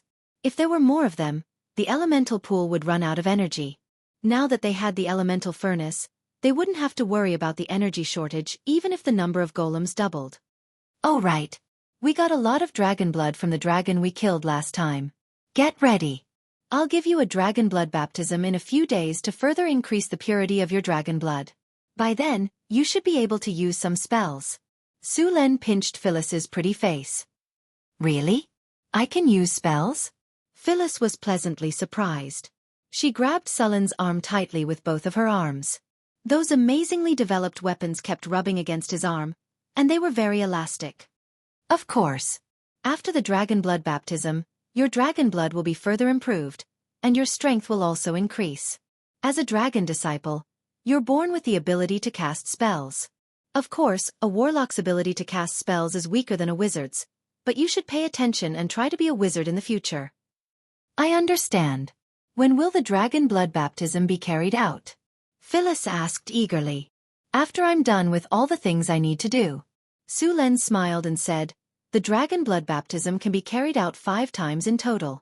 If you encounter a black dragon, a blue dragon, or a green dragon in the future, you can carry out another dragon blood baptism. After a few baptisms, your body should be comparable to a legendary warrior's. Chapter 593. The dragon blood baptism was very effective in improving one's physical fitness. If the dragon blood baptism was carried out 5 times, it could almost raise the physical fitness of an ordinary warrior or adventurer to the level of a legendary warrior. They would also have some magic abilities and various resistances. If it was a dragon bloodline warlock, the effects of the dragon blood baptism would be even better, and all kinds of spells would be improved. But there weren't many people who could complete the dragon blood baptism 5 times. After all, dragons weren't kobolds that could be casually killed. Moreover, there weren't many true dragons in material planes. The dragon blood baptism used was at least that of an adult dragon. At the same time, one had to resist the corrosion of the dragon blood during the dragon blood baptism. The dragon blood baptism did not improve a legendary warrior's physical fitness by much. It could only improve their toughness and elemental resistance by a small amount. However, although a legendary warrior's physical fitness was strong, they also had to master combat skills. If one wanted to rely on the dragon blood baptism ritual to quickly become a legendary warrior, this kind of trick would be exposed in front of a warrior who had experienced hundreds of battles. It could be said that the gains did not make up for the losses. Alex completed the floating ring in the afternoon after Hathaway left. The complete floating ring was a silver-white ring with a diameter of 5 meters. A large number of runes were engraved on the ring. The whole floating ring was constantly flashing.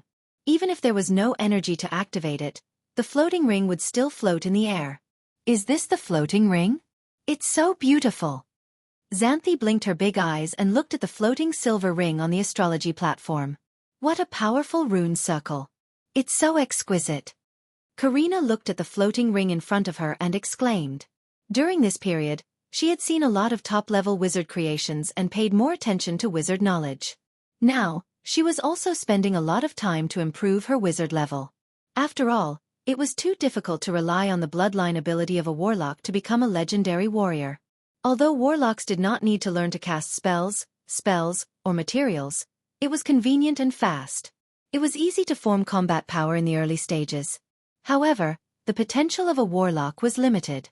The bottleneck of most warlocks' growth was their bloodline. Only a very small number of geniuses could break free of the bloodline shackles. Of course, even if they knew this, many people still chose to become a warlock. After all, even with the bloodline restriction most of the time, these warlocks could not even get close to the bloodline shackles. Many people couldn't even reach Transcendent rank 4, not to mention Legendary, in their entire lives. Therefore, the bloodline restrictions of warlocks were meaningless to them. After all, you're asking a bunch of people who can't even reach Transcendent rank 4 to consider advancing to the Legendary level? It was a complete waste of time. Although the North Wind Principality was located in the northern wasteland, it was still very hot during the summer. After all, the North Wind Principality was over 2,000 kilometers away from the northernmost tip of the continent. As for the Great Glacier and Icewind Valley, they were even further away. As the new pearl of the Northern Kingdoms, Northern Battlefront City was a famous trade city. Many caravans came and went every day. Whew! This damned weather is too hot. Hadding raised his head and looked at the sun. He wiped the sweat off his forehead and looked at the caravan in front of him. This caravan came from the Kingdom of High Tar in the southwest. Ever since the North Wind Principality's goods appeared in the Kingdom of High Tar, it quickly swept through the entire kingdom. The goods here were highly sought after by the entire kingdom. The High Tar people were shorter than the northerners but taller than the southerners. Their skin was mostly light brown. Their bodies were well proportioned and more agile than the northerners. Of course, their strength was slightly inferior.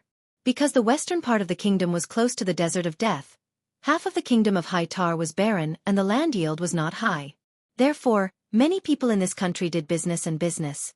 Because of the barren land, many civilians became mercenaries in order to survive. This country's mercenaries were very famous in the western continent. The High Tar mercenaries had always been known for their loyalty and trustworthiness. Many of the High Tar knights also swore loyalty to the nobles of other countries. Because the Kingdom of High Tar was barren and could not support too many knights, many of the knights in the Kingdom of High Tar would swear loyalty to the nobles of other countries. There were many such knights in the Kingdom of Florence. Hadding was a High Tar mercenary.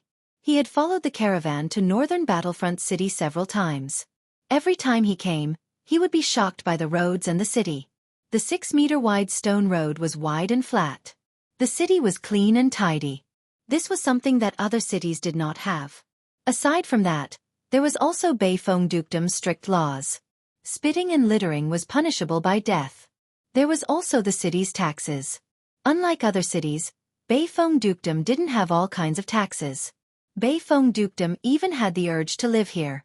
The caravan moved forward slowly. Although many of the merchants were anxious, they could only line up obediently. As for cutting the line, no one dared to do anything. After all, if they dared to cause trouble here, they would lose the right to trade. Then, this trip would be equivalent to a wasted trip. Not many people could afford such a loss. Finally, it was the caravan's turn to enter the city. At the city gate, the tax officer carefully checked the goods and issued a certificate. The caravan slowly entered the city. As soon as they entered the city, the noisy atmosphere hit them in the face. Everyone relaxed as well. For the mercenaries, Northern Battlefront City could be said to be very safe. Other cities had more or less gray forces, but there was no need to worry about that here. As long as they did not violate the rules, no one would come looking for trouble. After nearly 2 months on the road, he could not wait to go to the tavern to relax. Northern Battlefront City's wine was very popular. Guys, let's go quickly. I heard that Fiery Bird Tavern has a new batch of wine. Let's go try it today. The voice of a bearded dwarf sounded.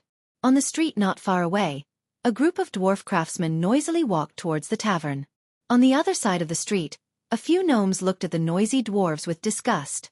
Clearly, they were annoyed by the noise. A group of children rushed out from an alley and quickly shuttled through the crowd. The entire city was thriving.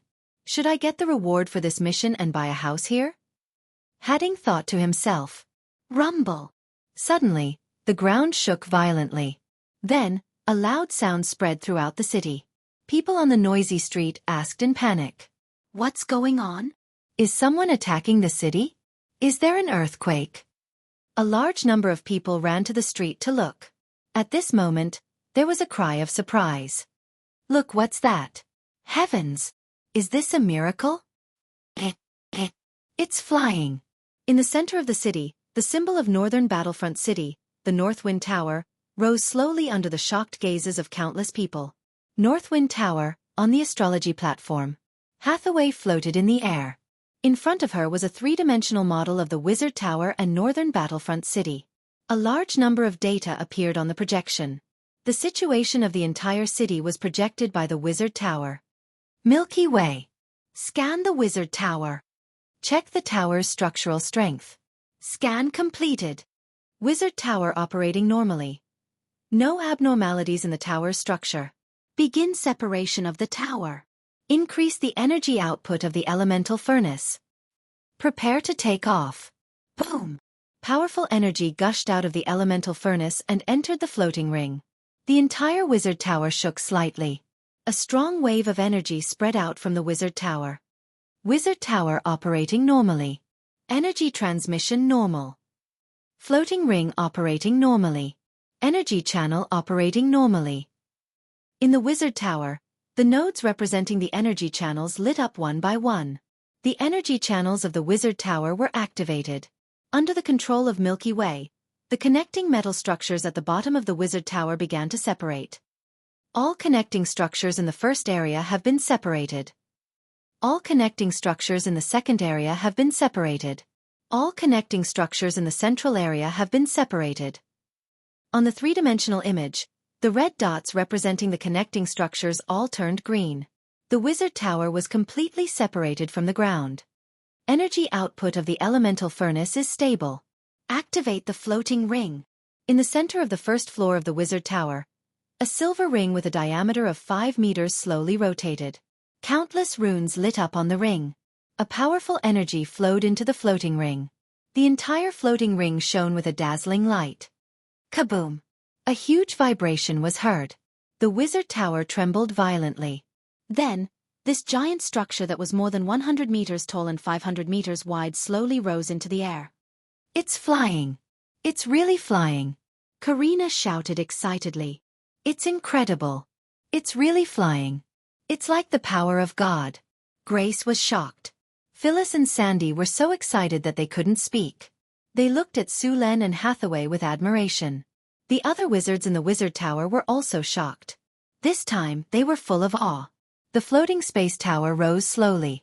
As the floating space tower rose, a gust of wind swept around the floating space tower.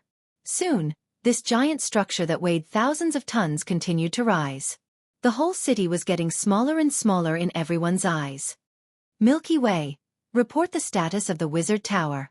Energy supply normal. The structure of the Wizard Tower is normal. Energy operation normal. The Wizard Tower rose faster and faster. In just a few minutes, it rose 3,000 meters. The wind was howling, but the Wizard Tower didn't shake at all. The Wizard Tower's exterior was also blocked by the wind. Although it was thousands of meters high, the environment in the Wizard Tower was no different from the ground. Activate the star map to determine the location of the Wizard Tower. The Wizard Tower is officially undergoing flight test. Chapter 594. On the astrology platform, a beam of light rose, and in the next second, a three-dimensional model of the entire Tyrol world appeared in mid-air. The huge planet rotated slowly, and the continents, oceans, mountains, rivers, forests, and lakes were all marked out.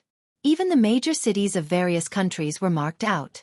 The information was collected by Sulen and Hathaway and transmitted to the Tower Spirit, Milky Way. Milky Way then integrated the information and the three-dimensional map of the Tyrol world to generate the current star map. Of course, the data on the star map was not 100% accurate. After all, there was no internet in this world, and there were no satellites, so it could not be updated in real time. Many of the information was collected in the past, so it could not be updated in real time. Even so, the star map was enough for now. At this time, on the star map, the light spots representing the wizard tower were constantly flashing. Su Len gently tapped on the star map, and the star map was instantly enlarged. The topographic map of the surrounding area of North City appeared in front of them. Su Len directly marked the location on the star map, and then let the tower spirit operate the floating space tower to move to the target location. The floating space tower moved quickly in the air and soon appeared at the predetermined location. Then, Su Len began a comprehensive test of the floating space tower's flight ability, and whether there were any problems with the structure of the tower during the flight. 2 hours later, the floating space tower completed all the tests, and then returned to North City and began to land slowly. Arrived at the predetermined location. No abnormalities on the ground. Preparing for landing. Starting the balancer system. After Su Len gave the order, the tower spirit, Milky Way, operated the wizard tower to land slowly. Finally, after a slight shake, the floating space tower once again landed in its original position. The floating space tower's base structure was still a bit shabby. After further upgrades, the wizard tower would be equipped with a large number of auxiliary tools to ensure that the wizard tower could land smoothly under any circumstances. Landing successful. The floating space ring is closed. As the wizard tower landed, the voice of the tower spirit, Milky Way, sounded again. Success. Hathaway cheered excitedly as the voice of the tower spirit, Milky Way, faded away. That's great. We did it. This is our floating space tower. Chrissy, Karina, Alex, Sandy, Phyllis, and all the others in Northwind Tower cheered excitedly. In this era, the floating space tower was only built by the top wizard organizations based on their strength. The floating space tower was not just for show. Before the floating space city, the floating space tower was the wizard's most powerful trump card and the wizard's most powerful battle fortress. The floating space tower has been successfully constructed. There will be a celebratory banquet tonight. Everyone must attend. After a moment of commotion, Su Len was in a very good mood. After hugging Hathaway, Chris, and the others, he announced directly. No problem. Awesome. After hearing Sullen's decision, everyone agreed. Hathaway, Alex, we have to make some minor adjustments to the floating space tower, Su Len said with a smile as he looked at the noisy crowd in front of him. Don't worry, the floating space tower is basically completed. The remaining adjustments will be completed later, Hathaway said softly.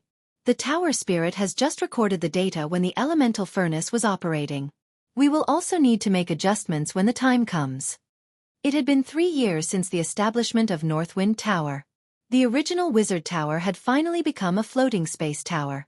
In addition to a lot of manpower and material resources, it also consumed a lot of energy.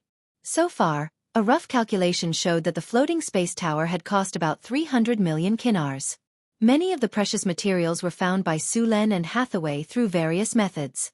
It could not be measured by money. If it were not for the rich mineral resources in the underground world and the large amount of resources in the secret realm of Northern Town, the completion of the floating space tower would still be a long time away. Even if they spent 300 million kinnar, there were still many aspects of the floating space tower that needed to be improved, such as the ecosystem and the gravity system in the floating space tower. Sullen's floating space tower could enter the astral world, but the astral world had no air, no water, and no gravity. Although it was protected by the Enigma barrier, it was still troublesome for others. Next, the floating space tower needed to be built with a series of supporting facilities. Although these facilities were not necessary, they were expensive to build. The Enigma barrier also needed to be improved, which would cost more money. Master, where will the banquet be held tonight? I'll inform Frodo to prepare now, Chris said excitedly. Frodo, the halfling, was very skilled.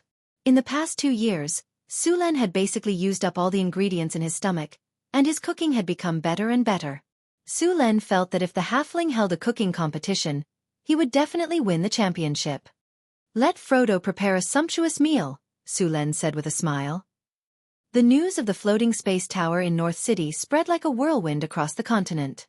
As a commercial city, North City had a large number of merchants coming and going every day. It could be said that there were caravans from all over the continent. When the floating space tower rose into the sky, it made such a big noise that the entire city could see it clearly.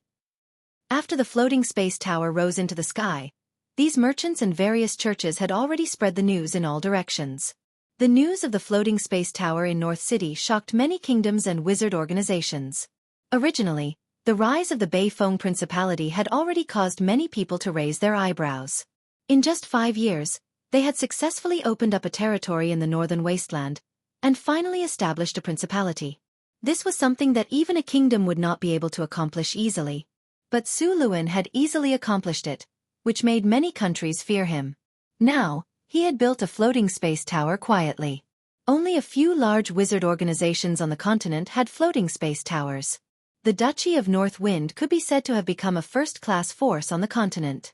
The major temples and churches were also surprised by Sullen's strength. Although his importance had been raised many times, they did not expect that they still underestimated him. They became more cautious when it came to matters involving the Kingdom of Florence and the Duchy of North Wind. Su Len was naturally clear about the movements of the outside world. This time, he carried out the flight test with great fanfare on purpose. He wanted to show off his strength to the outside world in this way. After the floating space tower in North City, it had a great strategic deterrent force. In the past, several surrounding kingdoms coveted the Kingdom of Florence and secretly played tricks to provoke wars.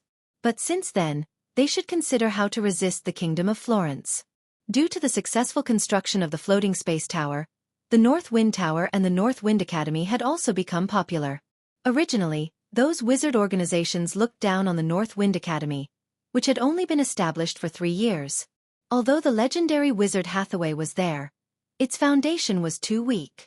Compared with other wizard organizations that had been around for hundreds and thousands of years, the number of wizards and the variety of knowledge collected was far inferior. Therefore, when the North Wind Academy wanted to have some knowledge exchange with other wizard academies, it was not valued and was directly rejected. Now that the North Wind Tower had become a floating space tower, there were many wizard academies who wanted to have an exchange with the North Wind Tower. The goal of these wizard academies was very clear. They wanted to get some knowledge about the floating space tower. The floating space tower was a top-level war fortress that could not be built by just anyone. Even legendary wizards did not have floating space towers. After all, the technology of building floating space towers was only in the hands of a few wizard organizations. This technology could be said to be the secret of every wizard organization. Basically, it would not be spread outside.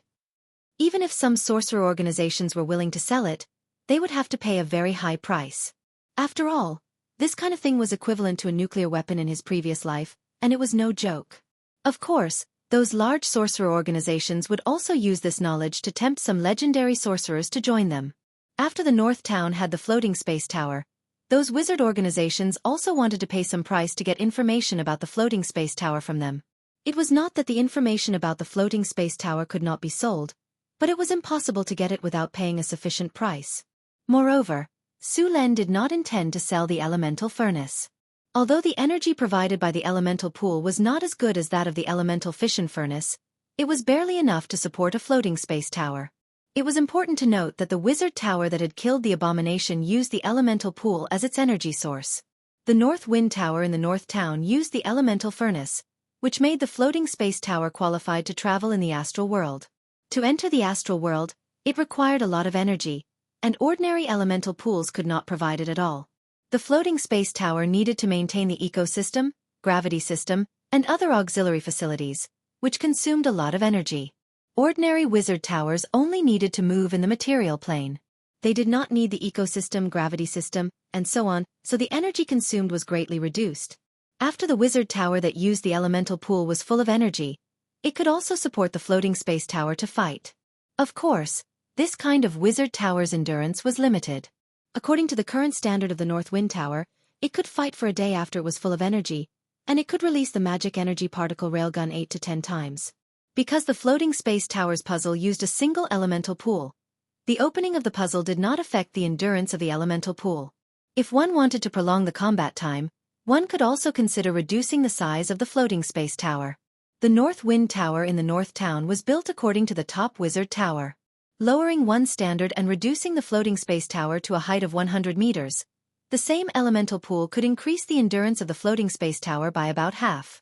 Of course, the power would be reduced correspondingly, but it was enough for a floating space tower in the main material plane. Chapter 595. Whether it was the floating space ring technology, the Enigma technology, or other technologies in the wizard tower, one had to pay a high price to obtain them.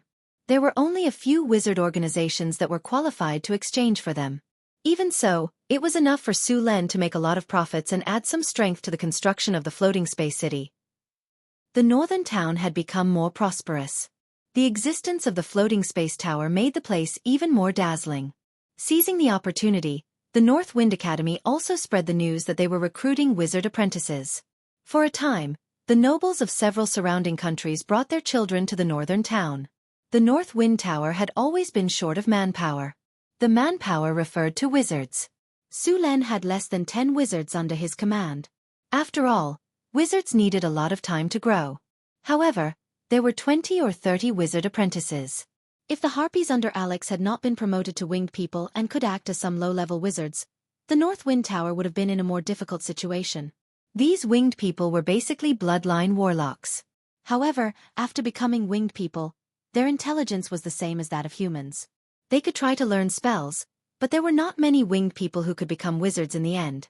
These winged people who succeeded in becoming wizards would become the elites of the winged people.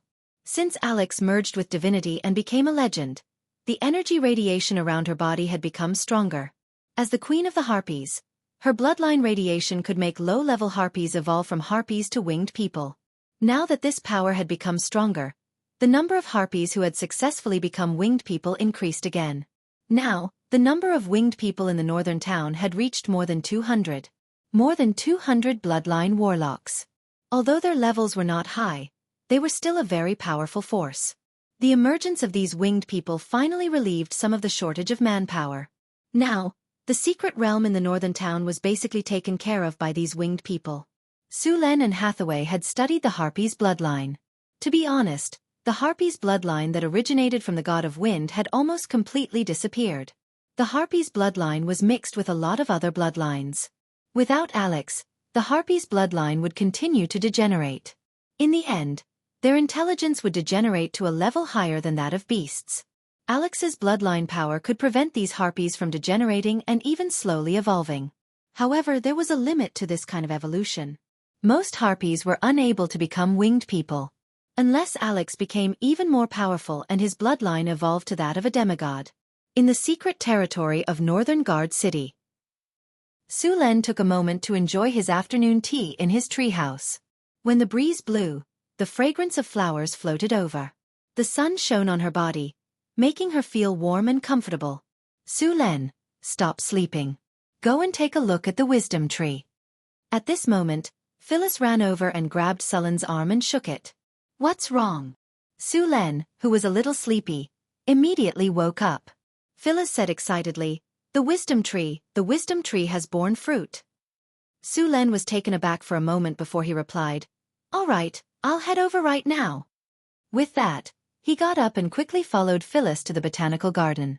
From afar, Su Len could see the wisdom tree's towering crown.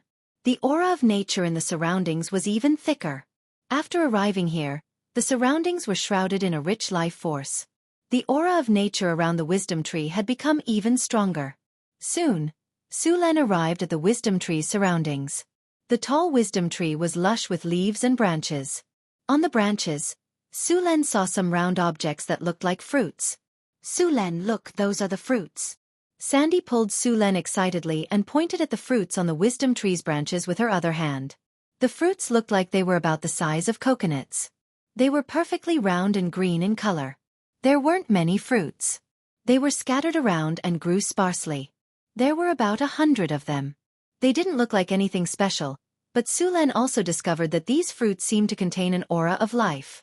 These are the fruits of the wisdom tree? Su Len looked at the fruits in front of him strangely. He didn't know that the wisdom tree could bear fruit.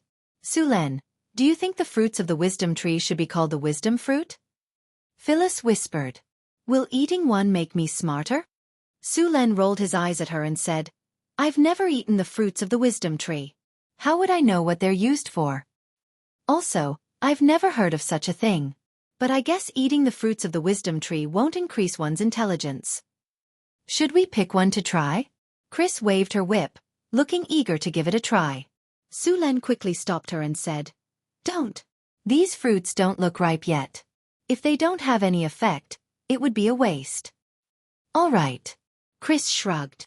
"It looks like these fruits still need some time to ripen. Let's wait for them to grow slowly," Su Len said directly. "When did you find these fruits?" "They appeared this morning," Sandy gestured. Sandy gestured with her hands. "In the beginning, these fruits were only the size of walnuts. I thought they were just tree burls. But soon, these fruits began to grow. By the afternoon, they had grown to their current size." "So fast." Su Len looked at the wisdom tree in front of him in shock. At this rate, it was very likely that it would ripen today. "Then let's wait and see." Next, everyone waited under the wisdom tree for the fruits to ripen. As time passed, the surrounding nature power became denser, and the life energy in the fruits slowly increased. After waiting for about 2 hours, it was close to evening. The fruits of the wisdom tree were finally about to ripen. The life energy in the fruits of the wisdom tree didn't increase anymore, and the color of the fruits changed from green to yellow. At this moment, there was a cracking sound that sounded like an eggshell cracking. In the next second, a crack appeared on the hard and smooth outer shell of the fruit. With the cracking sound, the crack on the fruit became bigger and bigger. Finally, after a few minutes, the hard outer shell completely fell off. The outer shell of the fruit fell off, and a blue flower slowly bloomed inside. Seeing that these fruits were actually flowers, Su Len felt a little strange. At this moment, the flower completely bloomed. It was very beautiful, but at this moment, no one paid attention to the flower. After the flower completely bloomed, a palm-sized person slowly woke up in the center of the flower. This little person was about 10 centimeters tall and had an exquisite appearance. She had green hair and wore an exquisite blue dress. There was also a pair of translucent wings on her back. Her body was slender and her skin was white and tender. She wore boots that seemed to be woven from tree vines. Exquisite and cute, she looked like a miniature version of a stunning beauty. After the flower completely bloomed, this little beauty woke up from her sleep. After yawning, she slowly opened her eyes. However, when she looked up and saw the crowd, she was so scared that she immediately hid behind the flower petals. "Is this a fairy?" Phyllis said in surprise. "It should be a flower fairy," Sandy said with uncertainty. "This is born from the wisdom tree. It should be called a tree fairy," Chris said. Su Len looked at the little guy who was hiding in shock. He was also surprised that the wisdom tree could give birth to such a life. "This is a flower fairy, but it can also be called a tree fairy," Hathaway said excitedly. "I didn't expect the wisdom tree to give birth to such a miraculous life." Flower fairies were favored by nature. They were born beautiful and usually lived in forests with excellent environments. They were born timid and not very strong, but they were born with some nature spells. There used to be many of them in the forests of material plains. However, as humans hunted and killed these creatures, the number of flower fairies decreased greatly. They were almost extinct. Flower fairies were born with luck. Some wizards would kill them in a special way after catching them and obtaining large amounts of fairy dust. This fairy dust contained the power of luck and could increase the success rate of making various potions and magic items.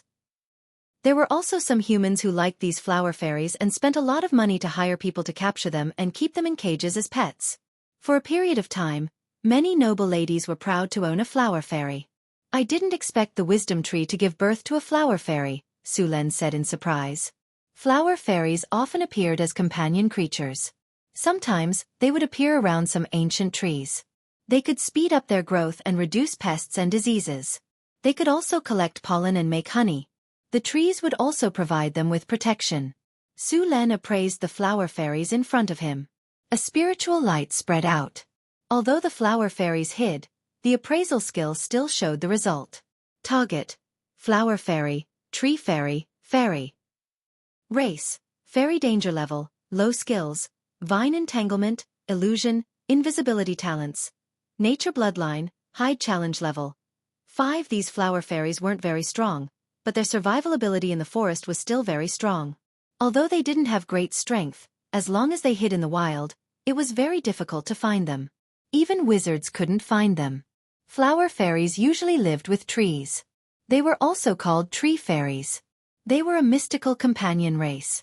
At this time, other than the flower fairy in front of him, the rest of the fruits on the wisdom tree also began to crack. Sounds like eggshells cracking were heard. Soon, flower fairies were born one after another. Chapter 596.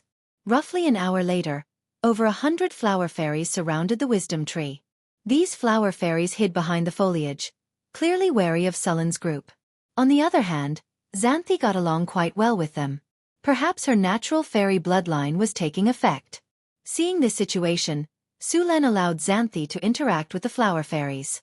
As for refining these flower fairies into fairy dust, Sulen wasn't that perverted. These flower spirits were nurtured by the wisdom tree. They were most likely used to take care of the wisdom tree. Moreover, these flower spirits could make a special 100-flower honey.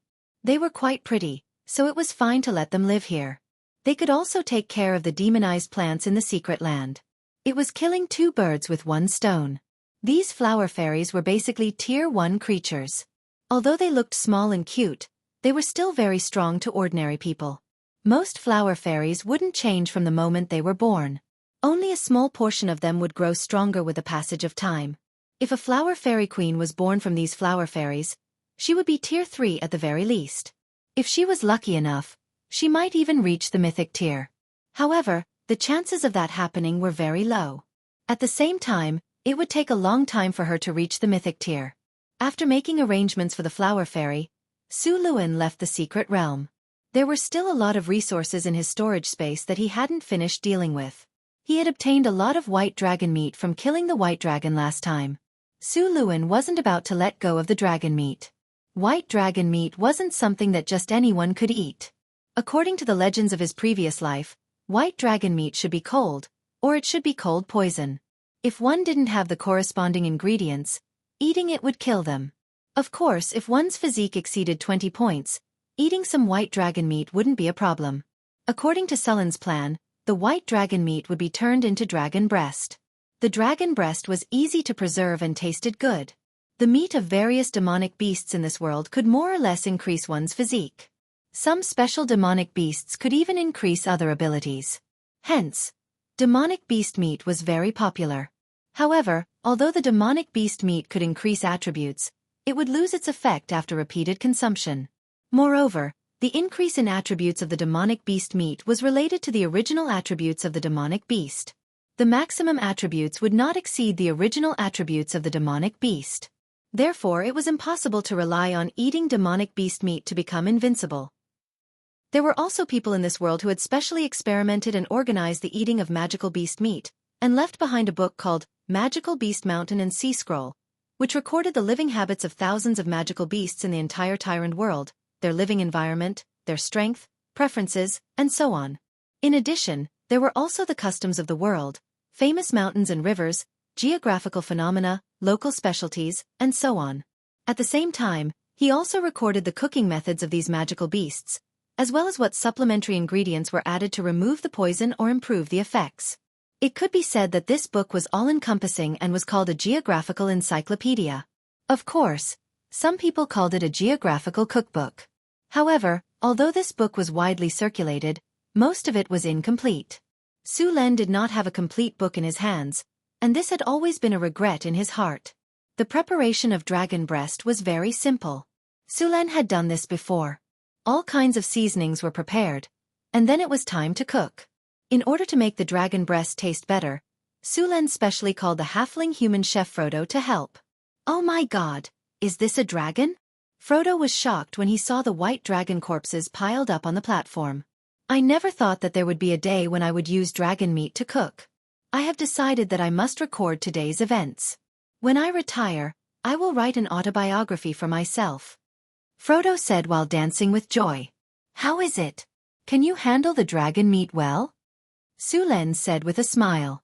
Frodo circled around the dragon and said without raising his head, "Don't worry, I won't go wrong." "That's good. I'll leave it to you." Su Len directly handed the task of processing the dragon meat and making dragon breast to Frodo. No problem. I was just about to study dragon meat. Frodo's eyes lit up. He looked at the white dragon corpse in front of him as if he was looking at a great beauty. He could not wait to cut it with his knife, but as soon as he started, he was stunned. The knife in his hand could not pierce the dragon's scales and skin. Although Frodo was a grade 3 rogue and had good strength, he was in a difficult position when facing a dragon with thick skin. Halflings were born agile, but they lacked strength. Even a grade 3 rogue's strength was limited. Even a grade 3 warrior might not be able to pierce the dragon's scales and skin with full strength, let alone a halfling. Thus, an awkward scene appeared. Frodo held his knife but could not cut the dragon's meat. Looking at Frodo's darkened face, Su Len held back his laughter and called a few barbarian warriors to help. He asked them to separate the dragon's skin and flesh. With the help of a few barbarian warriors, the white dragon's skin was quickly separated. Except for some that were not suitable for making dragon robes, the rest were left for Hathaway to process. In addition, Su Len extracted all the dragon's blood. The lowest quality dragon blood was used to make dragon blood ink, which could be used to make magic scrolls. The better quality dragon blood could be used to make dragon blood potions or other ingredients for potions. As for the best quality dragon blood, it could be used to make dragon blood potions or for dragon blood baptism. Su Len divided all the dragon blood according to its quality, and then stored the white dragon's heart. This dragon's heart was a precious material that could be used by Hathaway. He then picked up a crystal ball in his hand. The crystal ball was red. It contained the dragon blood that Su Len had just extracted. The dragon blood did not seem to be much, but it was the most precious blood in a white dragon. Su Len planned to use this dragon blood to give Phyllis a dragon blood baptism. The amount of dragon blood was only enough for one person. Su Len put away the dragon blood and then went to check on Frodo's work. As soon as he arrived, Su Len smelled a tempting scent. He looked up and saw a dozen large stoves on the platform. Large iron pots were placed on top of them. White dragon meat was simmering inside. The dark red soup kept boiling, and the dragon meat kept rising and falling. Frodo was stirring in one of the pots and adding all kinds of spices. From time to time, he would use a small spoon to scoop up some to taste. Frodo, how's the preparation? Su Len asked as he came to his side. It's almost done, Frodo said. The large dragon heads have been turned into dragon meat. I've also cooked the small dragon heads and those that are not suitable for dragon meat. Look, this is fried dragon meat with scallions, this is braised dragon meat, and this is crispy dragon tenderloin. Frodo came to another table. There were more than a dozen plates on the table, and all of them were covered with lids. Frodo picked up a few of the lids and introduced them to Frodo. As soon as he opened the lids, Su Len immediately smelled the aroma that was far more delicious than before. It kept stirring his stomach. The cooked food was kept in special utensils. As long as the lids were closed, they could be kept for a long time. North Town Palace. During this time, the North Town Palace was very lively. Sullen's women were all there. It was the Harvest Festival in North Town. There were 3 biggest festivals in North Wind Principality. The first was the founding of the nation, the second was the Harvest Festival, and the third was the New Year.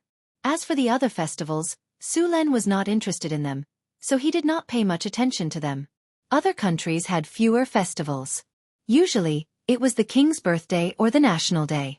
The Holy Church had many festivals, such as the Holy Birthday Day, Holy Sacrifice Day, and so on. However, these festivals were usually only celebrated within the church. Every country in the world was wary of the church. After all, the Holy Kingdom of Light had been a lesson. The kings of every country did not want to be replaced by the Holy Church. After seeing Frodo's delicious dishes, he decided to hold a banquet. After returning to the palace, he sent someone to inform the others. Then, he went back to the Hidden Realm to check on Xanthi's homework. As the weakest and the youngest among the girls, Su Len needed to supervise her. Xanthi was very hard-working. She was very cooperative with Sullen's teaching. She even had a real battle practice. Of course, Xanthi was defeated in the end. However, this was normal. It did not matter if she lost. She could learn more from him in the future. When she was familiar with the skills, her combat power would naturally increase. After a battle, Xanthi surrendered. In the end, She was led to the palace by Su Len. At this time, the palace was already brightly lit. A large group of maids were busy preparing the banquet. After Su Len gave the order, the maids went to prepare. As the chief steward of the palace, Annie was preparing all kinds of delicious food. She took out the most precious wine from the wine cellar. Of course, these were all non-staple foods. The main dish was still the dragon meat banquet prepared by Frodo. Everyone liked Frodo's dragon meat banquet. Soon, the sumptuous dragon meat banquet was served. 2 hours later, the sumptuous dragon meat banquet was over. After eating, Su Len got up and went upstairs. He whispered in Phyllis's ear, "Come to my room after you take a bath tonight." Phyllis's pretty face instantly turned bright red. Her white jade-like ears were like cooked prawns. Although Sullen's voice was very low, the people at the table were not ordinary people. They had sharp senses. Naturally, they heard Sullen's words clearly. They all looked at Phyllis with teasing and flirtatious eyes. But soon, Su Len got up and said to the others, "You can't run away. Remember to come tonight." White dragon meat was cold in nature. It tasted great and was very nutritious. However, there was also a problem. It had some side effects. People could not stand without eating it,